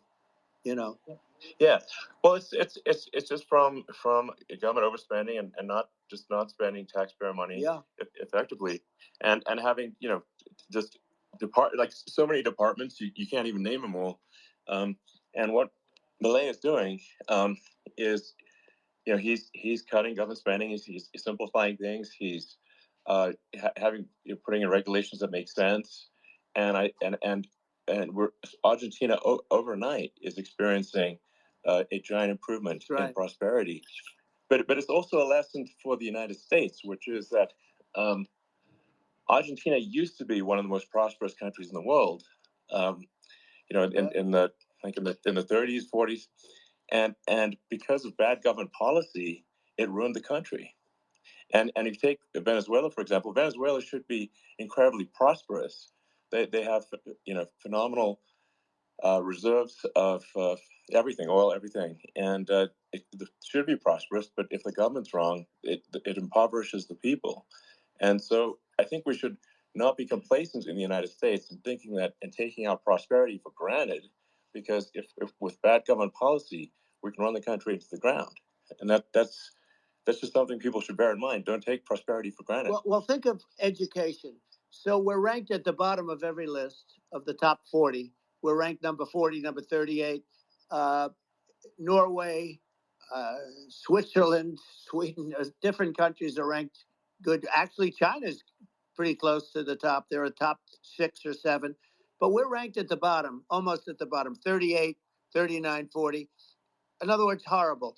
And yet we spend more per pupil than any other country in the world. So we spend more. And what I'm going to do, one of the first acts, and this is where I need an Elon Musk. I need somebody that has a lot of strength and courage and smarts. I want to close up Department of Education, move education back to the states, where states like Iowa, where states like Idaho, not every state will do great, because states that basically aren't doing good now. You look at Gavin Newsom, the governor of California. He's terrible. He does a terrible job. So he's not going to do great with education. But of the 50, I would bet that 35 would do great, and 15 of them, or 20 of them will be as good as Norway. Norway is considered great. You can name them. I mean, they're so good. Some of these countries are so good. But if you go into some of these really well-run states, we have states that don't know what debt is. We have states that have low taxes, no debt, everybody working. They're really well-run.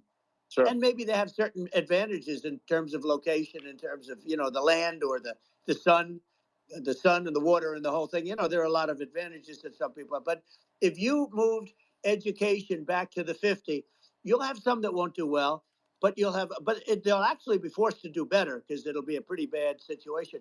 But if you think about it, you'll have some of these states. I'll bet you'd have 30, 35 states. It'll be much better. And you know what it'll cost? Less than half what it is in Washington. And these people don't care about the students in these, faraway states. And it'd be unbelievable. Yeah. I think you're making a good point in that if the states have to if each state has to compete against other states, then people will naturally move to states where it's better. Well, like California, as we said, it's a badly run state. I could go through. I got so many friends that are in those states, even if they're Democrats. I hate to mention certain states, but Illinois is badly run with Pritzker. He's a real loser.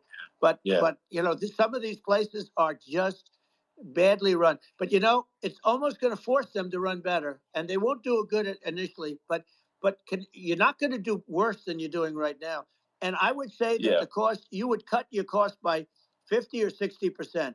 And you'd have a little monitor. You want to make sure they're teaching English, as an example. Give us a little English, right?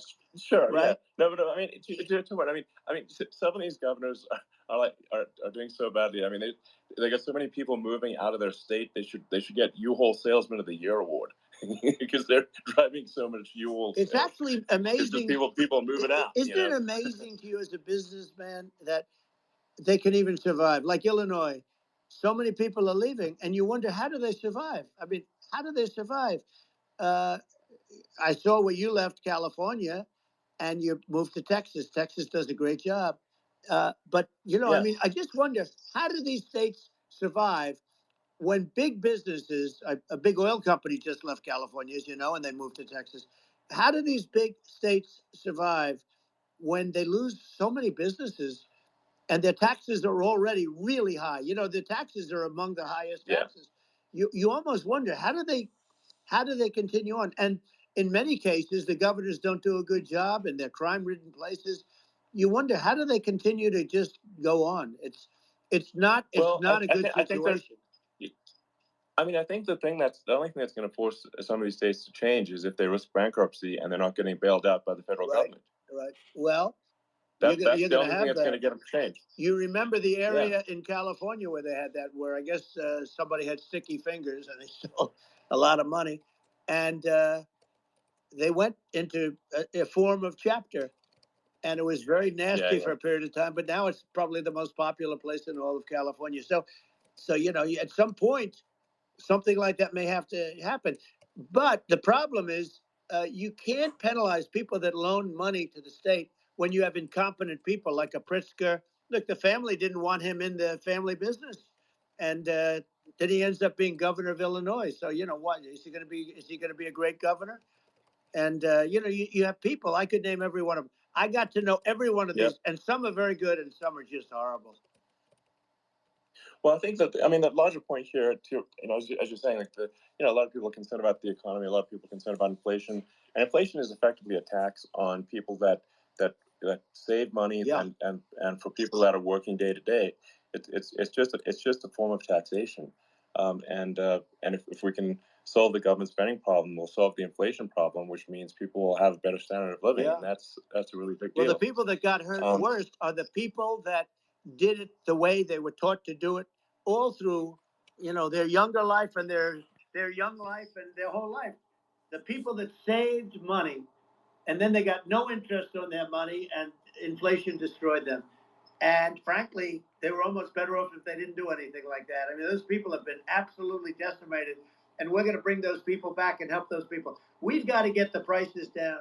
When I look at bacon costing 4 or 5 times more than it did a few years ago, when you look at some of the food products in grocery stores, people go, they can't believe it.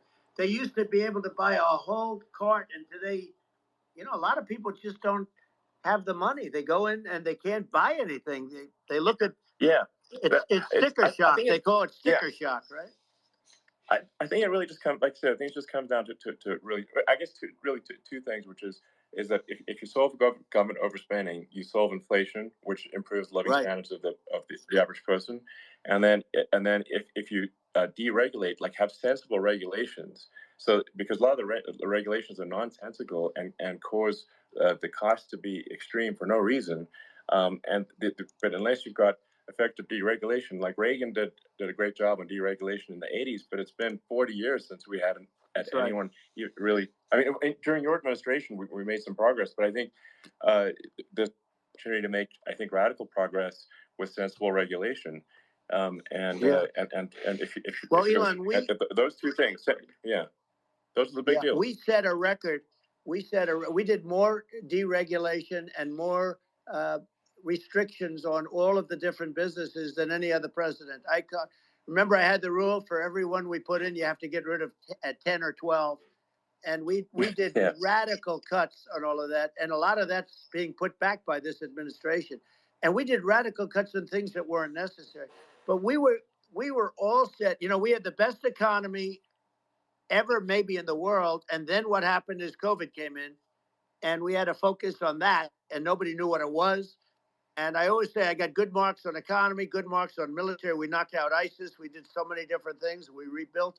But, I never got the credit that we really deserved on what we did with COVID. We never got the credit. But had that not happened, a gift from China, from Wuhan, came in from Wuhan, the Wuhan labs, and I always said it, and it turned out to be right. But had that not happened, we were set to start reducing debt. We were going to reduce taxes further. I gave the largest tax cuts, and we were going to reduce taxes still further for middle-income people, not only businesses. But we did it for businesses because they're the ones that's why we had the great job numbers. But we were set to really start reducing debt. And, we're sitting on the biggest pile of liquid gold anywhere in the world, bigger than Saudi Arabia, bigger than Russia. And we were going to drill, and we were going to make so much money. We were going to supply Europe with oil. I had stopped the Russian pipeline, and we were going to supply them with oil and gas. We were going to make a fortune. And then the COVID came in, and we really had to divert. Then what happened is when they came in, we kept a lot of businesses alive. If I didn't do what we did, we would have had a 1929 type depression. But the problem is when Biden came in, he got trillions of dollars and just started spending it stupidly. You didn't need it anymore. We got over that bad period where everybody was dying and, it was just not a good period. Interestingly, during his administration, many more people died during his administration of COVID than during my administration, and we really got the brunt of it. But people don't realize more people died during his administration than ours. But it diverted us from doing what I wanted to do. But we had the greatest for almost 3 years. We had the great, and you know that probably better than anybody. So many of your friends said to me, the best years we've ever had in business were during the Trump years, and also said that African American, Hispanic American were so incredible.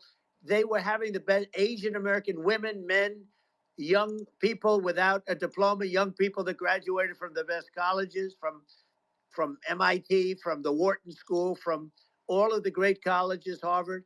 They were doing better, and people without a diploma were doing better, and everybody was happy. And then COVID came, and we had the problem is they spent trillions and trillions of dollars. They wasted. They shouldn't have taken any money, and we wouldn't be having inflation right now, which is killing our country.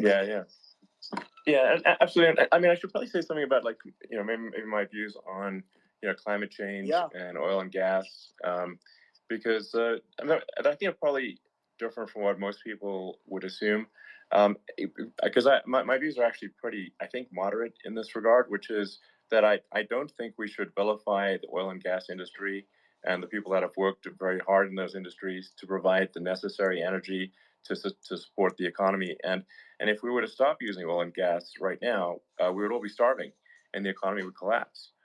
So it's I don't think it's right to sort of vilify the oil and gas industry, and the world has a certain demand for oil and gas, and it's probably better if the United States provides that than some other countries, and it would help with prosperity in the U.S. And at the same time, obviously, my view is like, we do over time want to move to a sustainable energy economy, because eventually you do run out of. I mean, you run out of oil and gas. It's not there. It's not infinite, and there is some risk. I think the risk is not as high as a lot of people say it is with respect to global warming. But I think if you just keep increasing the parts per million in the atmosphere long enough, eventually it actually simply gets uncomfortable to breathe. People don't realize this. If you go past 1,000 parts per million of CO2, you start getting headaches and nausea. And so we're now in the sort of 400 range. We're adding, I think, about roughly 2 parts per million per year. So I mean, it still gives us. So what it means is, like, we still have quite a bit of time, but so there's not like, we don't need to rush, and we don't need to stop farmers from farming, or prevent people from having steaks, or basic stuff like that. Like you leave the farmers alone. I agree. How crazy is that? Where I mean, you have farmers that are not allowed to farm anymore and have to get rid of their cattle, and the whole world is a little crazy. But it's largely taken its lead from us.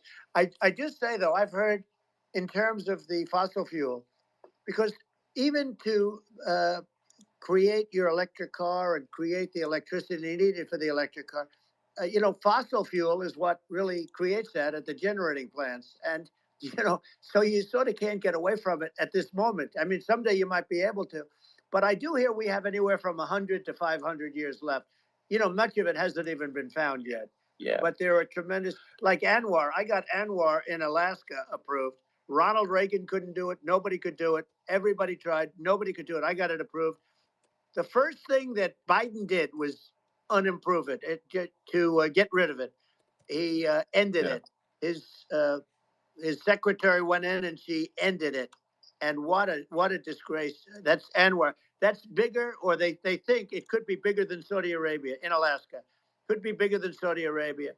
But they went in and they terminated it. And I'll get it going very quickly, because not only is it big for Alaska, I mean, you talk about economic development, that for the United States, I mean, that is, they say, bigger than Saudi Arabia or the same size, and pure, really good stuff.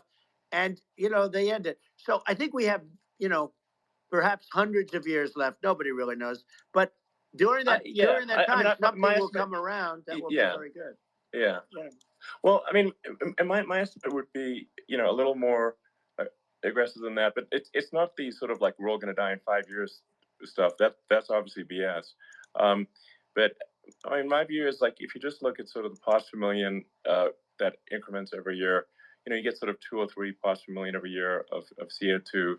I mean, I think some of that it's problematic if it accelerates. If you start going from 2 or 3 to say 5, and then there may be some situations where you get just a step change increase in the CO2, and I think we don't want to get too close to 1,000 ppm because like that's actually makes it uncomfortable to breathe. Like just existing in 1,000 ppm CO2 is uncomfortable. That's like that's considered like an industrial hazard, right? Just so it's that's actually you start getting headaches and stuff. So it's even without global warming, it's not comfortable to live in. So you don't want to get too close to that. But I mean, I think we've got. I think we want to just move over and like, and if I don't know, 50 to 100 years from now, we're I don't know, mostly sustainable. I think that'll probably be okay. So it's not like the house is on fire immediately, but I think it is something we need to move towards. And on balance, it's probably better to move there faster than slower. But like I said, without vilifying the oil and gas industry, and without causing hardship in the short term, I think this can be done. Without but people can still have a stake, and they can still drive gasoline cars, and this it's okay. It's like it's not. I don't think we should vilify people for it, but I think we should just generally lean in the direction of sustainability, and I actually think solar is going to be a majority of Earth's energy generation in the future, and it's certainly trending that way. And so you get the solar power, combine that with batteries, so because obviously the sun doesn't shine at night, and then you use that to charge the electric cars, and you have a long-term sustainable solution. And that's what Tesla is trying to move things towards, and I think we've made a lot of progress in that regard. But when you look at our cars, we don't believe that environmentalism, that caring about the environment should mean that you have to suffer. So we make sure that our cars are beautiful, that they drive well, that they're fast, they're sexy. I mean, they're cool. In fact, literally, I mean, the sexy joke, Model S, Model 3, Model X, and Y spells out sexy. It's probably the most expensive joke out there. But I don't know. I like cheesy humor, So, but I'm a big fan of like let's have an inspiring future, and let's work towards a better future, and we do so without demonizing. Right. I'm okay. It's very interesting. You use the word global warming, and today they use the word climate change because you have some places that go up, and so they were getting themselves in a little trouble with the word global warming because not every place is warming. Some places are going the opposite direction. But I'm sort of waiting for you to come up with solar panels on the roofs of your cars and on the trunks of the cars, and it just seems like something that at some point you will come up with. I'm sure you'll be the first.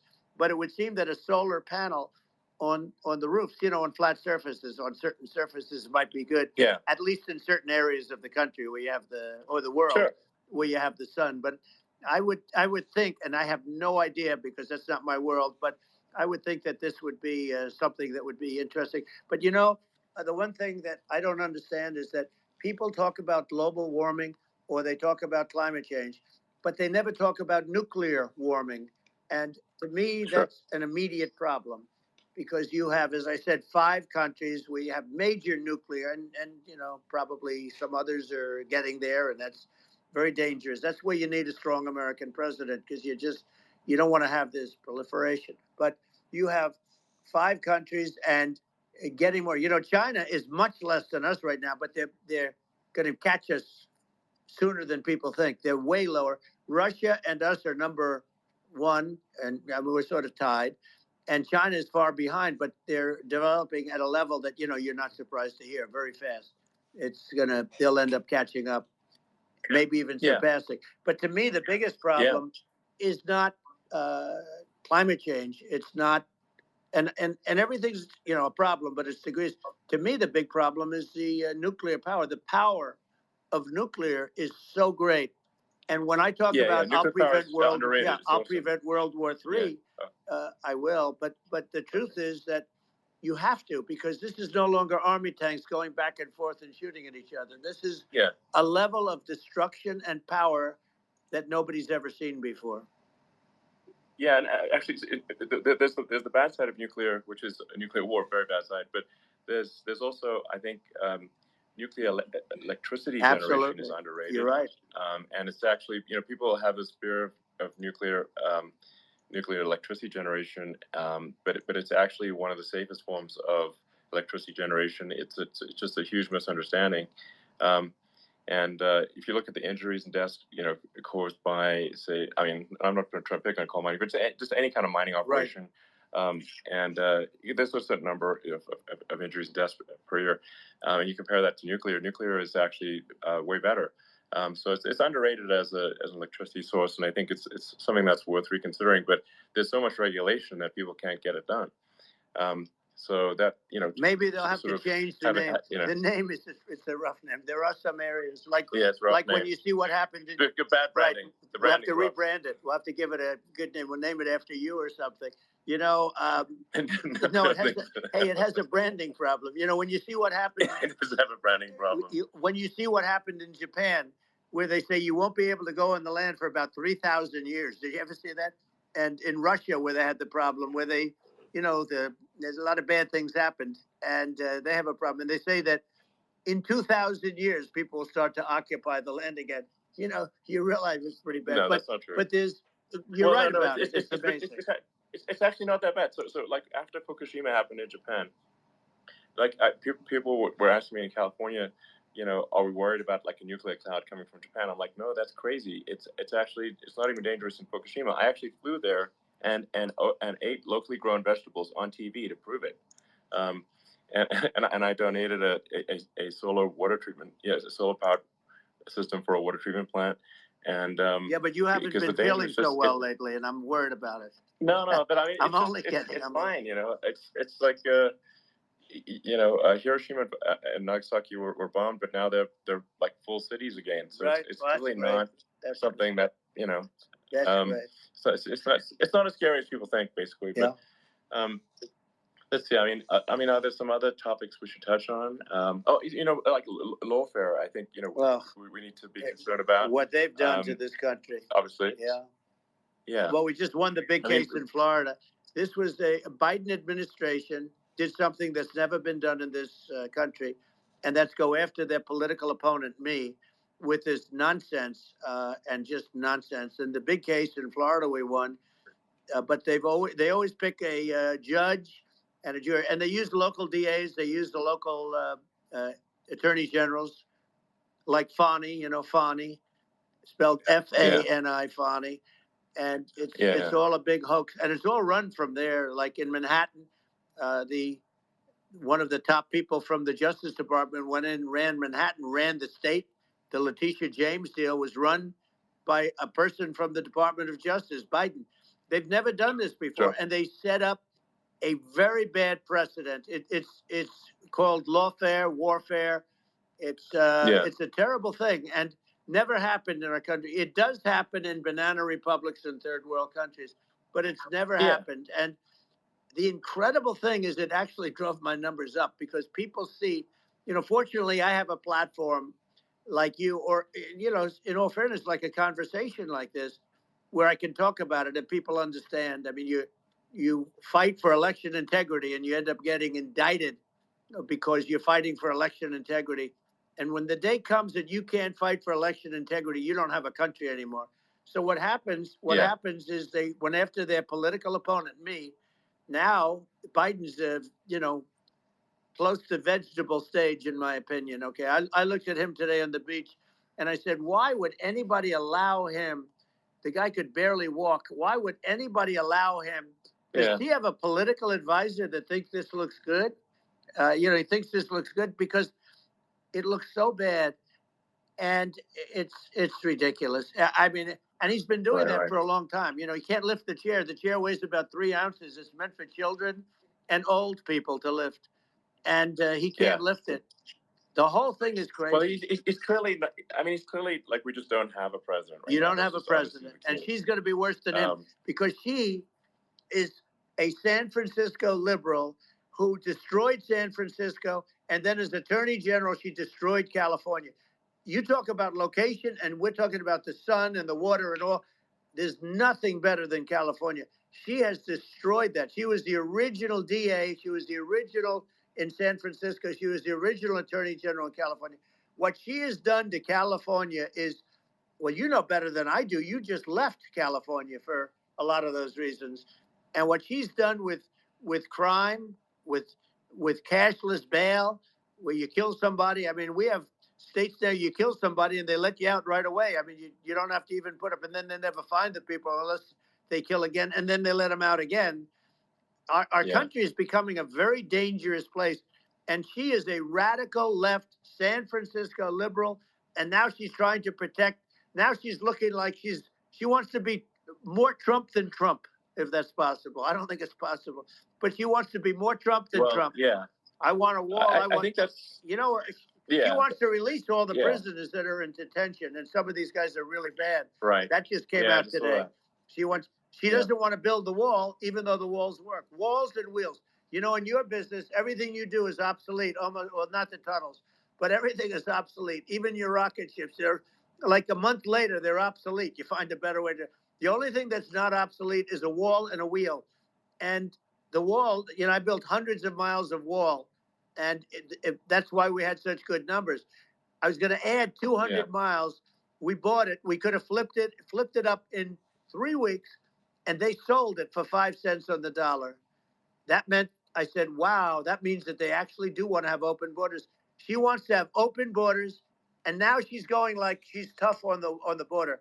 It's such a lie. Yeah, this is simply not true. This is simply not true. And everybody knows it's not true. It's a disgrace that she can say it. No, I mean, obviously, what's happening sort of overnight is they're rewriting history and making Kamala sound like a moderate when in fact she is far left, like far left. Worse than Bernie Sanders. She is considered more liberal by far than Bernie Sanders. She's a radical left lunatic. And if she's going to be our president, very quickly, you're not going to have a country anymore. And she'll go back to all of the things that she believes in. She believes in defunding the police. She believes in no fracking, zero.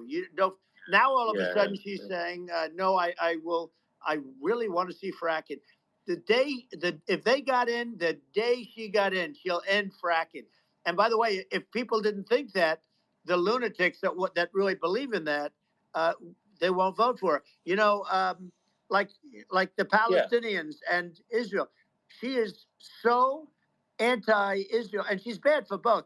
Biden actually did something that was impossible. Both sides hate him, both sides. That was a hard thing to do, unification.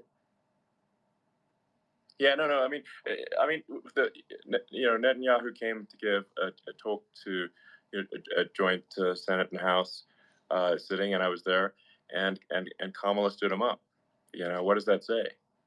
I think it's highly disrespectful. And I say, if you're a Jewish person or if you believe in Israel, if you're a person that, is a very pro-Israel, if you vote for her, it's worse than Biden. And Biden was bad. But if you vote for her, you ought to have your head examined.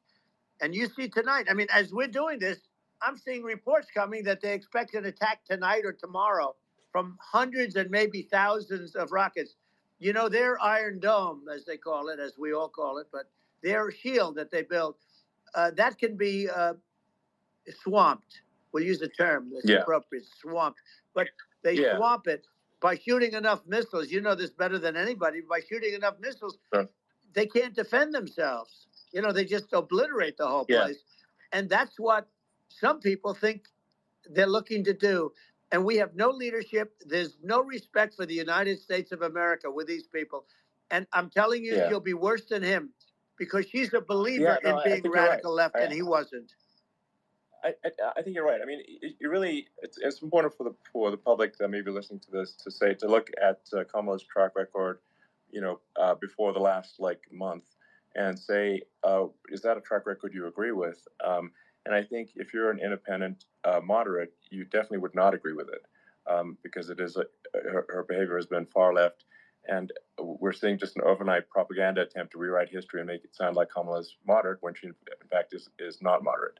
Well, her her running mate approved, signed into legislation, tampons in boys' bathrooms. Okay, now that's all I have to hear. Tampons in boys' bathrooms, and that means she believes in that too. I mean, she picked this guy because he was the closest to her. A lot of people thought she'd pick sort of the opposite, but she picked an anti-Israel radical left person. But she is far worse, they say, than Bernie Sanders. If we have her as a president, if we have a Democrat at this moment as a president, I don't think our country can survive. I think it's a massive. I think we're in massive trouble, frankly, with the Kamala administration, and that's my honest opinion. And I think really it's essential that you win for the good of the country this election. And I mean I'm just stating my opinion. Now you know you may have seen this, but I got a letter from the EU Commission, like saying, to not have disinformation on during this discussion that we're having, and there's a lot of attempts to do censorship and to force censorship even on Americans from other countries, and what do you think about that? Well, I know the European Union very well. They take great advantage of the United States in trade, as you know. We, through a different forum, NATO, we protect them. And yet, if you build a car in the United States, you can't sell it in Europe. You just can't sell it. It's impossible. The same thing with our farmers. Our farmers find it very difficult to do business. We have a deficit with them of $250 billion, which people don't know. It sounds so nice, the European Union, but let me tell you, they're not as tough as China, but they're bad. And I let them know it. And that's probably why they notified you. No, they don't treat our country well. We defend them, with Ukraine. So we're in for 250 billion, and they're in for about 71 billion, and they have the same size.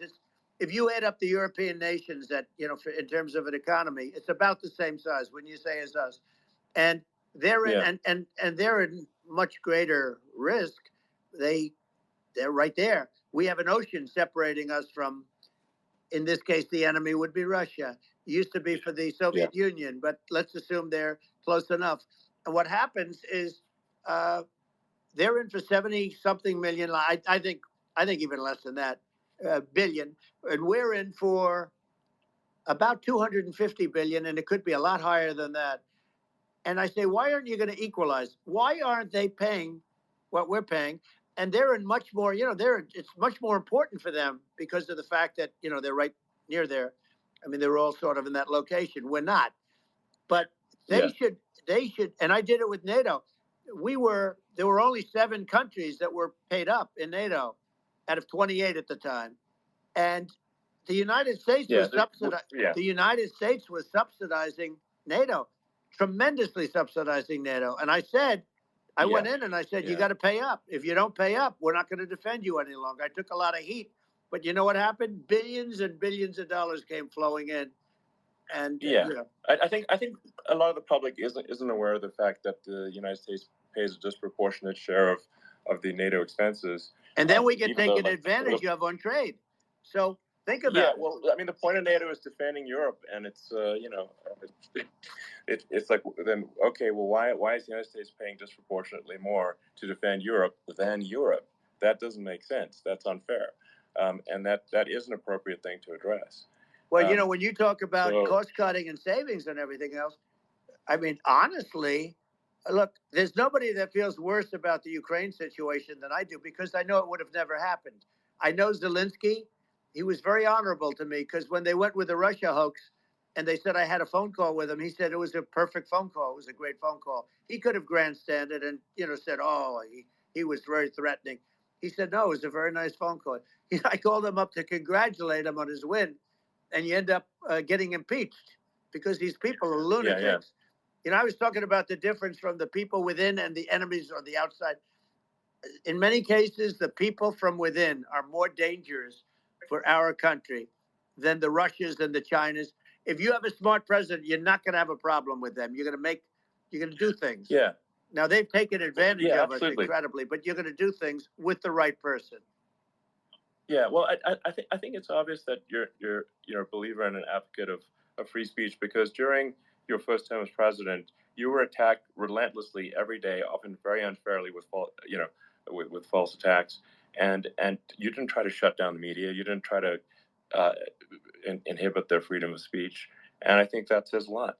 Well, the good thing is that you and I have, and some people, very few, we can get the word out. Although sometimes it's hard because they don't want to print it, like we're having a great conversation right now. Kamala wouldn't have this conversation. She can't because she's not smart. No. She's not a smart person, by the way. She can't have this conversation. And Biden, we don't even have to talk about it. I mean, he couldn't have this conversation. He would have given up on the first half of a question. He would have walked out. He would have said, "Where am I? Where am I going?" So anyway, but no, he wouldn't have this. That's true. Not a lot of people would have this conversation, but we cover a lot of territory. But the beauty is that we can have a conversation, and I'm able to get it out because I get treated unfairly. This is a really big point. You can actually have a conversation with you. Yeah, it's nice, isn't it? And you can't have a conversation with Biden or Kamala. It's like it's not possible. That's true. So this is like talking to an NPC. No. So it's just impossible. Well, but think of it. We need a man or person who's unbelievably sharp in order to stop all the nuclear danger and all the dangers that I'm talking about. And I got along with all these. I got along with Kim Jong-un. We had dinner. We had everything. And he really liked me, and I got along with him really well. By the way, he's the absolute boss over there. A lot of people said, "Oh, do you think you?" That's for let sure. me tell you, I saw things that you don't want to know about. He is the boss. But we had a good relationship, and he doesn't like Biden. He considers him a stupid man. He said he's a stupid man. Well, at least he speaks his mind. But in this country, you're not sort of allowed to say it. But I guess you are. You should be allowed to say it if it's true. But we need smart people, and we need people that have an ability to lead. And she doesn't have that ability. Can you imagine? Now, Chairman Xi very well. Can you imagine her and him negotiating or even standing together? It is, the whole concept is ridiculous. She is terrible. She's terrible. But she's getting a free ride. I saw a picture of her on Time Magazine today. She looks like the most beautiful actress ever to live. It was a drawing. And actually, she looked very much like our great First Lady, Melania. She didn't look like Camilla. That's right. But of course, she's a beautiful woman. So we'll leave it at that, right? Yeah. Well, maybe I think part of what people in America want to feel excited and inspired about the future. They want to feel like the future is going to be better than the past, and that America is going to do things that are greater than we've done in the past, reach new heights that make you proud to be an American, and excited about the future. They want the American dream back. They want the American dream back. More important than anything else. It's like you don't have that today because the people, they've been just sucked. They see incompetent people running the Biden thing is very interesting. People just found him to be incompetent. And when I debated him, I was like, is this for real? It was. Yeah, it was just absurd. But I think there are some grand projects that we could do. I mean, I think we could build a base on the moon. We could send American astronauts to Mars. We could build high speed connections that are more advanced than anything else in the world between our cities, so people have fast transport. It's possible to solve traffic with tunnels. We've we already made great progress in Vegas doing that, and and just do things that are exciting and inspiring and make the future feel like it's better than the past. Well, I saw what you did in Vegas, and I'll tell you, it was amazing. I got to see. I took a big glimpse at it, and it's incredible. It's incredible, and you could do that all over. It's deep. Yeah, you don't even need much structure. Assuming you're in the right area. No, it's straightforward. It's amazing. So I think we could do some things that like China's got incredible high speed rail between its cities, but I think it's actually possible with tunnels if with deregulation with an ability to actually where it's like legal to actually do the tunnels. Then you could have high speed tunnels that are actually better than anything else in the world for high speed transport between cities, and that would be something that Americans can say, "Wow, okay, we've got something that's cooler than anyone else in the world." That's the kind of thing that makes you proud to be an American. And much safer than surface trains, where there is a danger there. With people, with crazy people, it's much safer, much better. And it's sad because I've seen some of the greatest trains. I find it fascinating, and I've seen the systems and how they work, and the bullet trains they call them, I guess. And they go unbelievably fast, unbelievably comfortable, with no problems. And we don't have anything like that in this country, not even close. And it doesn't make sense that we don't. Doesn't make sense. Yeah, and I think also like there's I'm kind of hopping on the excess regulation, but I think something that that I think people can generally understand is that what happens with laws and regulations is that there's more and more of them every year, and unless there's a process to clean them up, eventually everything becomes illegal, and that actually it slows down the development of new technologies. I mean, if you take the sort of like I think there's room for some reform at the FDA for improving the speed with which we approve drugs that could help save lives and improve people's lives. And I worked very hard on that. We got that down to the lowest number ever, and we got therapeutics approved in the FDA that people can't even believe the speed. But I took them on. I don't think they like me too much, but I got things approved in the FDA at numbers that they wouldn't believe. And it's a very bureaucratic group. Actually, it's a fine group of people in many cases. I got to know a lot of them, but I was pushing them really hard for Regenerons, for so many different things that were really pretty amazing. But the FDA takes too long. It's 12 years to get a product approved. I got it down to 4, and I got some things done very quickly. But it's really something that is going to have to be worked on because it takes too long. Just takes too long. Yeah, it just takes too long, and it's you end up in the same with the approval, but it's just it takes years instead of something that I think could potentially take months, that improves people's lives. I think I just wanted to sort of hop on this point that like there has to be an active process for reducing rules and regulations, because otherwise they just keep building up every year, and you get like hardening of the arteries, and eventually everything's illegal or takes forever, and then we just ossify as a society. We can't make any progress, and it's a really big deal. Elon, just getting back to the FDA for 1 second, I got something done called Right to Try. This is where you can go in, and if you're terminally ill, you can use a space age, medicine or whatever it may be. We have the best doctors, the best labs in the world. We really do.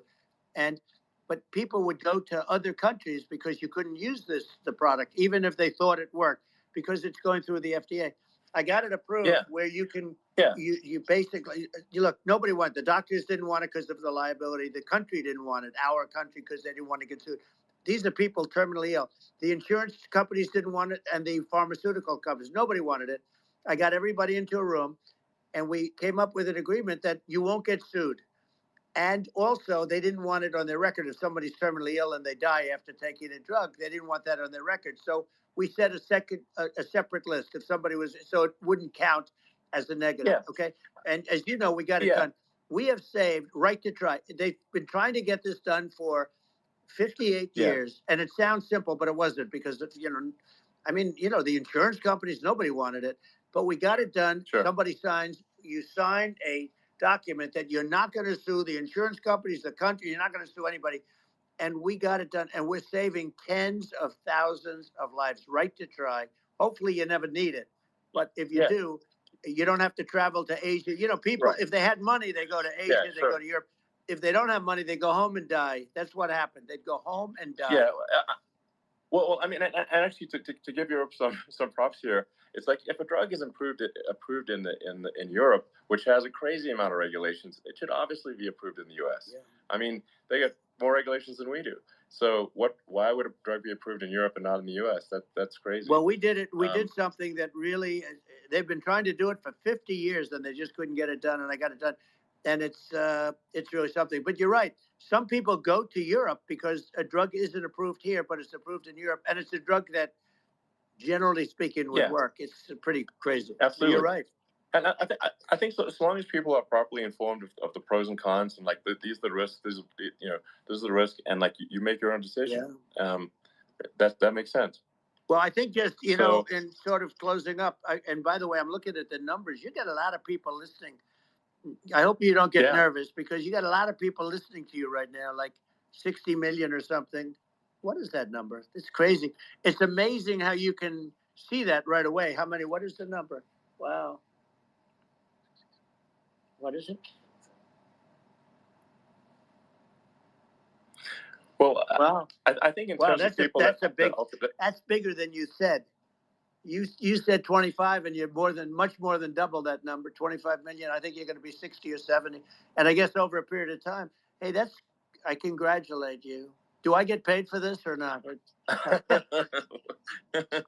Well, I think actually in terms of the number of people that will hear this conversation over the next few days to weeks, it's going to be hundreds. That's what they say. Yeah, that's good. Well, look, it's an honor.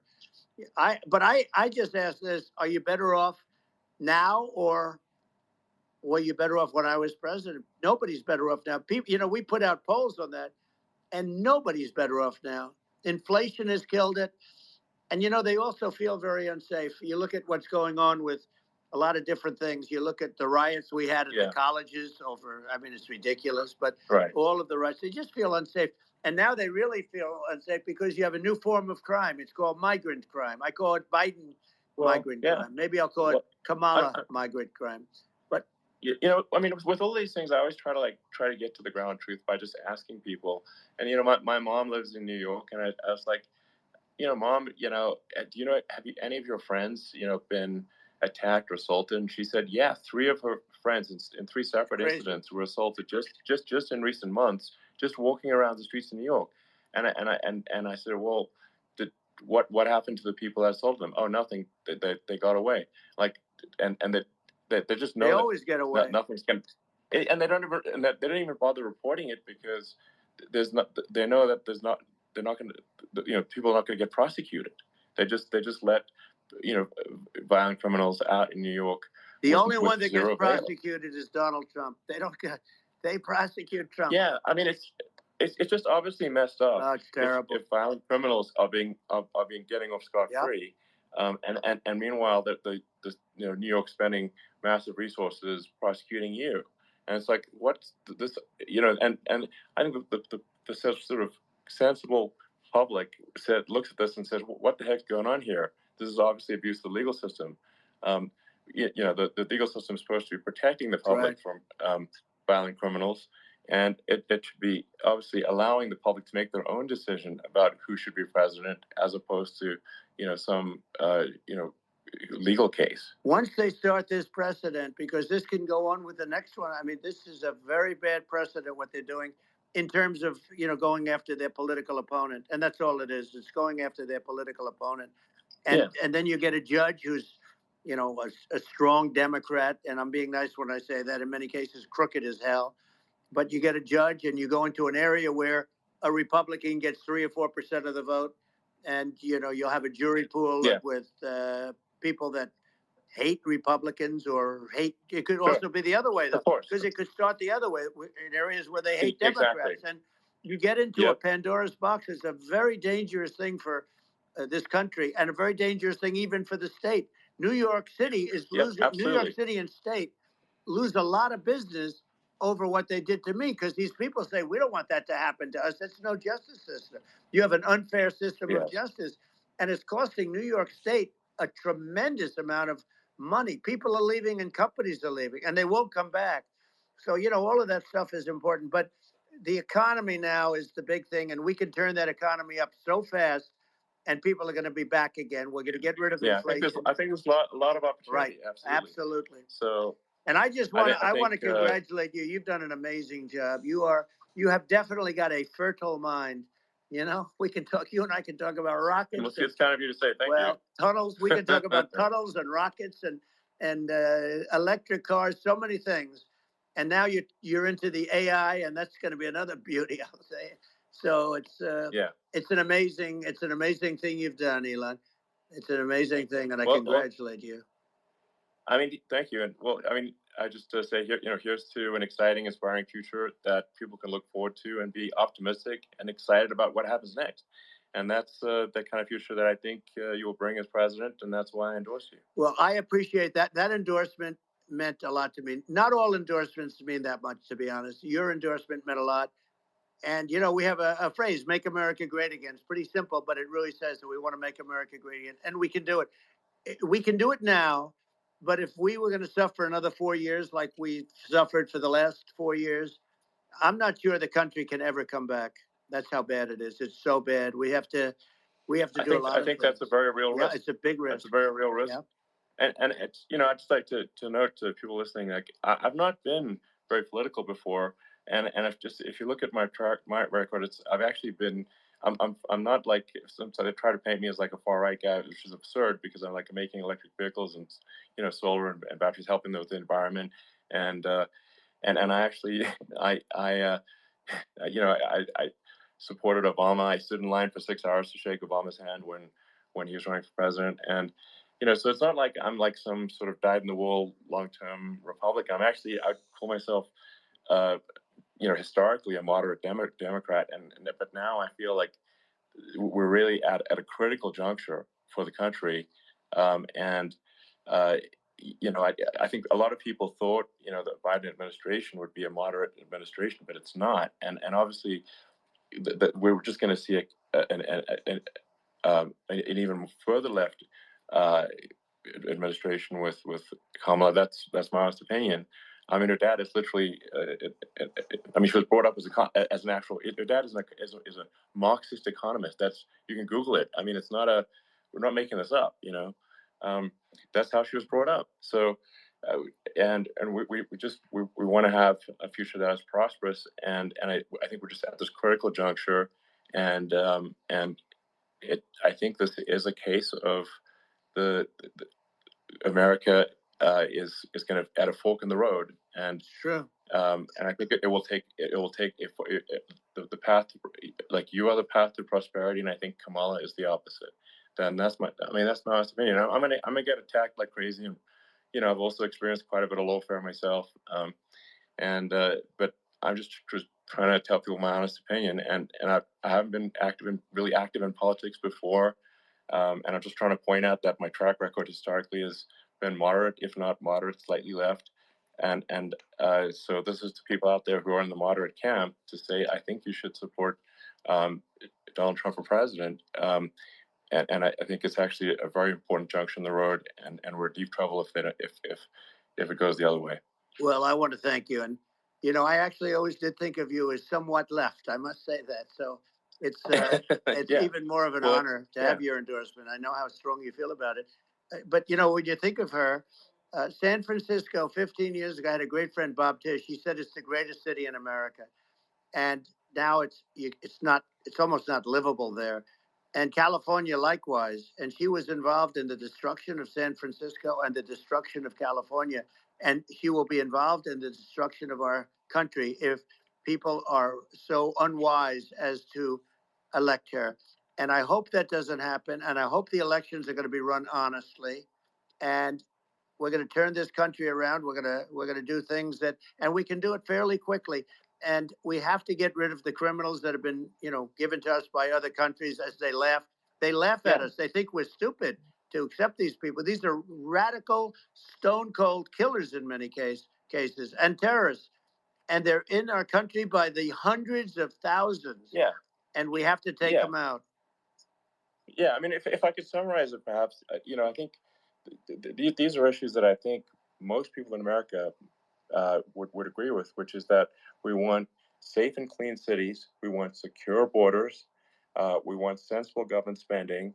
We want to restore both the perception and reality of respect in the judicial system. Just stop the lawfare, and I think that's like. And how are those even right wing positions? I think those are just that's just common sense, and that's. I mean, would you agree with that? 100%. I don't understand. The whole, they call it progressive. They don't like the word liberal anymore, but call it liberal or progressive. I don't understand how somebody could say that it's okay for them to empty prisons into our country. And again, I told you their crime rates all over the world are going way down, which makes sense. In fact, the next time what we'll do is, if something happens with this election, which would be a horror show, we'll meet the next time in Venezuela, because it'll be a far safer place to meet than our country. Okay, so we'll go, you and I will go, and we'll have a meeting and dinner in Venezuela, because that's what's happening. Their crime rate's coming down and our crime rate's going through the roof. And it's so simple. And you haven't seen anything yet, because these people have come into our country and they're just getting acclimated. And they don't know about being politically correct law enforcement or lack of law enforcement.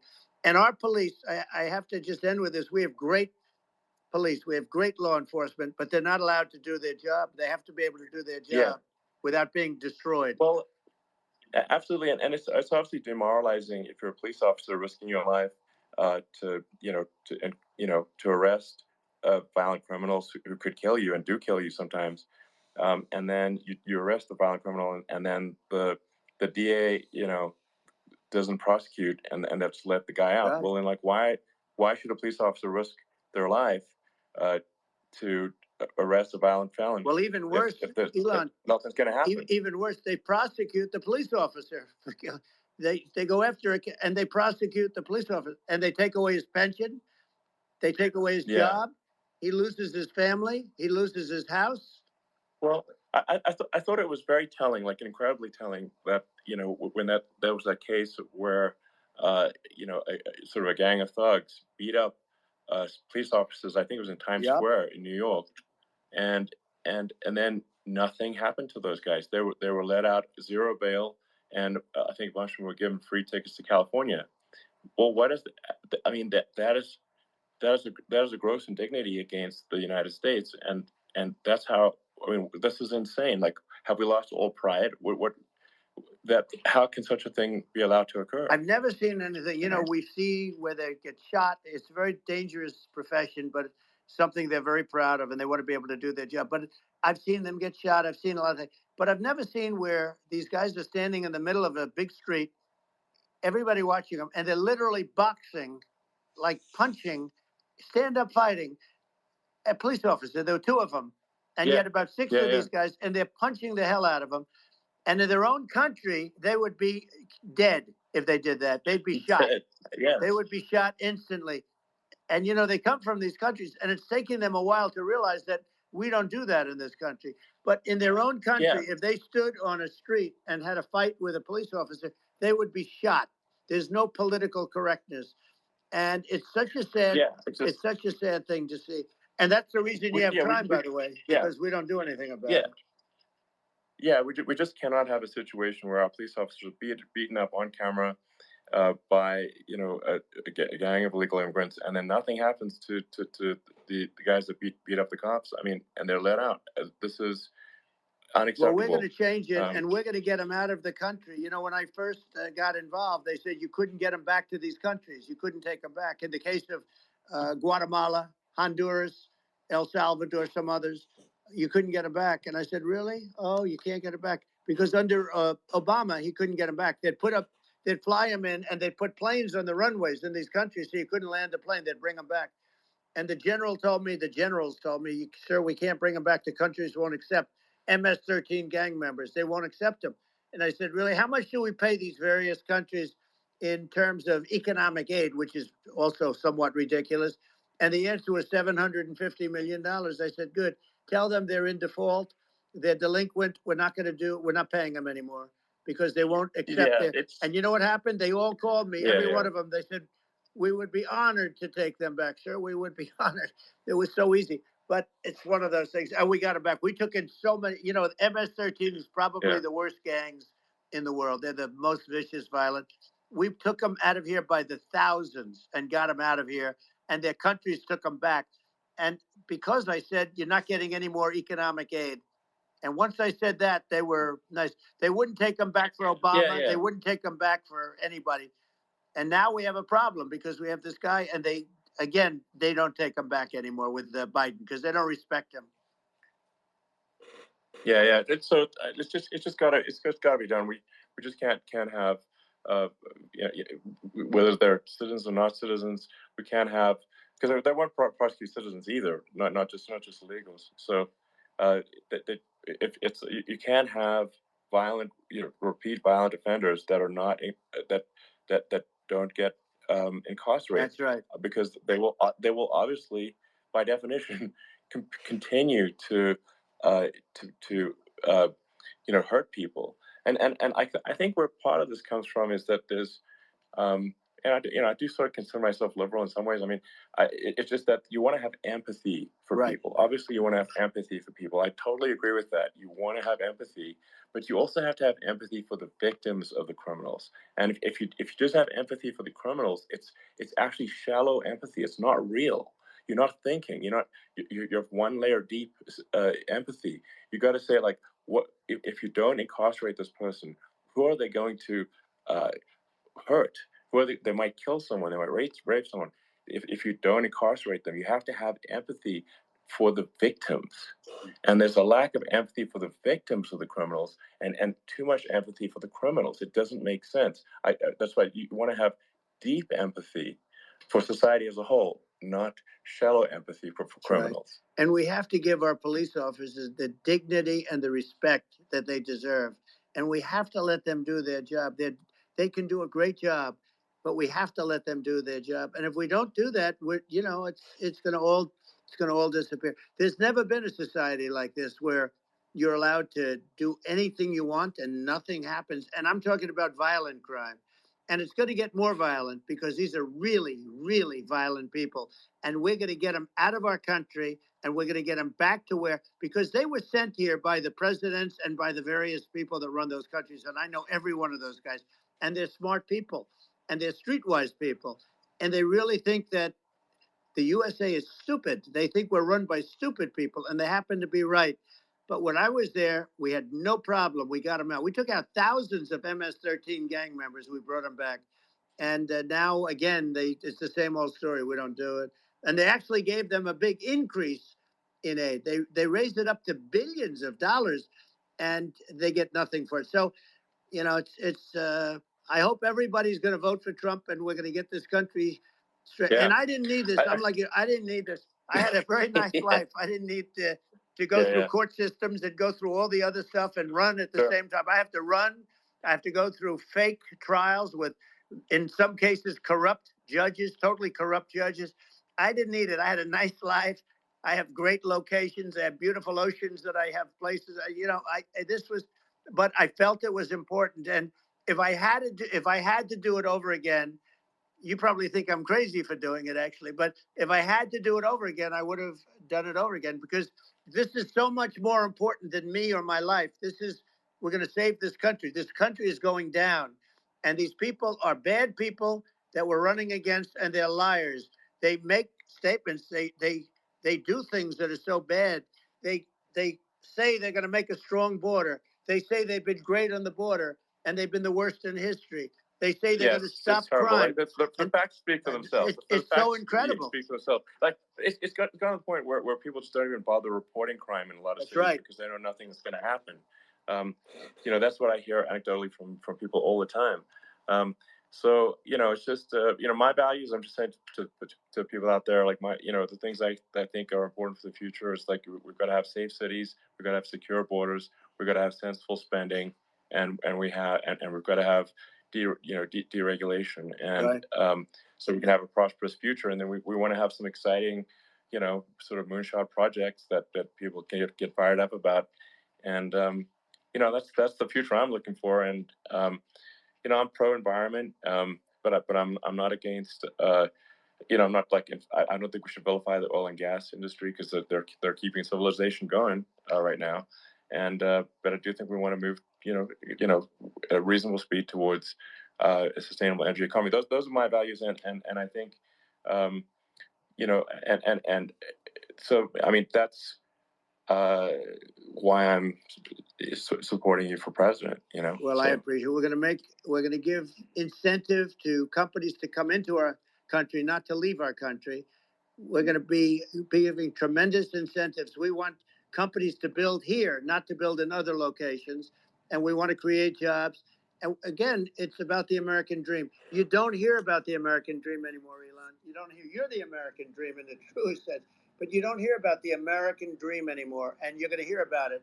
People, they need that incentive to go out and do it. And they're going to love their lives. I mean, they're going to look forward to getting up in the morning and going to a job that they love, not a job that they can't stand, or not any job at all where they have no money, where they literally have no money. And then they end up with violence and lots of other problems. No, we're going to do some great things. And I learned a lot in the first. We had a great economy and all of that.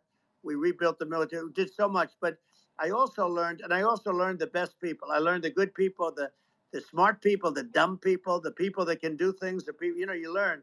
When I first came in, I tell people I was in Washington, D.C. only 17 times, according to the fake news media. I was in 17 times. I never stayed over. And you don't know people. You rely on other people to give you names, and then you realize the people you relied on weren't so good. Now, we had great people, but we also had some where I wouldn't have, used them had I known. Now I know everybody. And I think we're going to really turn things around fast. We have no choice. Otherwise, we're not going to have a country. And I really appreciate this. To me, it's been a lot of fun being with you. You're an amazing guy. You've done an incredible job and a great inspiration to people, a great inspiration. And I hope you keep going and just continue to do well. And we're going to have a big election coming up. And I think November 5th will be the most important day in the history of our country. I think that election will be the most important election. And I think it'll end up being maybe the most important day in the history of our country, because if we don't win, I just feel so sorry for everybody. No, I think we're at a fork in the road of destiny of civilization, and I think we need to take the right path, and I think you're the right path. So I think that's what it comes down to. Thank you very much, Elon. It's a great honor, and we'll do it again sometime. And it's been really fun, and I hope you got a lot of viewers. I hear you got a lot, but I hope you got a lot. I know you got a lot of them. So I appreciate it. I'll see you soon. All right, sounds good. Thank you. Thank you, Elon. Thank you very much. Bye. Well, there you have it, guys. We told you that this was going to end up working out. Hit some bumps in the road in the beginning, and but they were able to. The X team and Elon Musk were able to pull through and actually get this space going. And this was incredible. The post that the space link has over 71 million views at this point, guys. And we're going to do a full breakdown on this with Alex Jones and Laura Loomer here very shortly. We're going to have them joining. They're joining immediately. And in the meantime, I'll go ahead and I'll jump to, let's say, TJ Roberts. I know you were listening to the entire thing. TJ, go ahead and give us your analysis while I get the panel organized up here. Yeah, I mean, this just is calls to double down on support for President Trump. This was a remarkable space. I just think about two moments that were particularly relevant. I mean, the first one was one where I actually recommended that Elon Musk ask about whether Trump plans to protect countries that censor Americans. And thank God Elon Musk did ask about that, because you have Britain threatening to arrest Americans. You have the European Union threatening to engage in government action against Elon Musk for so much as asking Donald Trump questions. And that begs my question, why on earth are we protecting these countries that hate the very foundation of what makes America America? I mean, we have bombed the hell out of countries for far less than what Europe is threatening to do to American citizens right here, right now. And it's ridiculous that we even have to consider giving them NATO protections when they're not paying their dues to NATO anyway. Frankly, NATO is completely outdated in my view, and perhaps it's time to move on with it. But that's also one of the reasons why I love President Trump's proposal for an Iron Dome over America. We don't have to worry about what other countries are doing if it is impossible for us to be bombed. If we have the best missile defense system and we have a secure border, We can bring all the troops home. We can end the forever wars. This is a message of hope that we see here. And on top of that as well, one of the points that really shows is President Trump understands that our problems are not just are not just foreign problems. We do have a domestic problem. I'm thinking about when President Trump's exact words on the space, I'm waiting to pull it up so it loads right, is there are people in our country more dangerous than Russia and China. And that's correct. And that particularly reminds me of a line from the great Ron Paul. I am convinced that there are more threats to American liberty within the 10-mile radius of my office on Capitol Hill than there are on the rest of the globe. It warms my heart to hear President Trump doubling down on the pledge to drain the swamp, especially toward the end of the space where he says, there have been some people that I hired that probably I shouldn't, but now we know who they are. We now know who all of them are, and hopefully you're going to see a President Trump that is way closer to the 2016 candidate Trump than what we got in the first term. The first term was great, but my goodness, am I hopeful after seeing this, because look, the deep state has proven that there is no compromise to be made. They want President Trump in total submission or dead. Can you? What's up, Nick? Sorry. Hang on. Go ahead. We're trying to work on some glitches in the background. We have Alex Jones here. We're trying to make sure he has some audio. So give it just a second. Talking in the background. Go ahead and finish up, TJ. I mean, what I was saying is the deep state will not compromise with America first, okay? They won't settle with half submission. They want either total submission or you completely gone. And President Trump seems to get that now. So that gives me a whole lot of hope in this situation. So that's really my takeaway is that, look, this is a massive just show of his endurance, his ability to continue on. So I'm very, very happy to see how President Trump performed on this. I'm extremely excited to see what he does starting January 20th, 2025. Okay, gotcha. All right, so yeah, we'll get Alex Jones here in just a second. We're going to have some glitches in the background. He is up on stage, but in the meantime, we have lots of other panelists we're bringing up. Let's see here. We got CJ Pearson joining. I know there's some issues joining here because, we've got, like 12,000 people listening already here. And we definitely appreciate you being here. Get to Alex Jones here in just a minute. But let's go to Dom Luker, who's up here on stage right now as we wait on Laura Loomer and Alex Jones as well. Dom, welcome to the stage. Your thoughts on this 2-hour uninterrupted, unscripted interview right here on X between Elon Musk and President Trump. Your thoughts, sir? I think it was amazing. I'll tell you, I like the fact that Elon Musk did start it off by saying it wasn't an interview and it was a conversation because, I mean, you could have had me fooled. I thought it sounded like these were just two guys kicking it on the phone, expressing their thoughts about the world. I mean, it sounds no different than if I was to call a friend and we just talking about our thoughts. So I like that approach. It was really a massive success in my opinion. Yeah, I would definitely say so. And this is not anything that I would ever expect to see from Kamala Harris. I mean, so right now we're looking at just tonight. So let's see, 125 minutes uninterrupted of President Trump one-on-one. And we've gotten a total of 80 seconds from Kamala taking questions from, her mouthpieces on the runways at airports. No real reporters or anything. This was something that Elon Musk even said yesterday, that Trump knew he was going into this. There were no subjects given. There were no questions given in advance. There was no agenda. Nothing was off limits. He was just coming in here and having a conversation in front of millions and millions of people. And President Trump performed incredibly, in my opinion. I think this is one of the best interviews I've ever seen him have. And, I want to go to, we'll go around the horn here while we wait for Alex Jones to jump in. But CJ Pearson, we have you up here as well.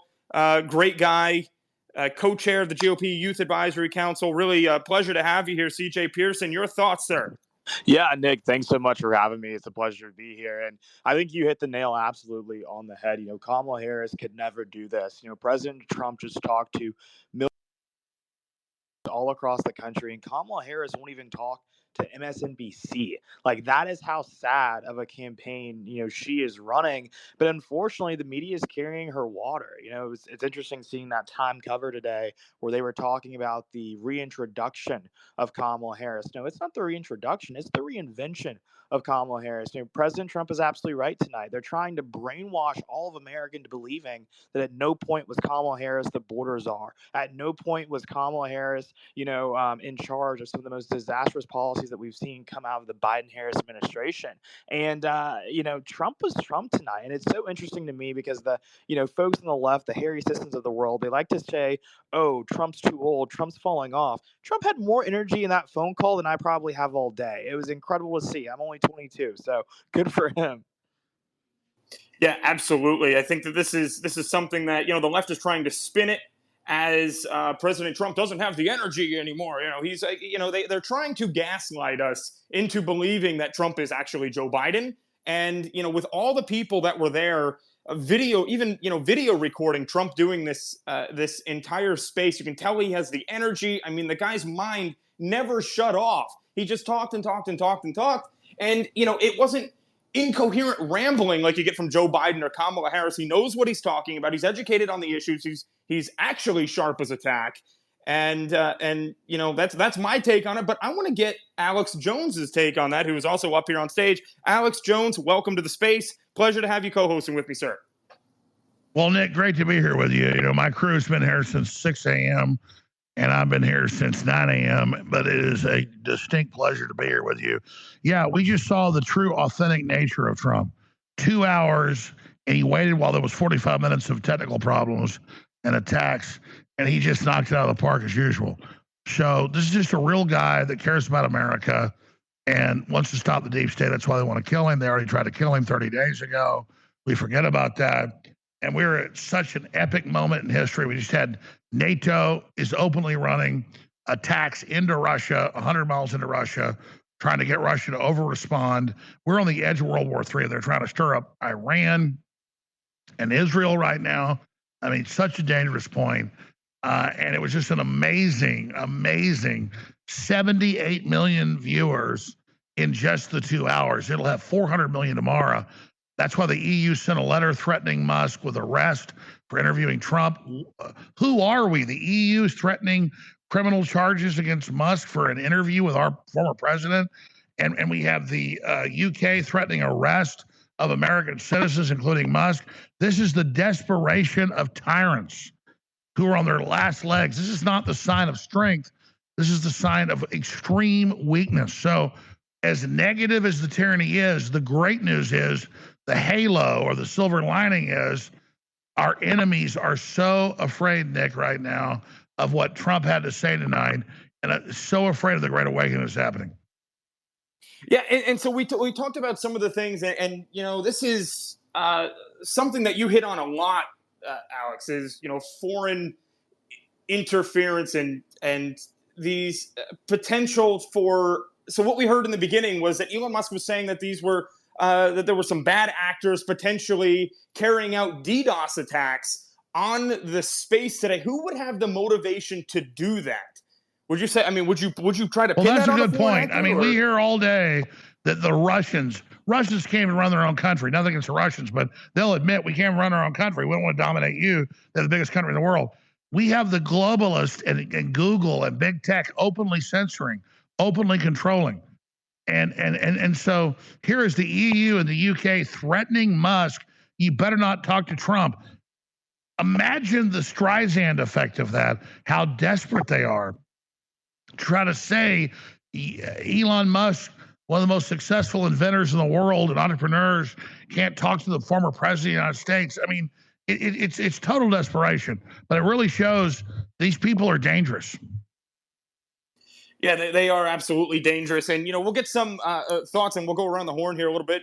Alex, feel free to jump in whenever you want to or however you want to. But, some of the questions that Elon and Trump were talking about in the beginning came to border security here. And, Elon said at one point that he used to be, at one point he waited in line for 6 hours just to shake Barack Obama's hand.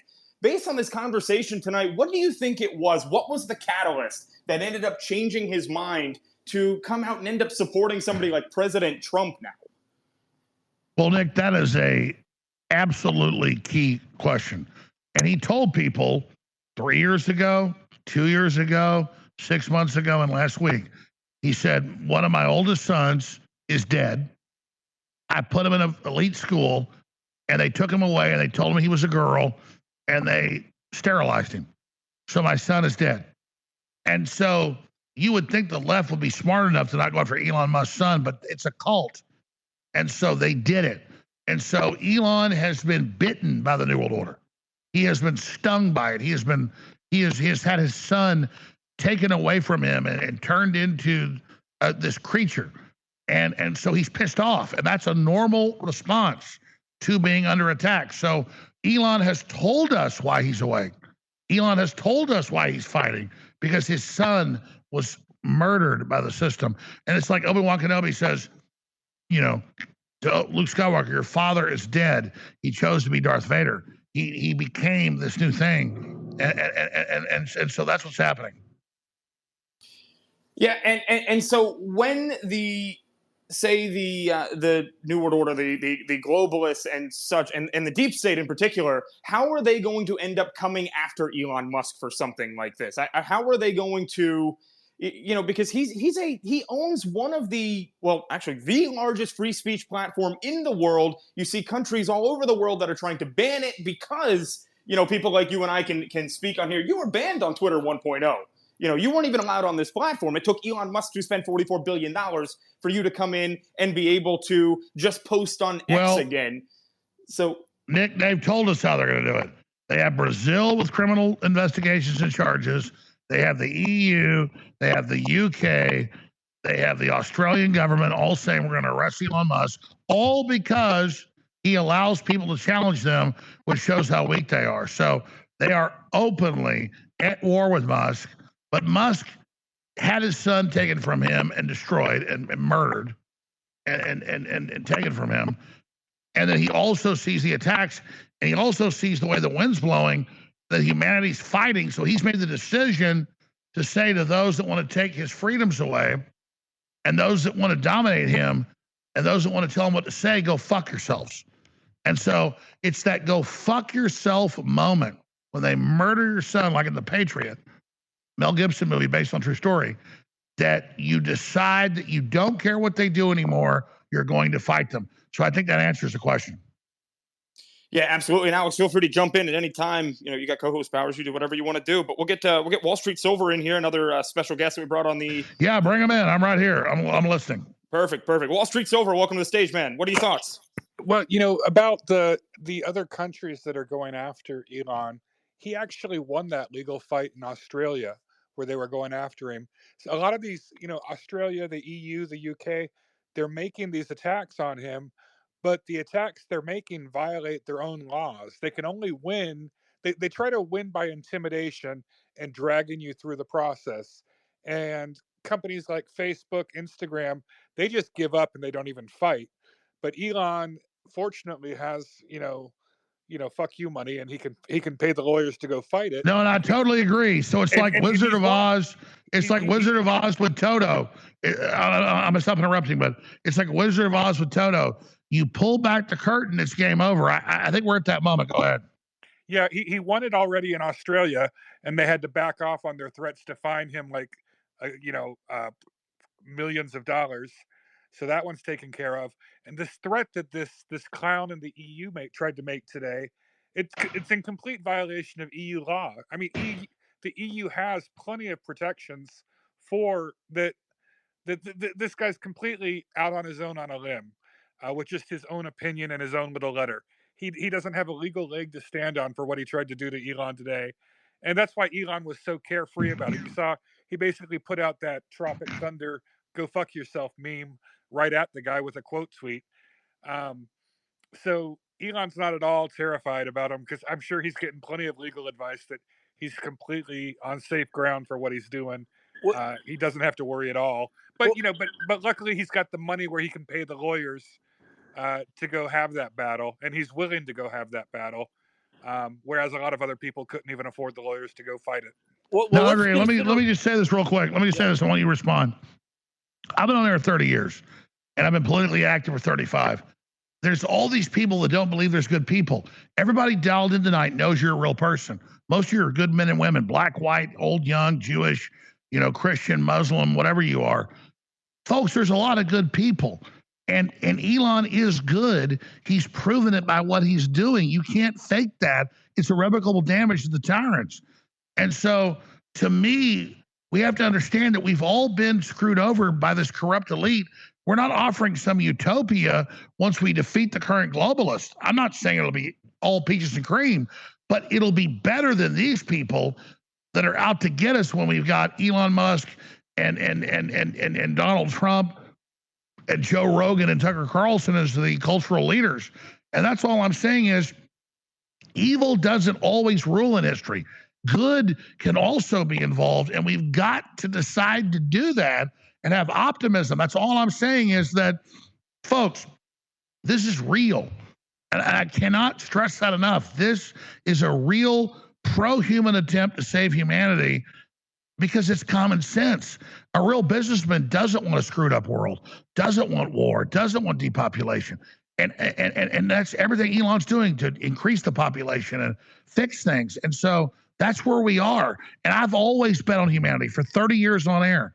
I've believed in humanity. I didn't fight the enemy because I wanted to just go get put in prison or killed. I've known how strong humanity is. And I've seen it happen. So we have to believe in that and believe in God. That's what I'm trying to say. But pull back the curtain, see the Wizard of Oz, admit it's a joke, admit it's a fraud, and disempower it. Alex in Wall Street, let's consider the significance of what just happened tonight. Because the significance of the passage of time? Well, not just that, yeah. Oh, not okay. not just what you're saying about Elon, Alex, but think about this for a second. Donald Trump also has put everything on the line.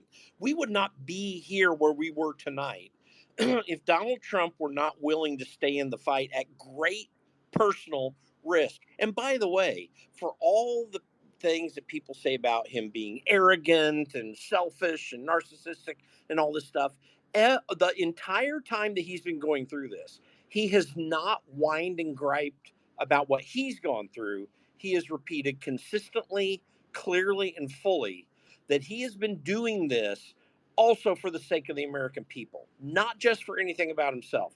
And Elon Musk, it did exactly the same thing. Right now, we witness. No, but let me interrupt again. No, exactly. If you own golf courses and hotels, how do you make money? I'm not saying you do this from an evil perspective. You do it through prosperity. If you're building spaceships to go to Mars, you're exactly. They need a market. They're pro-human. Whereas the globalists are this weird anti-human depopulation disease that is against us. That makes sense? Oh, absolutely. But think about the risk these two guys took to get there. Now, yes, there's a possibility, and it should always be there, for them to be able to expand what they're doing and do much better. Both of them are in retail style corporations that require people to respond and do business. Exactly. They're not bankers that live off power and collapse. Let me ask, I want you to expand. I'm going to shut up. You're a smart caller or smart apologize. I'm ranting. You're so on target. Finish your point and then ask the question of what would the globalists do if they were in full control? Because we can talk about the positive all day, and Trump did that for 2 hours. We should also talk about the negative. Yeah, absolutely. Listen, I lived this personally. My dad had 108 Hardee's restaurants at his height. I've lived with a businessman that had to deal with these problems. See, we have turned against prosperity in the West. We have made prosperity an evil thing. And there are definitely greedy people who get prosperous. But one of the things that we forget is that... But it still doesn't matter. It helps everybody. It does, because, listen, they may be greedy and God may judge that. But here's the point. If you are the greediest bastard in the world and you want to be a billionaire, what do you have to do? You have to follow the golden rule. You have to treat customers right. You have to treat employees right. You have to build value, and you have to go back to the people that you're serving and do even better. And Trump knows that from his experiences. And Trump knows that. Absolutely. And so we're the significance of what we witnessed tonight is profound.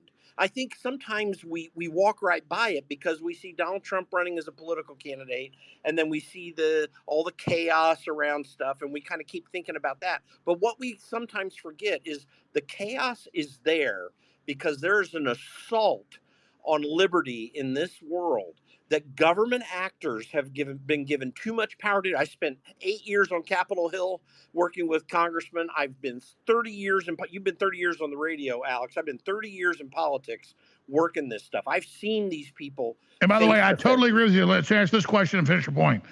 Why are they so scared? Because they did DDoS attack. They went apeshit. Why are they so scared of the Elon Musk Trump combo? That really scares them. The reason they're scared is because they're going to lose their incomes. They're going to lose their power. They're going to lose their influence because most people that go into government. In fact, Ryan Selkis just shared a great graph that shows that J.D. Vance and Donald Trump have more of their careers in the private sector, and Kamala Harris and Tim Walz are all in the public sector. The reason they are concerned is because they lose the only thing that they can grab onto, and they can only keep it by using power, not ingenuity and skill and capability and thoughtfulness of others. Exactly. They're threatened by innovation. Exactly. And that's why this was an incredibly profound space tonight. I had people saying, oh, all the Trumpsters and the cultists that are listening to Donald Trump. And listen, there was some good discussion in this, but obviously it wasn't some deep political discussion about policy or whatever. The American people don't give a damn about policy. What they want is to be able to live their lives, and they're looking for people that will give them a chance to do that. Exactly. And And imagine how alien it is to the globalist to hear Trump not talk about himself, but how he wants to empower stuff, because rising tides raise all ships. Why would we not want prosperity? We could do anything. Yeah, and so here's the thing that I want to get to before we go to other people on the panel. We have Kyle Becker up here, another special guest, CJ Pearson, Adrian Dittman now, which, Alex, I know you like Adrian Dittman. I know you two are... I'll just talk to Adrian. Bring Adrian up. Yeah, Adrian's up. We got him up here. We'll get him in here in just a second. But I want to shout out to the audience here. Bottom right-hand corner, guys, make sure, let me know what you thought. What was your biggest takeaway from the Elon Donald Trump interview that lasted 2 hours, uninterrupted, unscripted? And honestly, I think it was one of the best moves that President Trump has made. That's my opinion. I want your opinion. Raw, it was real, it was powerful. Yeah, absolutely. He needs to do this more frequently, sure. Like, if he does this more frequently, he would have much more reach than he currently has. I don't even think a rally can have this kind of impact that he's had right here. I mean, millions of people were listening to that space. I can assure most of those were in fact real, given that most of the bots, which are probably attacking, whatever spaces and other live features were around, were just practically dealt with. So there's a very high chance that all of those people that were listening, all those numbers that you saw there that were as listeners are actually real people. So imagine the reach of that. You have millions listening. In comparison to something like, say, a rally where they're not millions listening. But it's, of course, transmitted and shared, but that's crazy. And even now, the content cycle is not finished. It's barely begun. People are going to now clip this space, share it far and wide. There's probably going to be billions of impressions that will be generated just because of this. You're right. You're right, Adrian. I'll shut up and I want you to speak, but you're right. This was a mega digital rally, the biggest thing Trump's done basically ever. Can you speak to that? Yeah, I mean, this is going to be felt everywhere because the more people are actually posting about this, now you'll see a next level shift in the algorithm, because the algorithm is always just controlled by the people and what they want to see and what is being pushed by individual points within the vector space, which is what your accounts all are, especially major accounts. And so this is just going to go everywhere, even to the people who don't necessarily want to see it, which you could say is kind of like a negative aspect of how algorithms work. But honestly, I mean, that's just the way it is. It's just something that is that momentous of an occasion, then of course it should be absolutely everywhere. But can you imagine, like, this is so fascinating. You had like a failed assassination attempt and a failed DDoS attack. Like, that's just crazy. Back to back, this kind of stuff. Wild. Absolutely wild. Yeah, and Adrian, to kind of get to your point, I'll give it back to Alex here in just a second, but the space link that was posted, as soon as the space launched, has 71 million views on President Trump's X feed. 71 million. Yeah, Adrian, why do you think the power structure? Why do you think the power structure, Adrian, was so scared of this interview? I mean, how many people who are on the fence are now kind of like erring towards Trump in a sense? Because this made him look very, very human in a sense, right? I've always said this, I think, about spaces. You know, people should do these more often. It was like a fireside chat. Yeah, exactly. It's just crazy. Space chat. Yeah, it was nice because it actually showed the human side. Because everything normally, when a politician is at a rally or when they're speaking in Congress or whatever else kind of a professional setting, you don't actually see the human side of them. And to see, say, someone like Donald Trump, who we assume is like some sort of different figure that's disassociated with the real world, to see him in a real world scenario have a normal conversation and actually function, functionally have a normal conversation is something that I think is really important, especially for him. And you can clearly see that there was a nice dynamic because Elon was 100% awake with everything that Donald Trump was saying, which I personally have not usually seen with interviews other than, say, with Lex Friedman and potentially even with Jordan Peterson, even though he interrupted a little bit, but it was interesting still. But yeah, very fascinating. So Adrian, what was your biggest takeaways from this epic Elon Musk interview with Donald Trump? I mean, honestly, there were so many cool moments. I kind of posted a few of those. I think one of the major ones is, of course, you know, having not wanting. I mean, not really there being an option to have a conversation with Biden or Kamala. I think this is like a huge negative. I really hope that there will be a conversation because just to make it fair, but I doubt that they would do something like that because you can't actually script a conversation like this with a person like Elon Musk. Also like that he kind of went back on a lot of things that he said as well, just kind of like reiterated them, especially, of course, you know, the issues with the farmers, the issues with climate. Yeah, really cool stuff. It was an epic interview. I mean, clearly the whole world's turning towards freedom. Elon realizes that. What do you, Adrian, you're a smart guy. What do you think the next threat to Elon Musk is with the EU, the UK, Brazil, Australia, all calling for his arrest? Why do you think Elon has made this decision to go full on against him?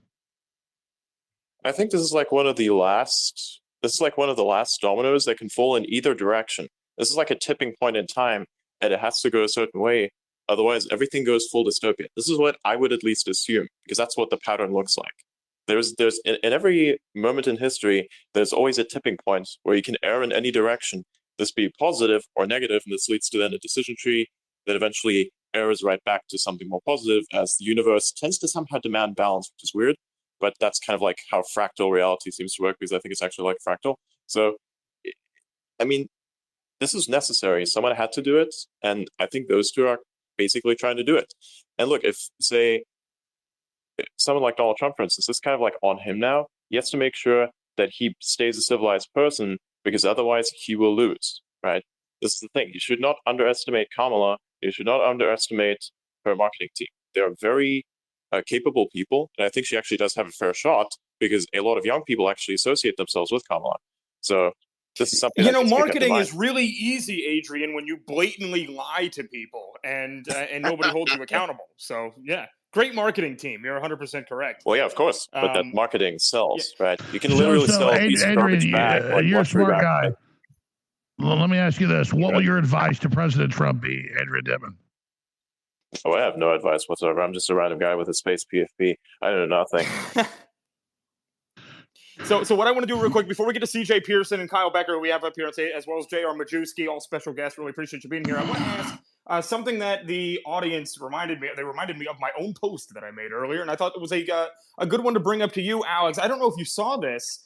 The post got like 3 million views now, where a Washington Post reporter literally asked the press secretary if the Biden regime could intervene and stop Trump's interview with Elon Musk on X. Now, they've gotten to the point where they're ballsy enough to say this publicly, knowing that this is going to be broadcasted places. Sure. Let me be clear. I did see it.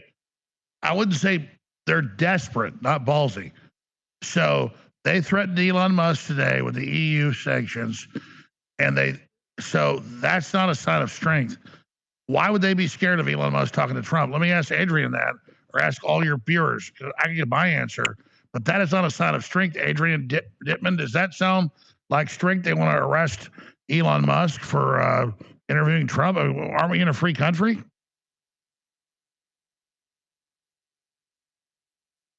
Well, I don't know if Adrian heard that or not, but let's go to Kyle. You want to take that one? Yeah, Kyle, take it. No, we're not really in a free country right now, but we're trying to change that. But the thing I heard with the spaces, to get back to what you were talking about earlier, Alex, why are they so afraid of Elon Musk talking with Donald Trump? They are bigger than just, a couple of politicians talking. These are billionaires. They're self-made men to a large extent, and they're builders. And what they signal to the rest of the world is not just a populist movement, but it's kind of a wake-up call to other billionaires, other elites out there. And you can't see, they could scapegoat Donald Trump and put him in a little box and say, oh, he's just a firebrand. But they can't do that with Elon Musk. So I think like the signal to other elites right now is that, whether it be Peter Thiel, and obviously the JD Vance connection there. I think that we're going to need more people like Elon Musk who just show bravery. And I think like Trump's obviously has raised fists, yelling, fight, fight, fight is the iconic symbol of that. Just to say, like, look, if you really want to be someone who influences the world for good, you need to be on this side. You need to join this coalition. You need to ally with us, and don't let the Soroses of the world, the Klaus Schwabs of the world, dictate the future. We need to form a coalition with real power brokers. No, I totally agree. This insane globalist program of death has to come to an end, and I'm not somebody that just joins something to promote it, whatever. I don't get paid by Elon Musk to do any of this. Elon Musk is at war with the globalists. So is Trump. I backed him, and they're pro-human, and so that's where I'm at. But this is an epic moment. I want the average viewer or listener right now to realize, as I roll my sleeves up, that this is a big deal you just saw. I mean, we are witnessing titans of industry who are pro-human and are expansionist. Human expansionists. Like, in fact, I was thinking today, like, I want to create a website about human expansionism. I mean, this is an epic moment, and we have to decide: are we pro-human or are we anti-human? And the anti-humans are a joke. They've got to be blocked. They've got to be stopped. I mean, it's such a simple answer if you're pro-human. And damn it, I'm human. And my parents, their grandparents, their parents before them were great people. We're not going to just turn the planet over to a bunch of technocrats that hate people and want to cut our sons' genitals off. And so at the end of the day, if they want a war, they got one. That's what I'm saying. Yeah, and it doesn't hurt that Elon Musk is one of the biggest tech geniuses out there on our side. So that definitely helps, in this AI, shaped future that we're heading into, to have one of the brightest guys on our side, calling BS on like ChatGPT. Yeah, no, I mean, it's not about groveling to Elon Musk, except when you've got a weapon neutralizing the enemy, devastating the enemy, you should love the weapon. I mean, again, Christ said, judges reap by its fruits. Elon Musk is annihilating the globalists. Elon Musk is overturning their system. So if we don't recognize that and give support to it, we're idiots. I mean, it's not even a discussion. Elon Musk is devastating the current corrupt New World Order. Now, if he turns on us and does something bad a year from now, I'll attack him day one. Boom. 1 second in, I'll go. He's not. And this commitment he's done needs to be supported. And so people need to not be squeamish about this. If you want to win, folks, and turn stuff around, back Trump, back Elon Musk, and do it now. So I want to go real quick. I want to go to CJ Pearson, who we have up here on stage as well. Definitely, as I said, CJ, thank you so much for being here. And CJ, you are, just to remind the new audience, we've got like 18,000 live listeners right now.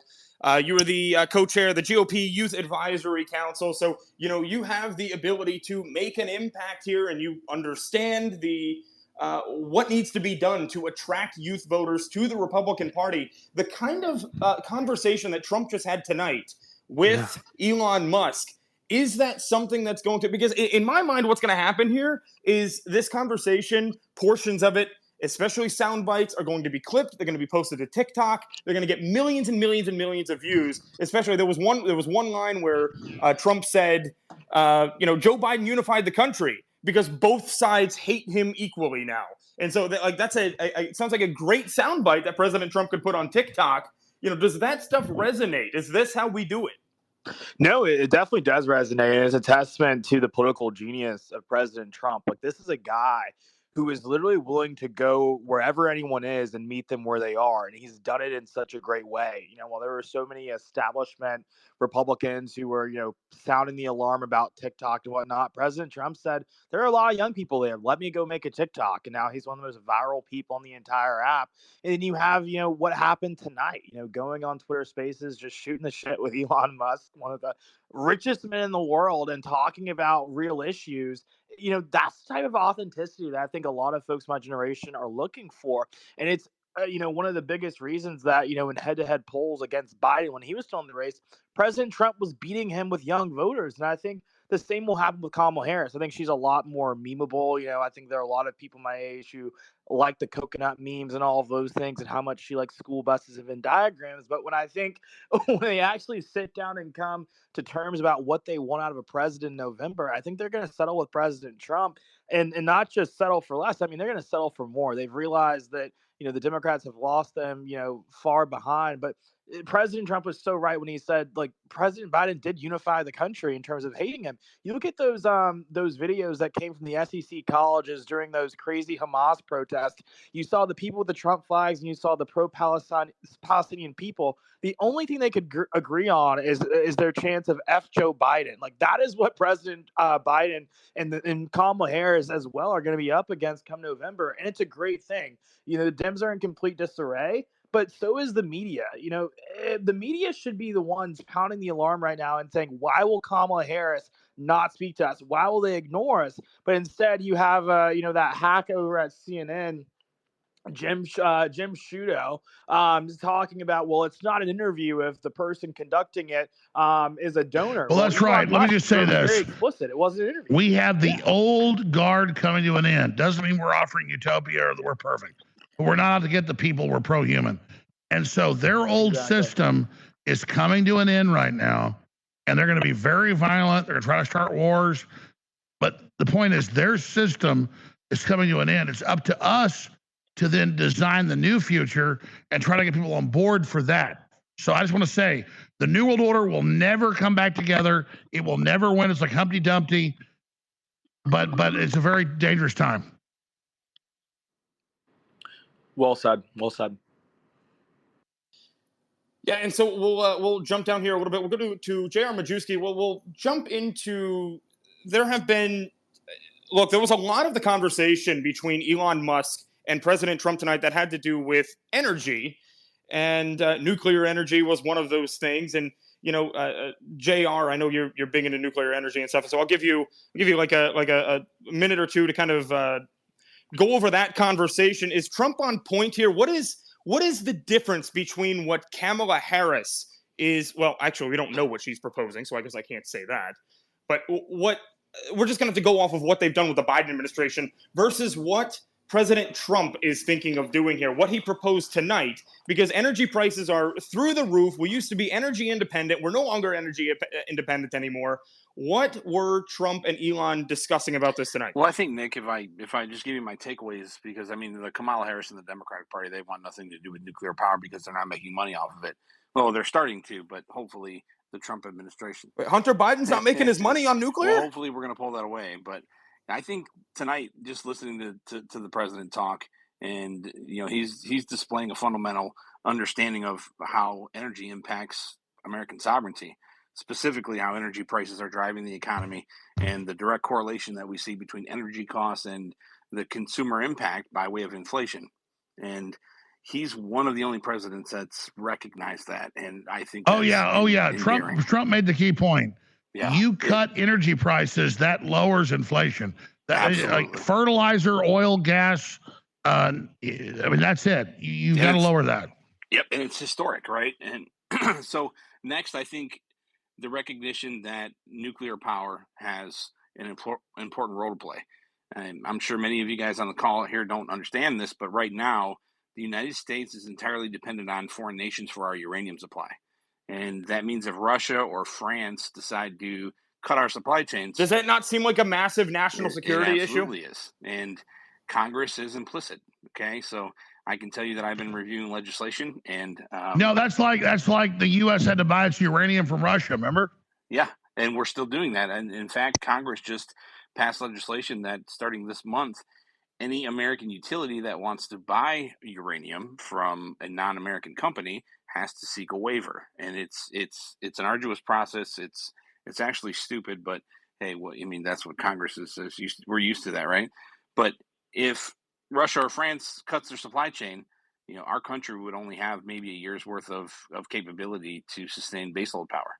And here's another thing. U.S. reactors right now are only using 10% of the nuclear energy potential in the reactors before they remove that fuel and they place it into long-term storage.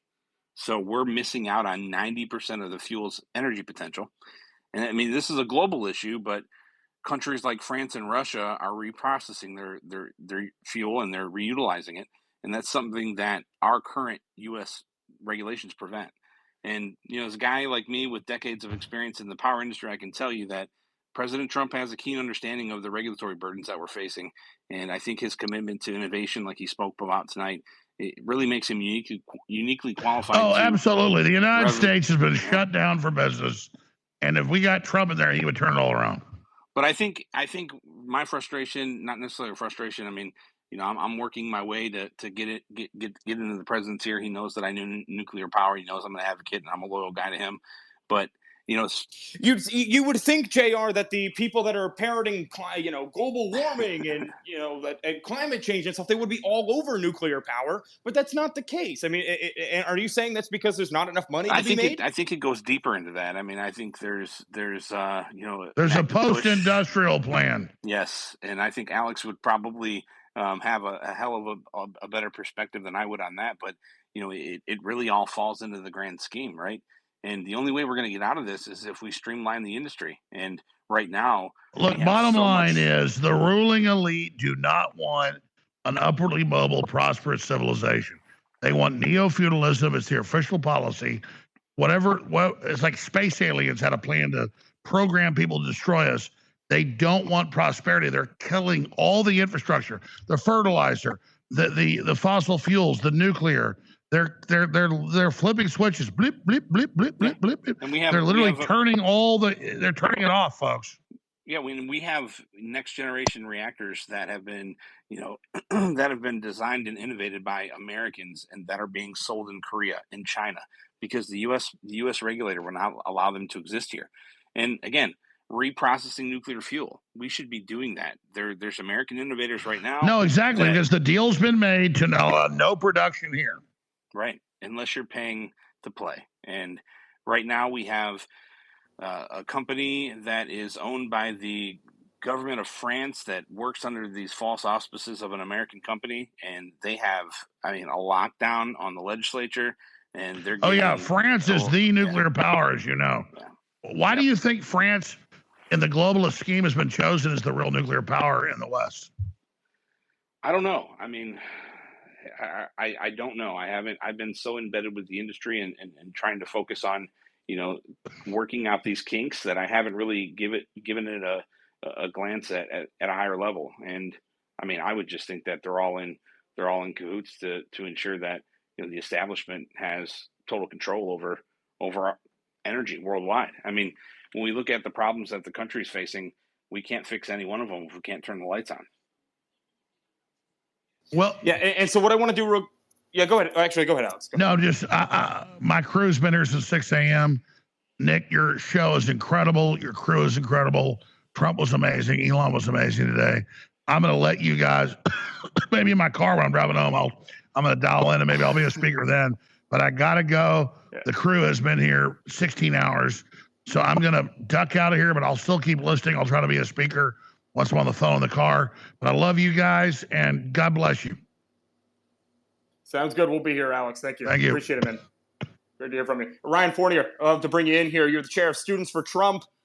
And I know you listened to that entire thing tonight. 2 hours uninterrupted of President Trump and Elon Musk live on an X space. Regardless of all the problems, they pushed through it. They made it happen. Millions of people. Okay, apparently Alex comes with his own outro music, interestingly enough. But Ryan, this is not something that we've heard from a presidential candidate, a major presidential candidate in modern history. They don't do this kind of thing. You don't hear them come around and sit for 2 hours, 2+ hours, talking with no commercial breaks, no filter. It's live. There's no delay. They can't, if President Trump were to say something his advisors didn't like, they can't cut it off because it's already been broadcasted. What are your thoughts about this entire thing tonight? What was your biggest takeaway? Yeah, even if they did try to cut him off, he would have swatted their hand away. Yeah. This was one of the best decisions I think Team Trump made on top of the Aiden Ross stream. You guys have to think about this. This is the first time in history that a former president, future president, nominee of the GOP did anything like this, took on there was over 1 million people listening to that. And I know people to this moment who still could not even get in that space once it got to like the 1.3, 1.4 million threshold. So that's why a lot of people were streaming it. But this was the first time in history. So he made history tonight by doing that. Not Joe Biden, not Kamala Harris, not Bernie Sanders. None of them did this. So this was great. And then, tonight, Elon made a really good point talking about, okay, look at what happened in the last 3.5 years.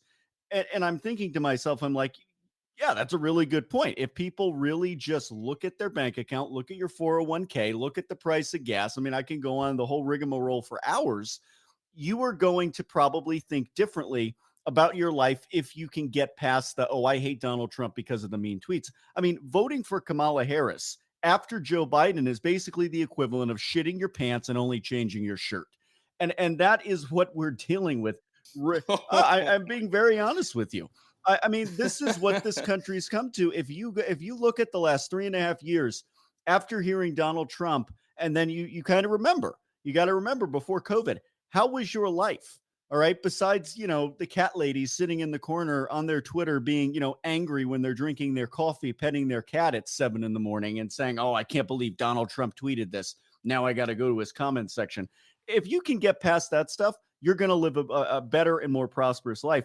But what I really loved about this conversation was not only Elon's, endorsement. We know he's endorsed him before, but really kind of solidifying that in front of this audience that he has his support, was Elon pledging to assist in the formation of the Government Efficiency Committee, going in there, slashing the budgets of these 3-letter agencies, which we have seen do not need the money because they do nothing. The Secret Service budget is the largest it's ever been in history, and we almost lost our guy, even with that budget, because of the terrible hiring practices it seems that they're doing, the lack of training. There's something there, right? You don't just have agents going up to your salon, taping your camera, breaking in, and then allowing people to use bathrooms, right? It's a violation, clear violation of the Third Amendment. So, a lot of stuff that has to be done. Elon being a part of that committee, after seeing what he has done, going from essentially rags to riches story, putting, rocket ships up in the air, working with NASA, buying Twitter, bringing free speech back to the world.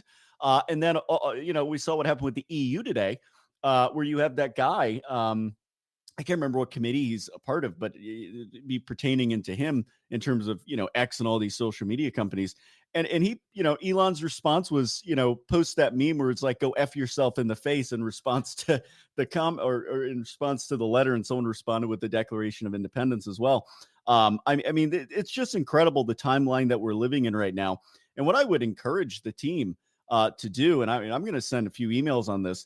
I want to see Donald Trump try to do this at least once a week or every other week with different people. Fireside Man, chats. I saw you made a post on this, Ryan. A fire space Tuesdays chat. Tuesdays with Trump. It was FDR who sort of channeled this in, and during a time of despair for many Americans, this was a reassuring light. in their day-to-day lives that you were able to hear from the president of the United States. So I think that if we're able to solidify unfiltered, this is not like a Joe Biden type big boy press conference that, they have to plan 2 weeks in advance and only, ex-Clinton operatives like George Stephanopoulos get questions for him. This is something where the president just unfiltered, 2 hours, no plan in mind, just talking. Well, Nick, and it actually, he seems like a real person at this much point. better than the traditional media landscape. It's much better than any kind of sit-down interview. Because they can't chop it up, they can't spin it, there's no filter. It's just him. Well, also, Nick, you got I gotta to see him say, deep with that, dive into policy with this. Sorry, TJ. I mean, you got to see him deep dive into policy and mix it with humor, right? You heard things tonight that you've never heard him ever say before on a live stage in front of his, base, or even on an interview on TV or a sit down. You never heard some of the stuff that he was talking. I mean, we're talking about rockets. He's talking about putting, giving advice to Elon, put solar panels on the roof of your cars. I mean, this was just a Trump that many people have not seen unless you've had dinner with the guy. I've had dinner with him a few times, and this is like the Trump that I know, because he sounded like this. He's like the grandfather or the uncle that you want at every Thanksgiving and every Christmas, because he's got some funny stories and he's got a wad of cash in his pocket that he's going to slip to you behind your parents' back. So I mean, I'll leave it with that. It was amazing, absolutely amazing. Amen. Nick, just a very brief correction, though. I was a huge fan of the Big Boy press conference because in it, Joe Biden praised Vice President Trump. I mean, even Joe Biden can't deny that Trump's doing pretty damn good. Just saying. Yeah. And so, I'm looking at the audience questions down there in the bottom right-hand corner. And I know this wasn't necessarily discussed too bigly, I guess Trump would say. But, I do want to kind of go in here with, we have Wall Street Silver up here. We still have Kyle Becker, J.R. Majewski, Dan Ball. We have a hell of a panel. Roz Alerts, Adrian. This is great, guys. Thank you so much for being here at 11:45 p.m. Eastern time talking about this stuff. This is the true American space right here, and really appreciate you guys doing it. But, the Tim Walz situation, a lot of you guys, I'm looking at your comments down there in the bottom right-hand corner. Definitely put some more down there. Tag me in it so that I can see it. And guys, there are a lot of questions about Tim Walz, right? Will he end up so he'll be technically officially on the ticket starting later this week at the Democrat National Convention in Chirac, which I'll probably end up at. But but do you think, will he end up being dropped by then? And I want to go to Joe Pags on this one. Pags, welcome to the stage here. Will they drop Walz after all of this stolen valor stuff? I mean, and keep in mind, guys, this is not the mainstream media that dug and found this stuff. This was us here on X. We found this. People like me, people like Ryan, people like Kyle up here on stage that have been, pushing this stuff out here. The mainstream media, including Fox News, have not even, bothered really pushing this stuff. But it's gotten to the point where they're not able to ignore it. And it's seeming to be a huge political liability for Walz. But is it enough to get him to drop out of the race? Joe, welcome. Thanks, man. A great space, by the way. And just realize what we just saw. 2 hours of Trump, that he circumvented the entire world, global media, and did that to 66 million people or something like that. And yesterday and the day before, we saw J.D. Vance circumvent every stupid question from the big media that was not complimentary to him, and he did a great job. So you've got a couple of candidates that are willing to sit down, take the fastballs and the softballs, and do it for the rest of us. When it comes to Walz, he shouldn't be the guy. I'll say that, but his arrogance probably will keep him in. And here's what I mean. I did an actual interview a few days ago. You can find it all over the place if you follow me anywhere, with Tom Behrens. Tom Behrens was the CSM, the Command Sergeant Major, who took the place of Walz when Walz retired early. He quit well before his expected time to quit. And we did a timeline. And for those of you who are arguing with your family or your coworkers or your friends, or if you're in media like I am and you're going on your show and people are challenging you on this, the timeline is very simple. Tim Walz, he registered to run for Congress in February of 2005.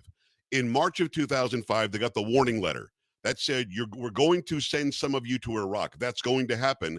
Not sure when yet. Just get ready.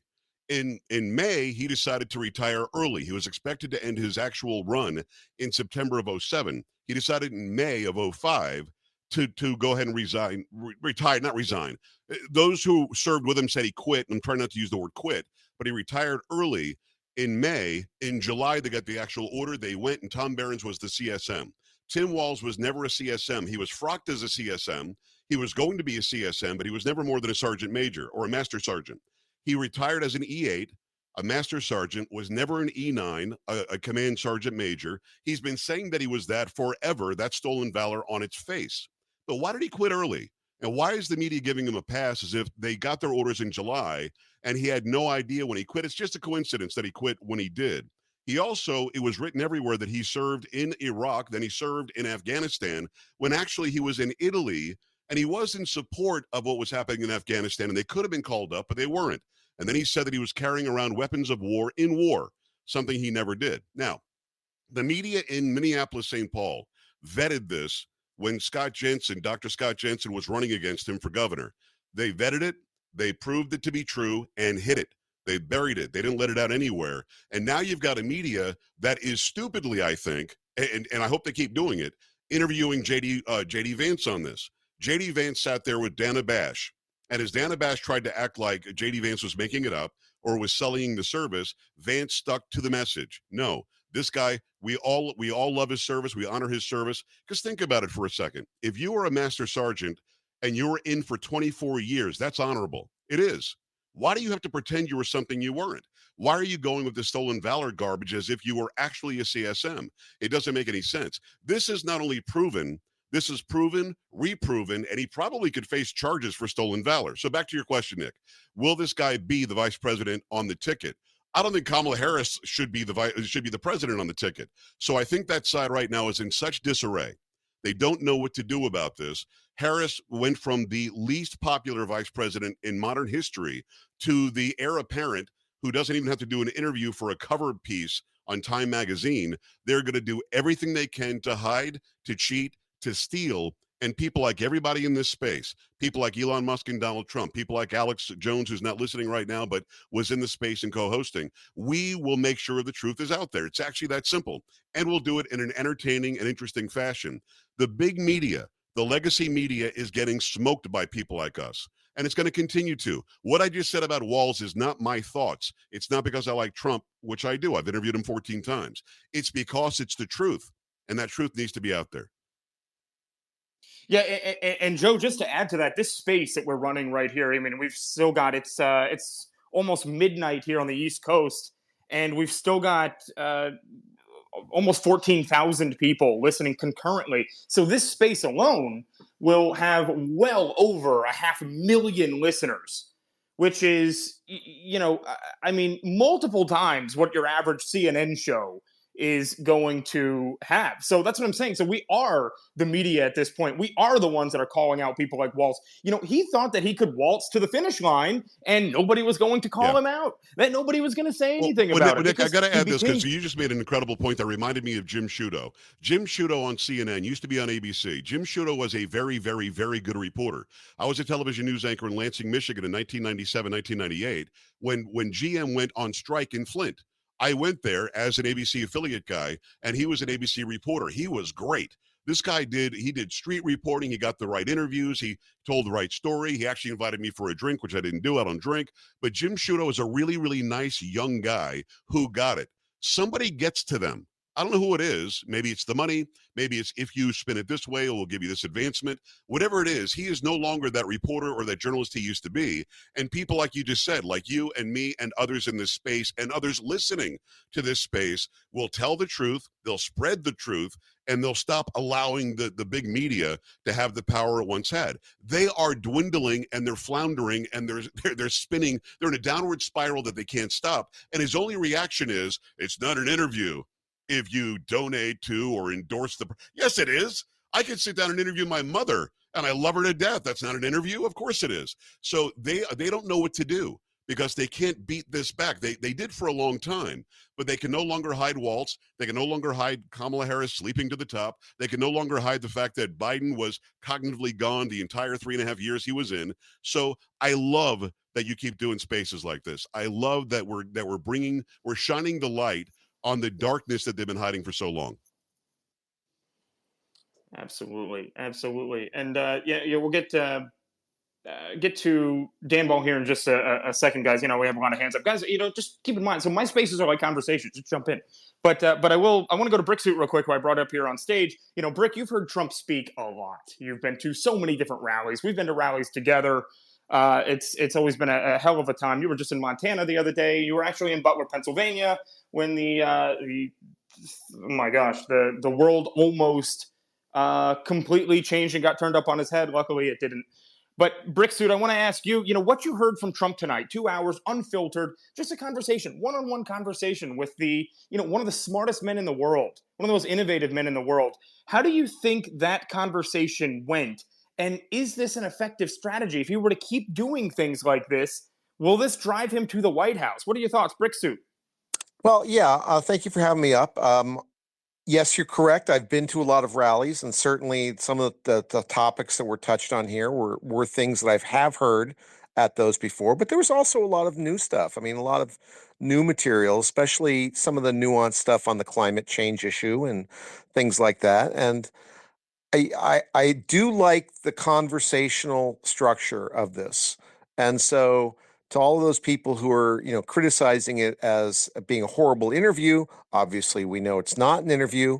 It is a conversation. Are people actually saying this, Oh Brick? yeah, I mean, come on, man. yeah. Absolutely, they are. And there's another thing too. Like I just came in here. I don't know if anybody else in here has already mentioned this, but another thing that's happening is some of those Kamala stands are basically raising their hands and saying we want equal time, as if this is some sort of FCC thing and this is a television special. Wait, you don't think Elon Musk would be willing to do exactly the same Well, thing with Kamala but Harris? this is what I'm getting at here is that this was President Trump's space, not Elon Musk's space. President Trump was the host. Elon Musk was the guest. That's a good point. So there is no grounds for equal time. If you want Elon Musk to come on your space and you are Kamala, you invite him. But you do not get to go. You don't get to go. You don't get to have him host you for 2 hours because Elon Musk was not the host of this conversation. Donald Trump was. Elon Musk was the guest. And there is no grounds for equal time, but they are asking for that. Doesn't that only apply? But even if they doesn't that only why- apply to like public broadcasting stations and stuff? Like if You know, like, but they would, right? yeah. Yes, Ryan. Yes. Yes, it does. But you know, they're basically trying to extend it to say that basically it's an admission that X is now media. Basically, it's an admission that this is now, you know, that these type of things are in some ways more important than broadcast media. It's not just public broadcasting. You know, it's also I believe it's anybody who has a license to use broadcasting airwaves. So I'm pretty sure that it also applies to like CBS and corporate broadcasting as well. So, you know, but even if it didn't break, this is my point. She wouldn't do it anyway. It doesn't apply to social Elon's media, already guys. offered it. She won't do no, it. She will not come on a space with Elon Musk. Of course not. Or anybody else. Of course not. If Elon, yeah, that's a separate point. But I'm just saying that she won't even come on a space with Harry Sisson hosting it. I mean, let alone. I mean, my God, how do you make that argument? Not you, but how do these leftist hacks make this argument, knowing that she won't do it anyway? I'll tell you what, they're making the argument for one simple reason. They think those who are watching and listening will believe them. Like a show like mine, I don't have any equal access clause. I don't have to give equal time to anybody. It's a news and information show. They can't tell me what to do. When David Letterman had his show late at night, he literally had to say, we will now offer the same time to the other. This is a news and information gathering site now. That's what it is. They know they're wrong, but you have to understand, they assume their lemmings will believe them. Oh my God, they won't give her equal time. It doesn't matter that they would give her equal time or that it's not illegal not to give her equal time. What matters is what people believe. They're working on perception here. Well, and by the way, let's just be very clear here. The fairness doctrine went away in the 1990s. There is no need for equal time. There would not have been a Rush Limbaugh without an elimination of the fairness doctrine back in the late Reagan administration. So it's a canard. It's foolish. And by the way, the fact that they're trying to assert this shows how scared they are about what just happened tonight. How effective. And Jim, And Jim, I want to go on to that as well. Like, this is a free speech issue too. If they're going to try to invoke some outdated doctrine here, I'm sorry, but Elon Musk has endorsed Donald Trump. He's under no obligation to host someone who has tried to weaponize government against him through the ridiculous SEC regulations. So let's just be clear on that. And second of all, as well, let's talk about the honesty factors. I'm sorry, I don't exactly want Cackles or Tim Walz coming up on stage lying about their record, and we can see exactly how dangerous this is to the regime. Thank God we had Elon Musk and Donald Trump coming on. With that DDoS attack, it seems like Elon Musk and Donald Trump have faced more foreign fire than Tim Walz ever has. But that's another topic to have on that end. But no, I mean, the audacity of them to try to demand this platform whenever they are openly attacking him, whenever they have every friendly media outlet in the nation. Let's face it, the media is a mouthpiece for the Harris regime, and let's call it what it is. It's the Harris regime because Joe Biden is not in control right now. He is. I guarantee you, given the fact that it's 11:55 in my time zone, he's asleep right now. Harris is the acting president, whether they want to admit it or not, and she won't even go on an interview on MSNBC. I doubt she'd even go on a scripted interview with Joy Reid, that regime mouthpiece. But so that's the thing. Even if there was some sort of equal time, one, it would violate the First Amendment. But second, it would so clearly be something that would hurt Kamala Harris. She'd never take advantage of it. Well, let's just be very clear here. If equal time were required on this platform, then MSNBC must give it, CNN must give it, ABC News must give it. I mean, listen. Here's the reality. We are in a free speech crisis in this country, and frankly, in every free democracy around the world, influenced by Western ideas of freedom, which really have their foundation in American freedom. And so what we are looking at here is an opportunity, if we're willing to take it and to continue on with what we're doing, to radically transform what's happening in government. And it won't begin and end with a second Donald Trump administration. It only can begin there, it cannot be finished there.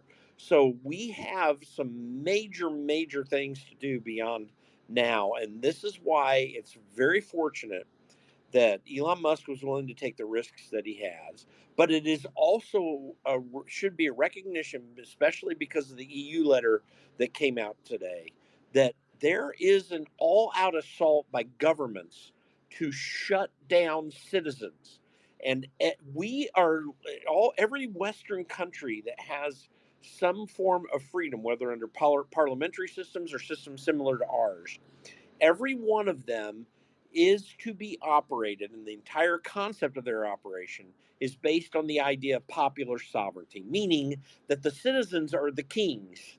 I mean, that our whole Constitution starts out that way. We've got to remember this principle. We've got to assert this principle every single day, not just if Donald Trump gets elected, and particularly if he does not, under great threat, because the threat would be coming. And we learned, the discussion tonight pointed that out. I don't think we fully understand the risk that we are in. That EU letter represents a coordinated effort in Europe, on the North American continent, and throughout many other places in the world to shut down citizens who would oppose their government systems. That's And fascism, folks. It's and absolutely fascist. Jim, you are 100% right, but I want to add to that because one of the things that Elon Musk and Donald Trump talked about, and I hope to God this is a priority.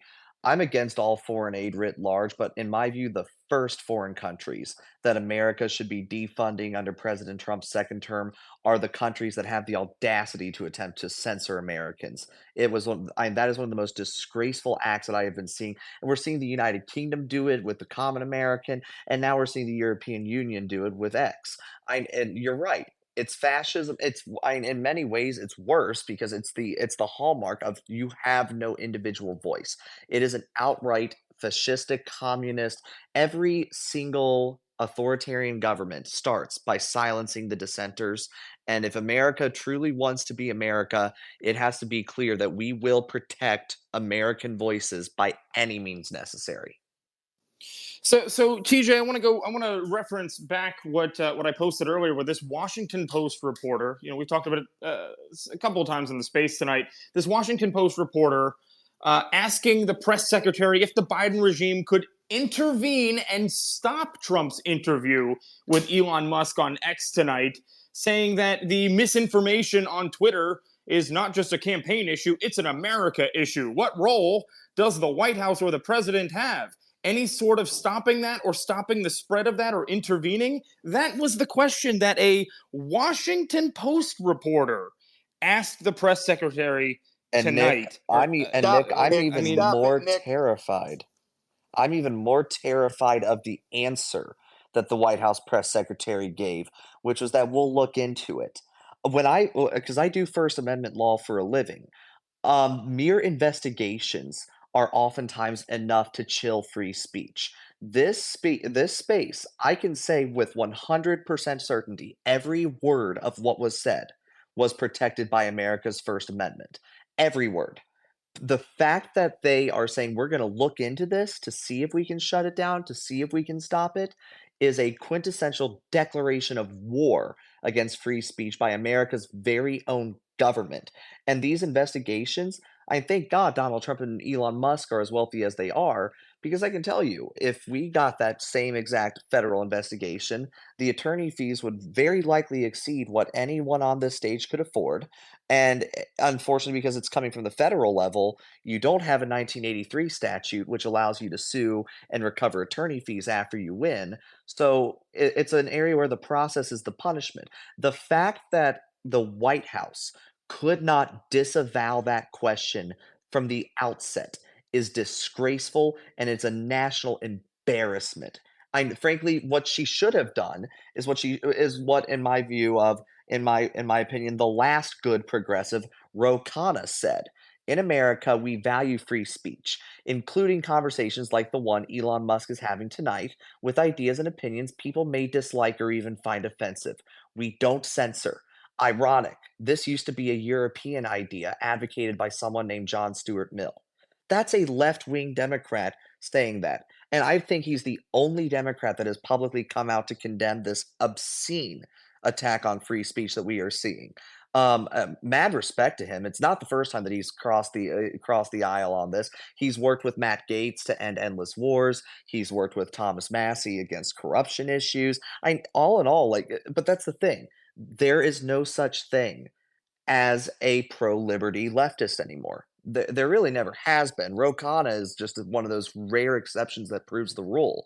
You have a regime that is openly saying we are going to look into this and see if we can find a way to censor it. That's just the thing. Censorship is unacceptable. It is un-American, and it must end now.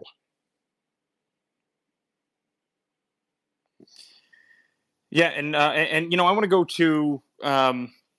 to Dan Ball on this, and then I'm going to go to audience questions right after this. And guys, your audience questions, bottom right-hand corner, and also retweet the space. And just to remind everybody, and this is thanks to you guys, we are by far the JR, we'll get to you in a second, man. We're because actually there's a lot to talk about with you, JR, so we appreciate you being here as well. But we are by far the second highest rated space of the day here. After I don't expect to beat President Trump and Elon Musk's space, but we're a distant. Dude, raise your game, Nick. You're not going to be able to eclipse them. What's the matter with you? So there'll probably only be 500,000 people that listen to this space. So, but anyway. Bottom right-hand corner, guys, give me your comments, questions, your thoughts on the space tonight. Any questions that you have for our panelists here? We do still have a freaking all-star panel. It's after midnight on the East Coast here in Washington, D.C., and we still have a fantastic panel up here. Appreciate everybody. Oh, and we have the redheaded libertarian that's requesting right now as well. So, but anyway, J.R. Majewski, I want to go to you real quick while I work on rotating the panel out here. I want you to kind of explain to us the stolen valor thing. The left was trying to hit you for the longest time on stolen valor and such, and now we find out they've now nominated somebody for vice president that is, in blatant violation of the Stolen Valor Act of 2013, which he happened to vote for himself. Your thoughts, Mr. J.R. Majewski? First off, sorry for coughing when I was not muted.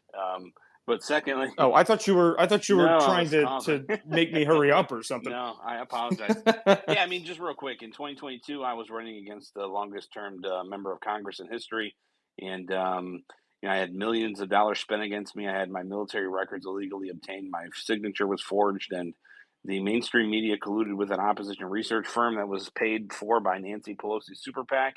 And I went from being neck and neck in the polls with the 40-year member of Congress to losing the election. And after the election, worked really, really hard and petitioned Congress. Found out my records were stolen, and they accused me of lying about my service and committing stolen valor because I didn't have a global war on terrorism medal, a medal that wasn't even created when I was in the service. So 11 months after the election loss, I was awarded the medal, and the Kamala Harris campaign decided to post about that this week because J.D. Vance and I are friends. We campaigned together, and I was endorsed by both him and Donald Trump. So this is just an example of where the Democratic Party has total control over the media. I'll give you a little bit more detail. After the accusations came out, every mainstream media outlet in the country ran the story in a synchronized manner. And within hours of the story hitting, there was a full-fledged commercial with a Gold Star family from Cleveland, Ohio, crying on TV, saying that me lying about serving in Afghanistan has dishonored the death of their son.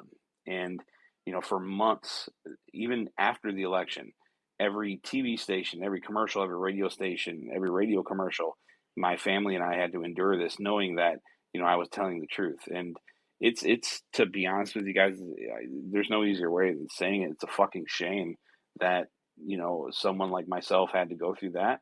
And what they put me through is pretty atrocious. And, Tim Walz is what he's done. All I did was said that, hey, the military was hard and being in Afghanistan was hard. That's all I said. This guy's running around saying he was John Rambo, and he was sitting down in Italy, and yeah, he was carrying weapons of war and in war, or weapons in war. That's what it was. It's also pretty never shameful. corrected anybody. It's also pretty shameful, JR, because I remember this because we were working together when you were running, and you ran a fantastic campaign, brother. But I still remember there were Republicans, and I want to name drop them, but I won't. I will. Kevin McCarthy. Do it. Kevin do McCarthy. it. He's do one it. of them. Keep it going. Welcome. You had a guy, John Burke, as well. He's a streamer, and I used to have a lot of respect for the guy until he started shilling for DeSantis and saying all these terrible things about Trump. But he went on a diatribe for months about that stuff. I never saw a single apology from any of these people when you were vindicated. Not a single apology. And they still won't because, it doesn't help them sell their stupid ass t-shirts and subscriptions to their website or their cheap ass CBD oil that they get they have made in China. Some of these veterans are just, they're just high on the rocker. They want to be Instagram models, and Burke's one of them. And, I wouldn't take him up on going on his show because, he had his mind made up, and he was attacking me without any tangible evidence, right? It was just his word against mine. And, you had Republicans like McCarthy. This all really kind of spanned from that.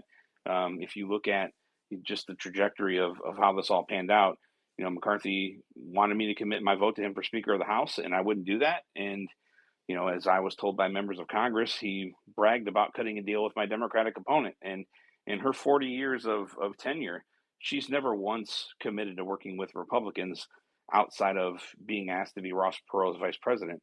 And I believe it was on round 16 or 17 of McCarthy's path to the gavel. She stood up and went to, I believe, the Washington Post and said that she was willing to form a Democratic caucus to get Kevin McCarthy the gavel.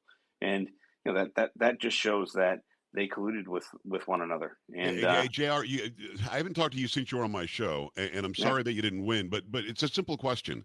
Isn't it easy to dispel lies? Because, again, Tim Walz is burned. He's done. But the media hid that in Minneapolis, St. Paul.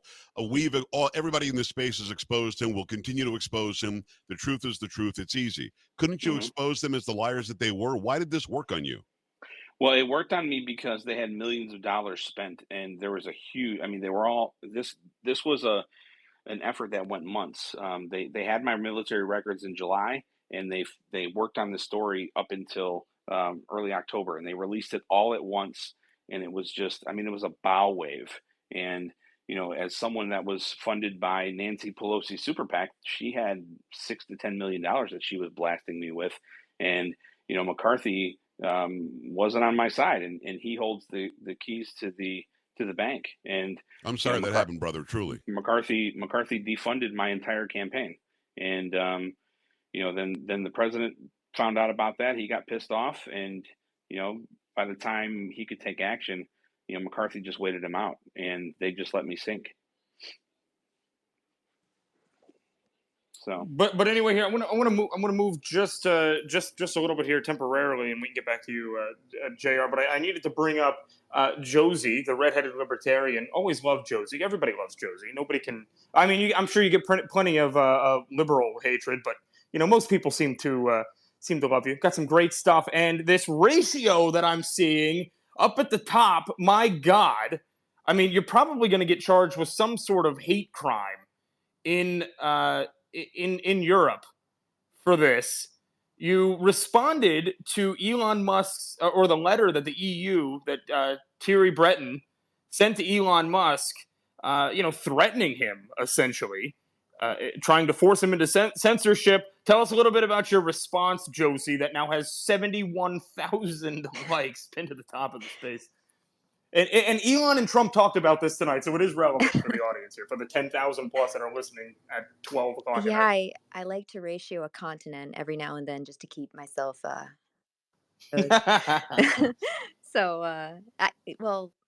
I'm very, I don't know if anybody follows me. I do a lot with the US Constitution and revolutionary history. And I've really been on this tangent with it lately over the last 24 hours with history of the Midnight Ride with Sam Adams and John Hancock, because what Paul Revere was actually charged with, one of the things he was charged with was going to alert those two men that that the British were coming to arrest them. And just so everybody knows, the British also wanted to confiscate gunpowder and weapons. That was why the battles of Lexington and Concord started. But anyway, I've really been on this tangent about that. And I see this letter, and at the end of it, what's his name? Thierry Breton. He goes, this is the letter I sent Elon. And my first instinct was, well, this is the letter we sent you, you bitch. And so I just put it in there. And I had no idea anybody was going to see it. I had no idea it was going to get the reaction that it got. But it's been fun. I had a lot of fun today. But yeah, you're right. I'll probably get charged with a hate crime. But I guess we're going to see. Yeah, well, basically, Josie responded with a screenshot of the Declaration of Independence to the EU. The commissioner of the EU. I mean, which is pretty fucking based, especially when they're trying to charge people with crimes. Yeah, and absolutely perfect. And Josie's usually pretty on point with this kind of stuff. But I don't know, Josie, if you listened to the space tonight, if you were one of the millions and millions of people that listened to it. But give me your overall thoughts on this. Trump did address this situation and how he could and how this could possibly be addressed under his administration. Because if you put Camel Toe Harris in office here, this is something that maybe she would comply with. Maybe this one of the chiefs of police out there in the UK that are literally threatening to arrest and imprison Elon Musk and Americans for their tweets. This is something that she could potentially not push back against. She would have the ability to actually allow them to extradite Americans if she wanted to. I mean, I think that it would be up to your state to protect you from that. So, like in Florida, I live in Florida. If Europe came and they're like, hey, we're going to extradite Josie because she said these mean Declaration of Independence words to us. And I feel like Governor DeSantis would probably be like, no, you're not. And so that's what's really cool about states' rights, the 10th Amendment, is if it's not written down in the articles, then it's kind of left to the states. So I think it'd be up to whether or not you have a good governor to protect you from that, no matter what Kamala does. I don't think that he'd let Kamala pull someone out of the state. And I don't think that he'd let Well, if you live in a state like New York, you're Yeah. fucked. Oh Let's yeah, just be absolutely. New totally, York, totally yeah, honest. you're absolutely fucked if you live in New York. You're fucked if you live in California and Massachusetts. Nobody's going to protect you there. You just got to stay armed. Oh wait, you can even do that in Well, those these states. guys, I mean, these guys carry billy clubs. I mean, they better bring some heavy ass firepower if they plan on taking me or anybody in this chat. I'll tell you. Bring it. Yeah, you Bring make them it. show up with their billy clubs and see who wins, pretty much. But so that's what it's going to So- come down to, I think, is the 10th Amendment, because you're right. Like, that's something she probably wouldn't push back against, which is really terrifying. But that we're kind of at a point where they're trying to deconstruct our country and turn us into a global, just one. I don't even know, like one global something, like where there's no identity and no culture. It's just communism, and they're really trying to do it on a large scale. And Josie, you are a small L Yes. libertarian. The redheaded libertarian is a small L libertarian. I've seen people respond to you, be like, "Was that a typo?" Like, no, very No. intentional. You You're see not part of the Libertarian No. Party. But what I want to ask you here is, how do people that have your sort of your mindset, you're freedom oriented all the way. You're probably more of a Ron Paul libertarian. That might be the way to put it. But how are they going to vote in this election? Are they going to go with the groomer Chase Oliver guy that's the nominee for the Big L Libertarian Party, or will they actually move closer to Donald Trump? Because at this point, it seems like every vote is going to count here. It's not going to be a 50 state landslide like you would have seen if Grandpa was still in the race. No, you're going to see a lot of small L libertarians like myself, which is more than half the party, actually going to vote for Trump. And did tonight's conversation help that? Yeah, absolutely. It was really good to hear him talk about his experience getting shot. That's what I endorsed him the day he got shot. And so I think that seeing him humanized like that and realizing we all have the same enemy, like these, like he says all the time, they're coming for you, but I'm in their way. And I think that kind of woke a lot of people up when that happened. Nobody believes that was oops, like just too many things failed on that. So I think that a lot of people woke up. I think a lot of libertarians woke up. I think a lot of, I guess, the person in Congress who people like me are most like would be Thomas Massey. So if you think about how he votes, what he says, what he does, that's what you have about more than half the Libertarian Party is like that, and just libertarians in general, libertarians in name.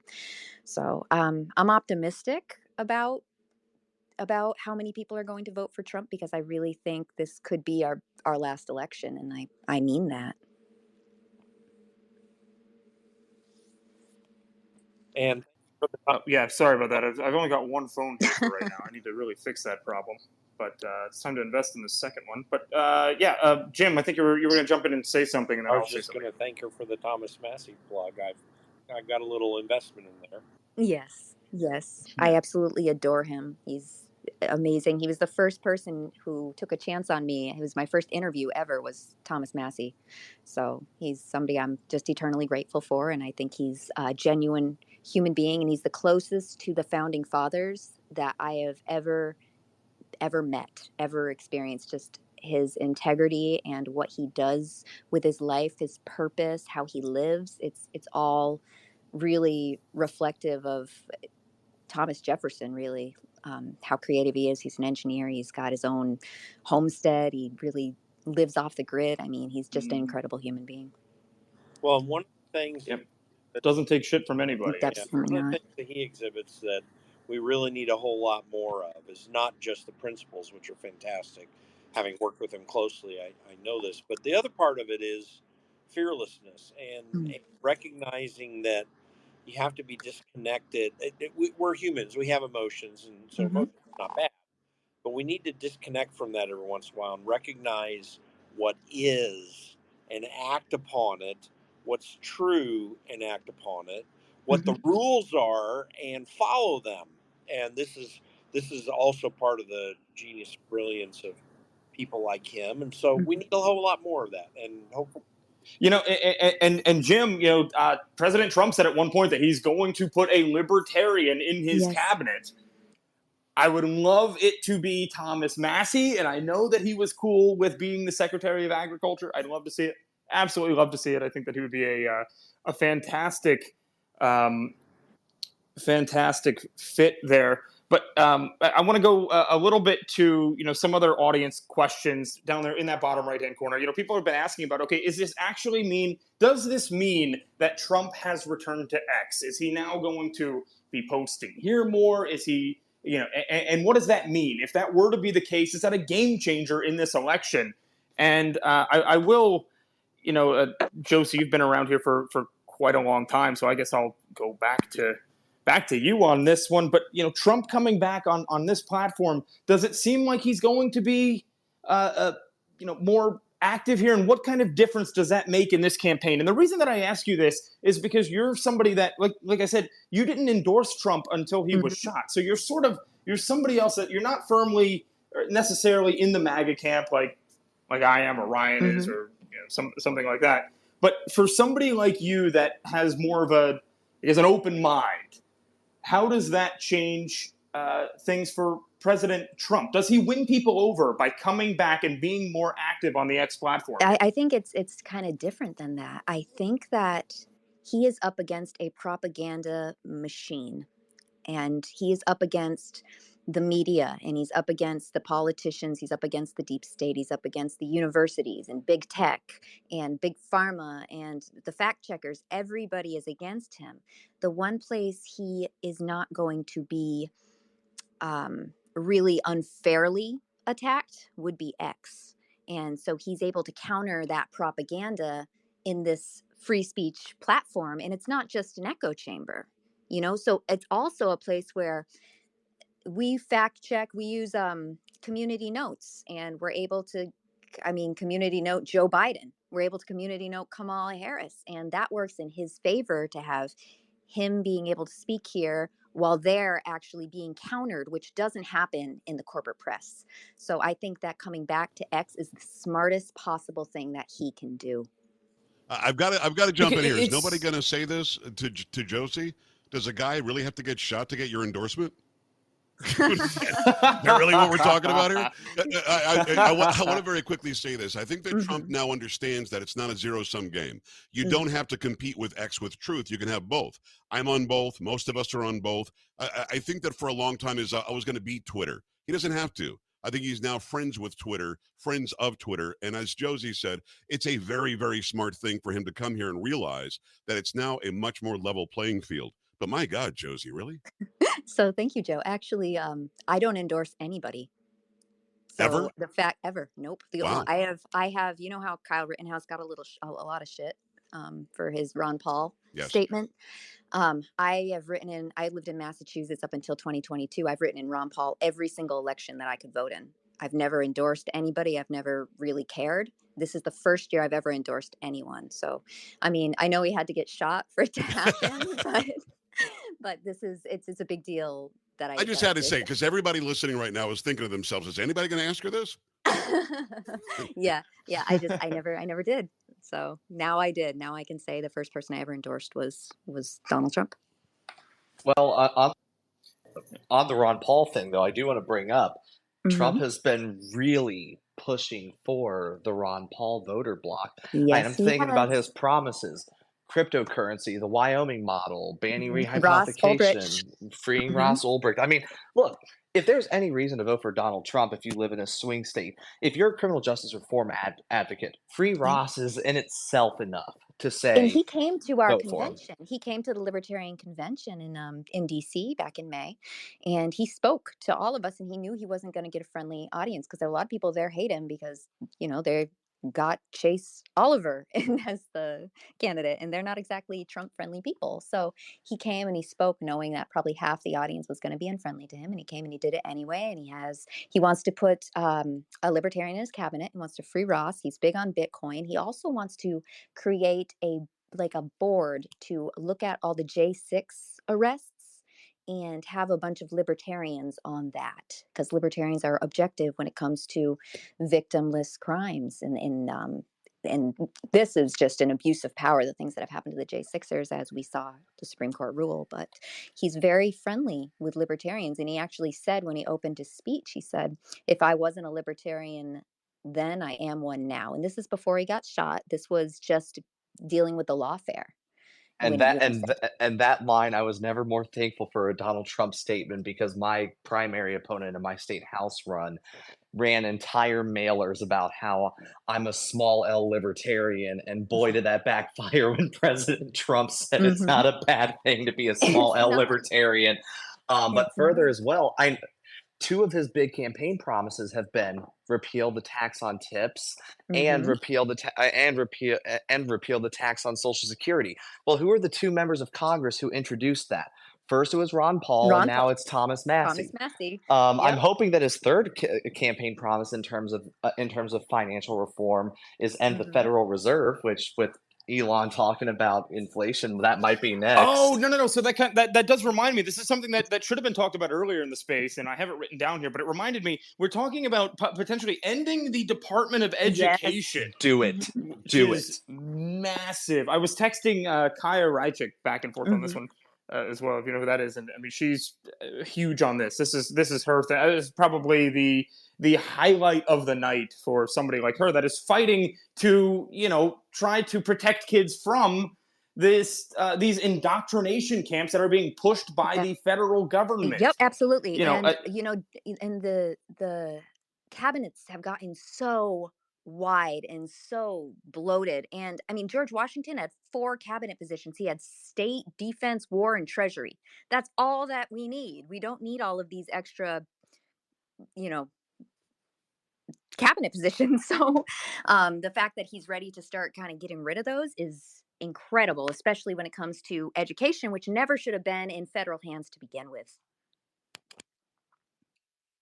Yeah, and so what do you do for the people that are, and the reason that I kind of I was looking through the audience questions here, and I searched for education. So people were asking this sort of question: what happens if you were to get rid of the Department of Education? Say you were to come into office and just abolish it. What happens then? Because we're talking about people's children here, and it worries them to have a massive change like that. What happens? If you get rid of the Department of Education, this is what Trump said tonight. I want to be very clear here to the audience. If you guys missed that. By the way, there's a fun story with this. Thomas Massey was the guy to first introduce a bill to abolish it.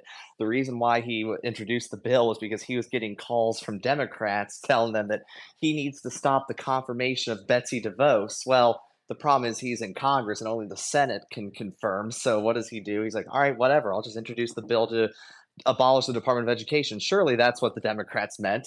But really, what happens if you abolish the Department of Education? People like me, state legislators, are theoretically in charge, but that's where the state level fights for school choice matters. Because I don't think I should be in charge of your child's education either. I think you should be in charge of your child's education. And that's why, frankly, when we're talking about small government, we also need strong faith. We also need strong families. So that way we are raising children with a sense of identity that we are totally missing out on as we federalize education. But the first thing that you have is you don't have Department of Education guidance telling you that it's okay to expose 4th graders to genderqueer. That's the first thing that happens. The second thing that happens is billions of federal dollars are freed up, and that allows for state governments to have more say. So education becomes more local. As a result, the children are actually learning things that are more in line with the local needs for the local economy, not just this listless $400 million conglomerate of human beings. So, really there's no loss in it.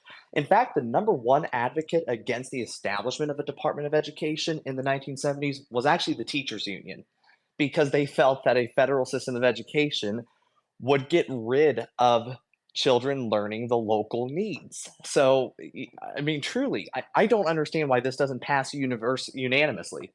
Mostly because it just makes enough sense that Congress would never pass it. Well, the teachers union. I just want to weigh in real quick on the irony of people trying to keep public education who didn't know Thomas Massey wasn't in charge of that when they called him. I just want to say for the record, I was there when he first put that out there, and I'm very glad about it. But what it represents is the fact that people in politics, and that's I mean the whole teachers union thing, which is very, very significant for what happens in our culture and our education, is still a small part of the problem we have, expressed in the EU letter today and believed by American bureaucrats and politicians firmly, that the citizens are subject to the government and not the government to the citizens. They want to assert that. They're doing it presently by fear, but if we don't stop it, beginning with this election, they will do it with violent force. And remember this, the definition of government is legal force. The fact that we ever give government power to do anything, however limited, is it is a grant of authority and of the sword to enforce the the kind of power that was given by them. So don't ever forget this. Even if we agree that it's good, like if we could get the government back to the construct, federal government back to the construct of Article 1, Section 8, if we could limit its powers truly to where that was, and keep in mind, we were only spending 3% of our gross domestic product at most up until 1913 when the income tax and the Federal Reserve were implemented. And when anything that we give government to do at all is a grant of force to enforce the authority given. So this is why some people are anarcho-capitalists. They want to get rid of government entirely. I don't know that I'm quite there, although I aspire to be. But that's the point. We should hate government even in the things that we want it to do. We should be very suspicious and very cautious of government, not to give it any more authority, because when it has it, it will take everything away. And the more you give it, the more it consumes, the more it desires, and the more force that it wants to do to maintain the power once given. So this is what I want to do here, guys. It is now 12:30 on the East Coast, 12:30 here in the swamp in Washington, D.C., where Jim and I have been hanging out for this entire night. So what I want to do here is I'm going to do something a little bit differently. I want to. There are still 8,368 people listening right now. I'm going to do a subscriber only space after this. That'll sort of help to. It'll give the ability. There were so many people. There are literally 82 people sitting in the request queue right now that I can't bring up. We can only bring up 10 people on stage at a time, besides the co-host. So I want to do a subscriber only space. I want to get to be able to talk to people in the audience that we weren't able to bring up on this space. We tried to rotate the panel as much as humanly possible, but we had a lot of planned guests, a lot of scheduled guests on here. So if you want to join, we'll start the subscriber space in like 3 or 4 minutes. First of all, make sure you're following my fantastic co-host Ryan Fournier and Jim Paff, who has been a fantastic asset tonight. We really appreciate everything he's done. But make sure go to my profile, hit the subscribe button. It's like $3, and it'll help to fund these spaces. We've been doing this we've been live for like 7 hours now, Jim. So it helps to kind of pay for that. And then we also are able to go back and have these conversations with the 84 people that are in the request queue, like people that just normal everyday Americans. I want to try to interact more with you guys. And it's kind of hard to do in a space of 8,000 people. But we're going to go ahead and wrap it up, and we'll start a subscriber only space here in just a few minutes. So if you want to go to my profile, hit the subscribe button. We will launch a subscriber only space and bring some of you up here on stage in that subscriber only space. But let's go ahead and get some final thoughts from our panelists here tonight. Go to Ryan Fournier if you want to jump in, give some final thoughts, and we'll go to Wall Street Silver. Go to Redhead Libertarian, Kyle Becker. Everybody up here on stage, we'll give you some time for some final thoughts. What are your thoughts there, Silver? Or, I'm sorry, Fournier first. Great day. Like I said earlier, if Trump jumps on this stuff again, we just had the Aiden Ross stream. If Trump brings a streamer in a week to the Mar-a-Lago up to the election, relatively low cost to bring someone in, do a 30-minute to an hour interview, that changes things. Breitbart said it best. Politics is downstream of culture. All we got to do is climb up that stream to affect culture. And that's what we're doing. We're doing things we have never seen before among any presidential candidate. We do not need somebody twerking on a stage to get an audience, to get voters. All it takes is going out there, talking to them on their level, not talking down to them. And I especially mean that when it comes to getting the youth vote as well, but involving them in the conversation, going to them, not forcing them to come to you. And Donald Trump is doing that. He is giving a masterclass on how to change hearts, how to win votes, and how to turn things around, really, especially when it comes to, being in our favor when Kamala Harris herself. And I thought it was also laughable that the Kamala camp is attacking Donald Trump for doing this. They released that statement. And if you notice, these people never want to attach a name to any of these little crappy statements they put out there, but they're attacking him when their candidate can't even get in front of a camera or sit down for an interview, which is really telling. So really good tonight. This was a great night for the MAGA movement. I hope we continue to see this stuff from the campaign. But other than that, God bless you guys. All right. We'll see you soon. Ryan, let's push for these fire space chats. That's what I want to push for. I want these to happen regularly. This was a That's home actually run. a good name. Fire space chats. Yeah. That's beautiful. That's what I'm gonna call it. Fire space chats. Not fire, you had FDR did fireside chats. We're gonna call these fire space chats with President Trump. Every Tuesday, Wednesday, whatever he wants to do, we'll do them. I think that's awesome. Wall Street Silver, I'll give you some final thoughts here. If you're still on the mic anyway. I know it's late. It's like 12:35 a.m. Eastern time. Okay, maybe not on the Nick, mic. I'm going to run. Miss I'm Josie. going to jump in and just say thanks. That's fine. Great space. You better get some sleep, Thank Nick. you, Don't sir. get up too late. I'll see you tomorrow. I'm doing your show why tomorrow, You better right? get some rest after your private little space.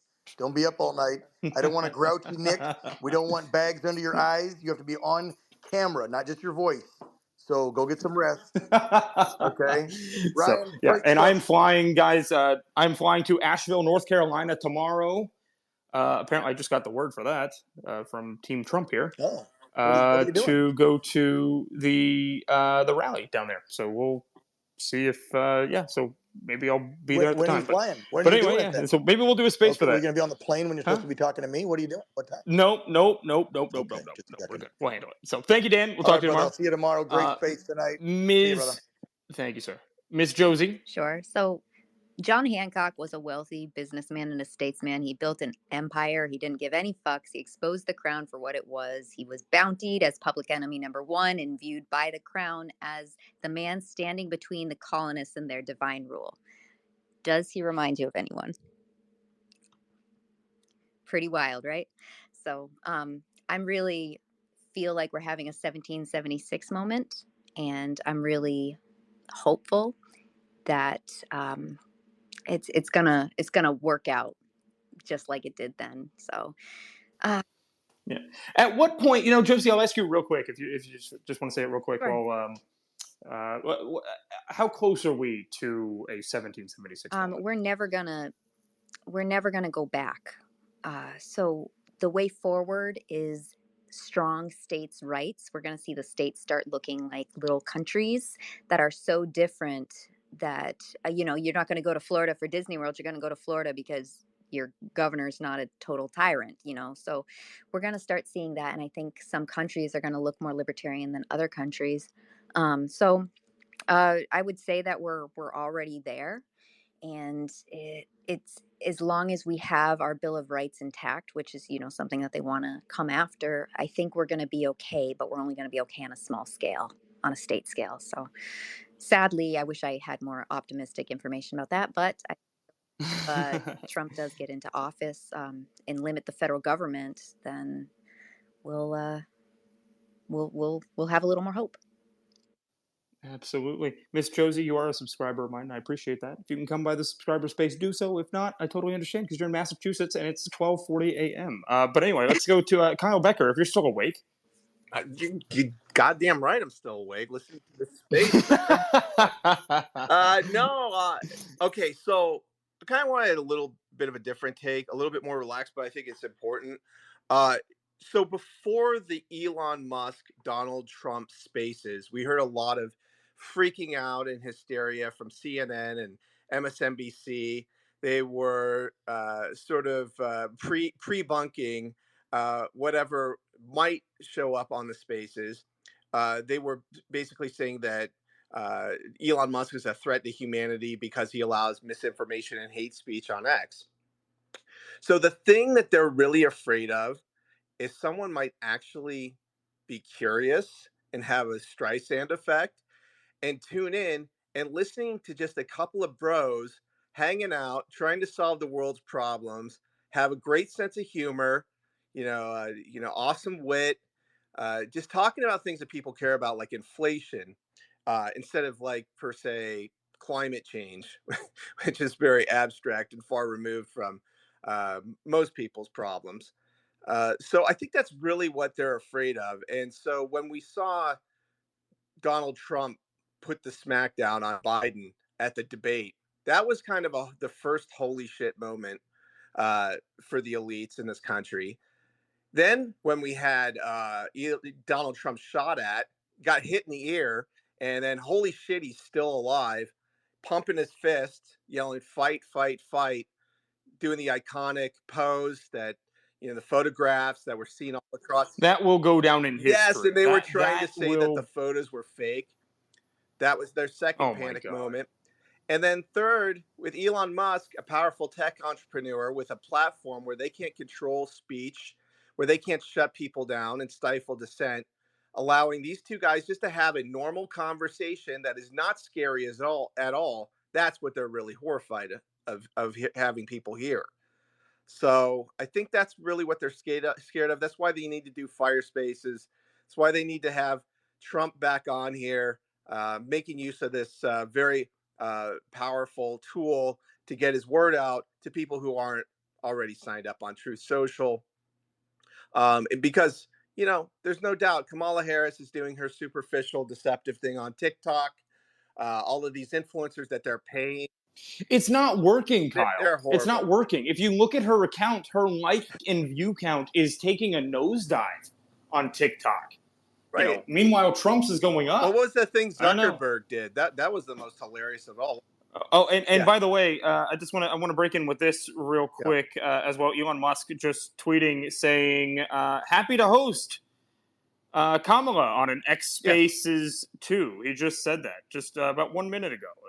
That's from Elon Musk. Well, of course, no. He was saying that or suggesting it earlier. I heard like about a week ago. He made a suggestion like that. So, not a surprise. Kamala cannot speak unscripted. She just laughs awkwardly, speaks in rhymes, as Donald Trump accurately remarked. He said that to Tucker Carlson. That was a legendary moment. Rhymes, so there's no way. The bus will go here. The bus will go there because that's what buses do. Yeah. Anyways, the whole thing is that regular Americans need to hear this. They need to hear a conversation between two calm, very bright people trying to solve problems that matter to them, and they have been not getting that from the corporate media, and that's why the spaces blew up tonight. So appreciate you, Kyle. Thank you so much for coming here tonight. And by the way, guys, anybody that does subscribe, thank you for Miss Marjorie Taylor Greene press release parody up here on stage reminding me of this. I do follow back anybody that subscribes. We'll be launching that subscriber-only space in approximately, let's see here. Let's do the math. 5 minutes. 5 minutes, 12:47 a.m. Eastern Time is when we'll launch the space. So, Brick Suit, final thoughts. Yeah, I think it's great that President Trump is using X this way. Personally, for my own entertainment, I would love to see a full return of the president to X. But, so far, I don't think we've seen that. But if he's only just going to use it to get across messaging, to do, more measured, calculated things like this, I guess I'm okay with that. But I really, I just miss those days when you'd wake up and like, what was the tweet storm that happened last night? And I'm hoping we get back to that in, let's say, January 21st of next year. So I can live with it. I can live with it until then. but it's a great first step. I am glad to see him back on this platform, and he always was a master here. He always was, even before he ran for any office, and so I think in some ways it's his natural element, and I want to see him return. Absolutely. I would make the argument that part of the reason he won in 2016 is from using the X platform here. He was able to say whatever he wanted to, whenever he wanted to, and just connect with the people. Like one of the most relatable things that I've ever seen him tweet is like, I've never seen a thin person drinking Diet Coke. And I saw that as like, fuck, he's right. He makes a damn good point.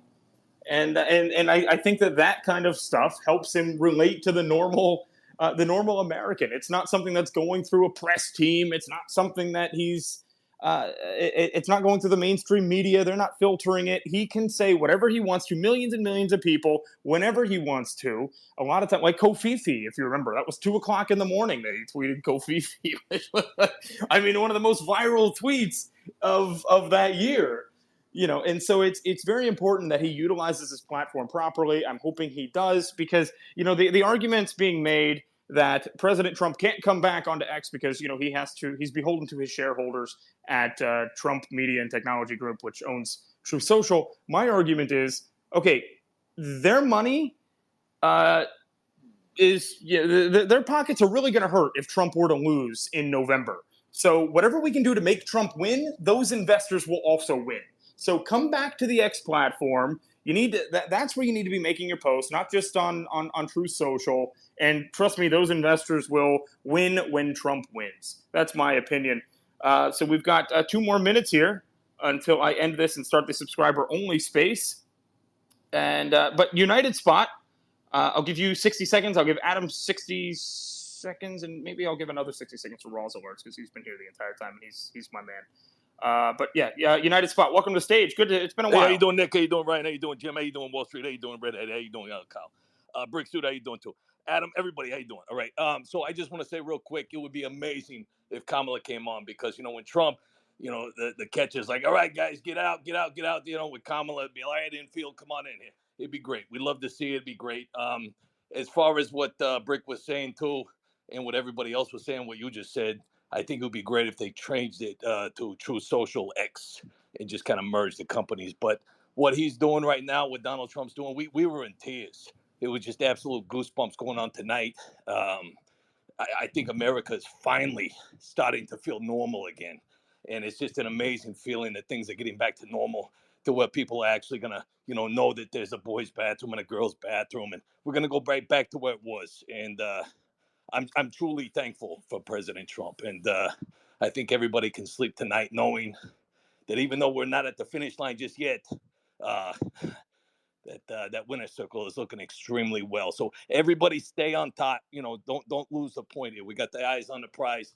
Be on every single social media possible. Tell everybody everything you possibly can, because if you're not on social media, every single account, somebody's not going to hear what you got to say. We love you guys. God bless. Trump 2024. Glad to have you guys back. Always love the stuff that you do. Everybody in the audience, follow the United Spot up here on stage. Great content. Rawls Alerts, my man, thank you for being here this entire time. Your final thoughts before we wrap up and launch a subscriber-only space. Awesome. Yeah, that was a really, really great space. I'm glad that they figured out the issue. It seems like 16 million people have tuned into the Elon and Donald Trump interview. And So that's only that's, going to go up tomorrow. It's going to skyrocket tomorrow when people start listening to the replays. yeah, it's definitely going to go over 20 million, probably more, 40, 70 maybe. But at the very end, it was very funny when Trump was trying to figure out what was the number was. Everything was just really, really good. And yeah, keep up the amazing work, Nick, and glad to be a part of it. So thank you. Thank you, Rawls Alerts. You're a dear friend of mine. Can't wait to go down to Starbase with you for the next SpaceX launch. Yeah. Flight 5, baby. Hell yeah. Jim Paff, my amazing co-host, lead us out to the subscriber-only space, sir. Definitely go to the subscriber-only space. And for those who were just saying down in the purple pill that I have a lisp, my answer to that is Kofifi. Go VV. There we go. All right, so Jim and I, or maybe Jim, I don't know. I just kind of like mentioned this to him on the side. We're actually in Washington D.C. together. He is in, behind a sliding glass door that I can see. I can kind of see him on the balcony there. But I will be heading to Asheville, North Carolina, tomorrow to cover the Trump thing, and I'm going to convince Jim to do it with me as well. So, but anyway, guys, we're going to wrap up here. We're going to start the subscriber only space here in 45 seconds.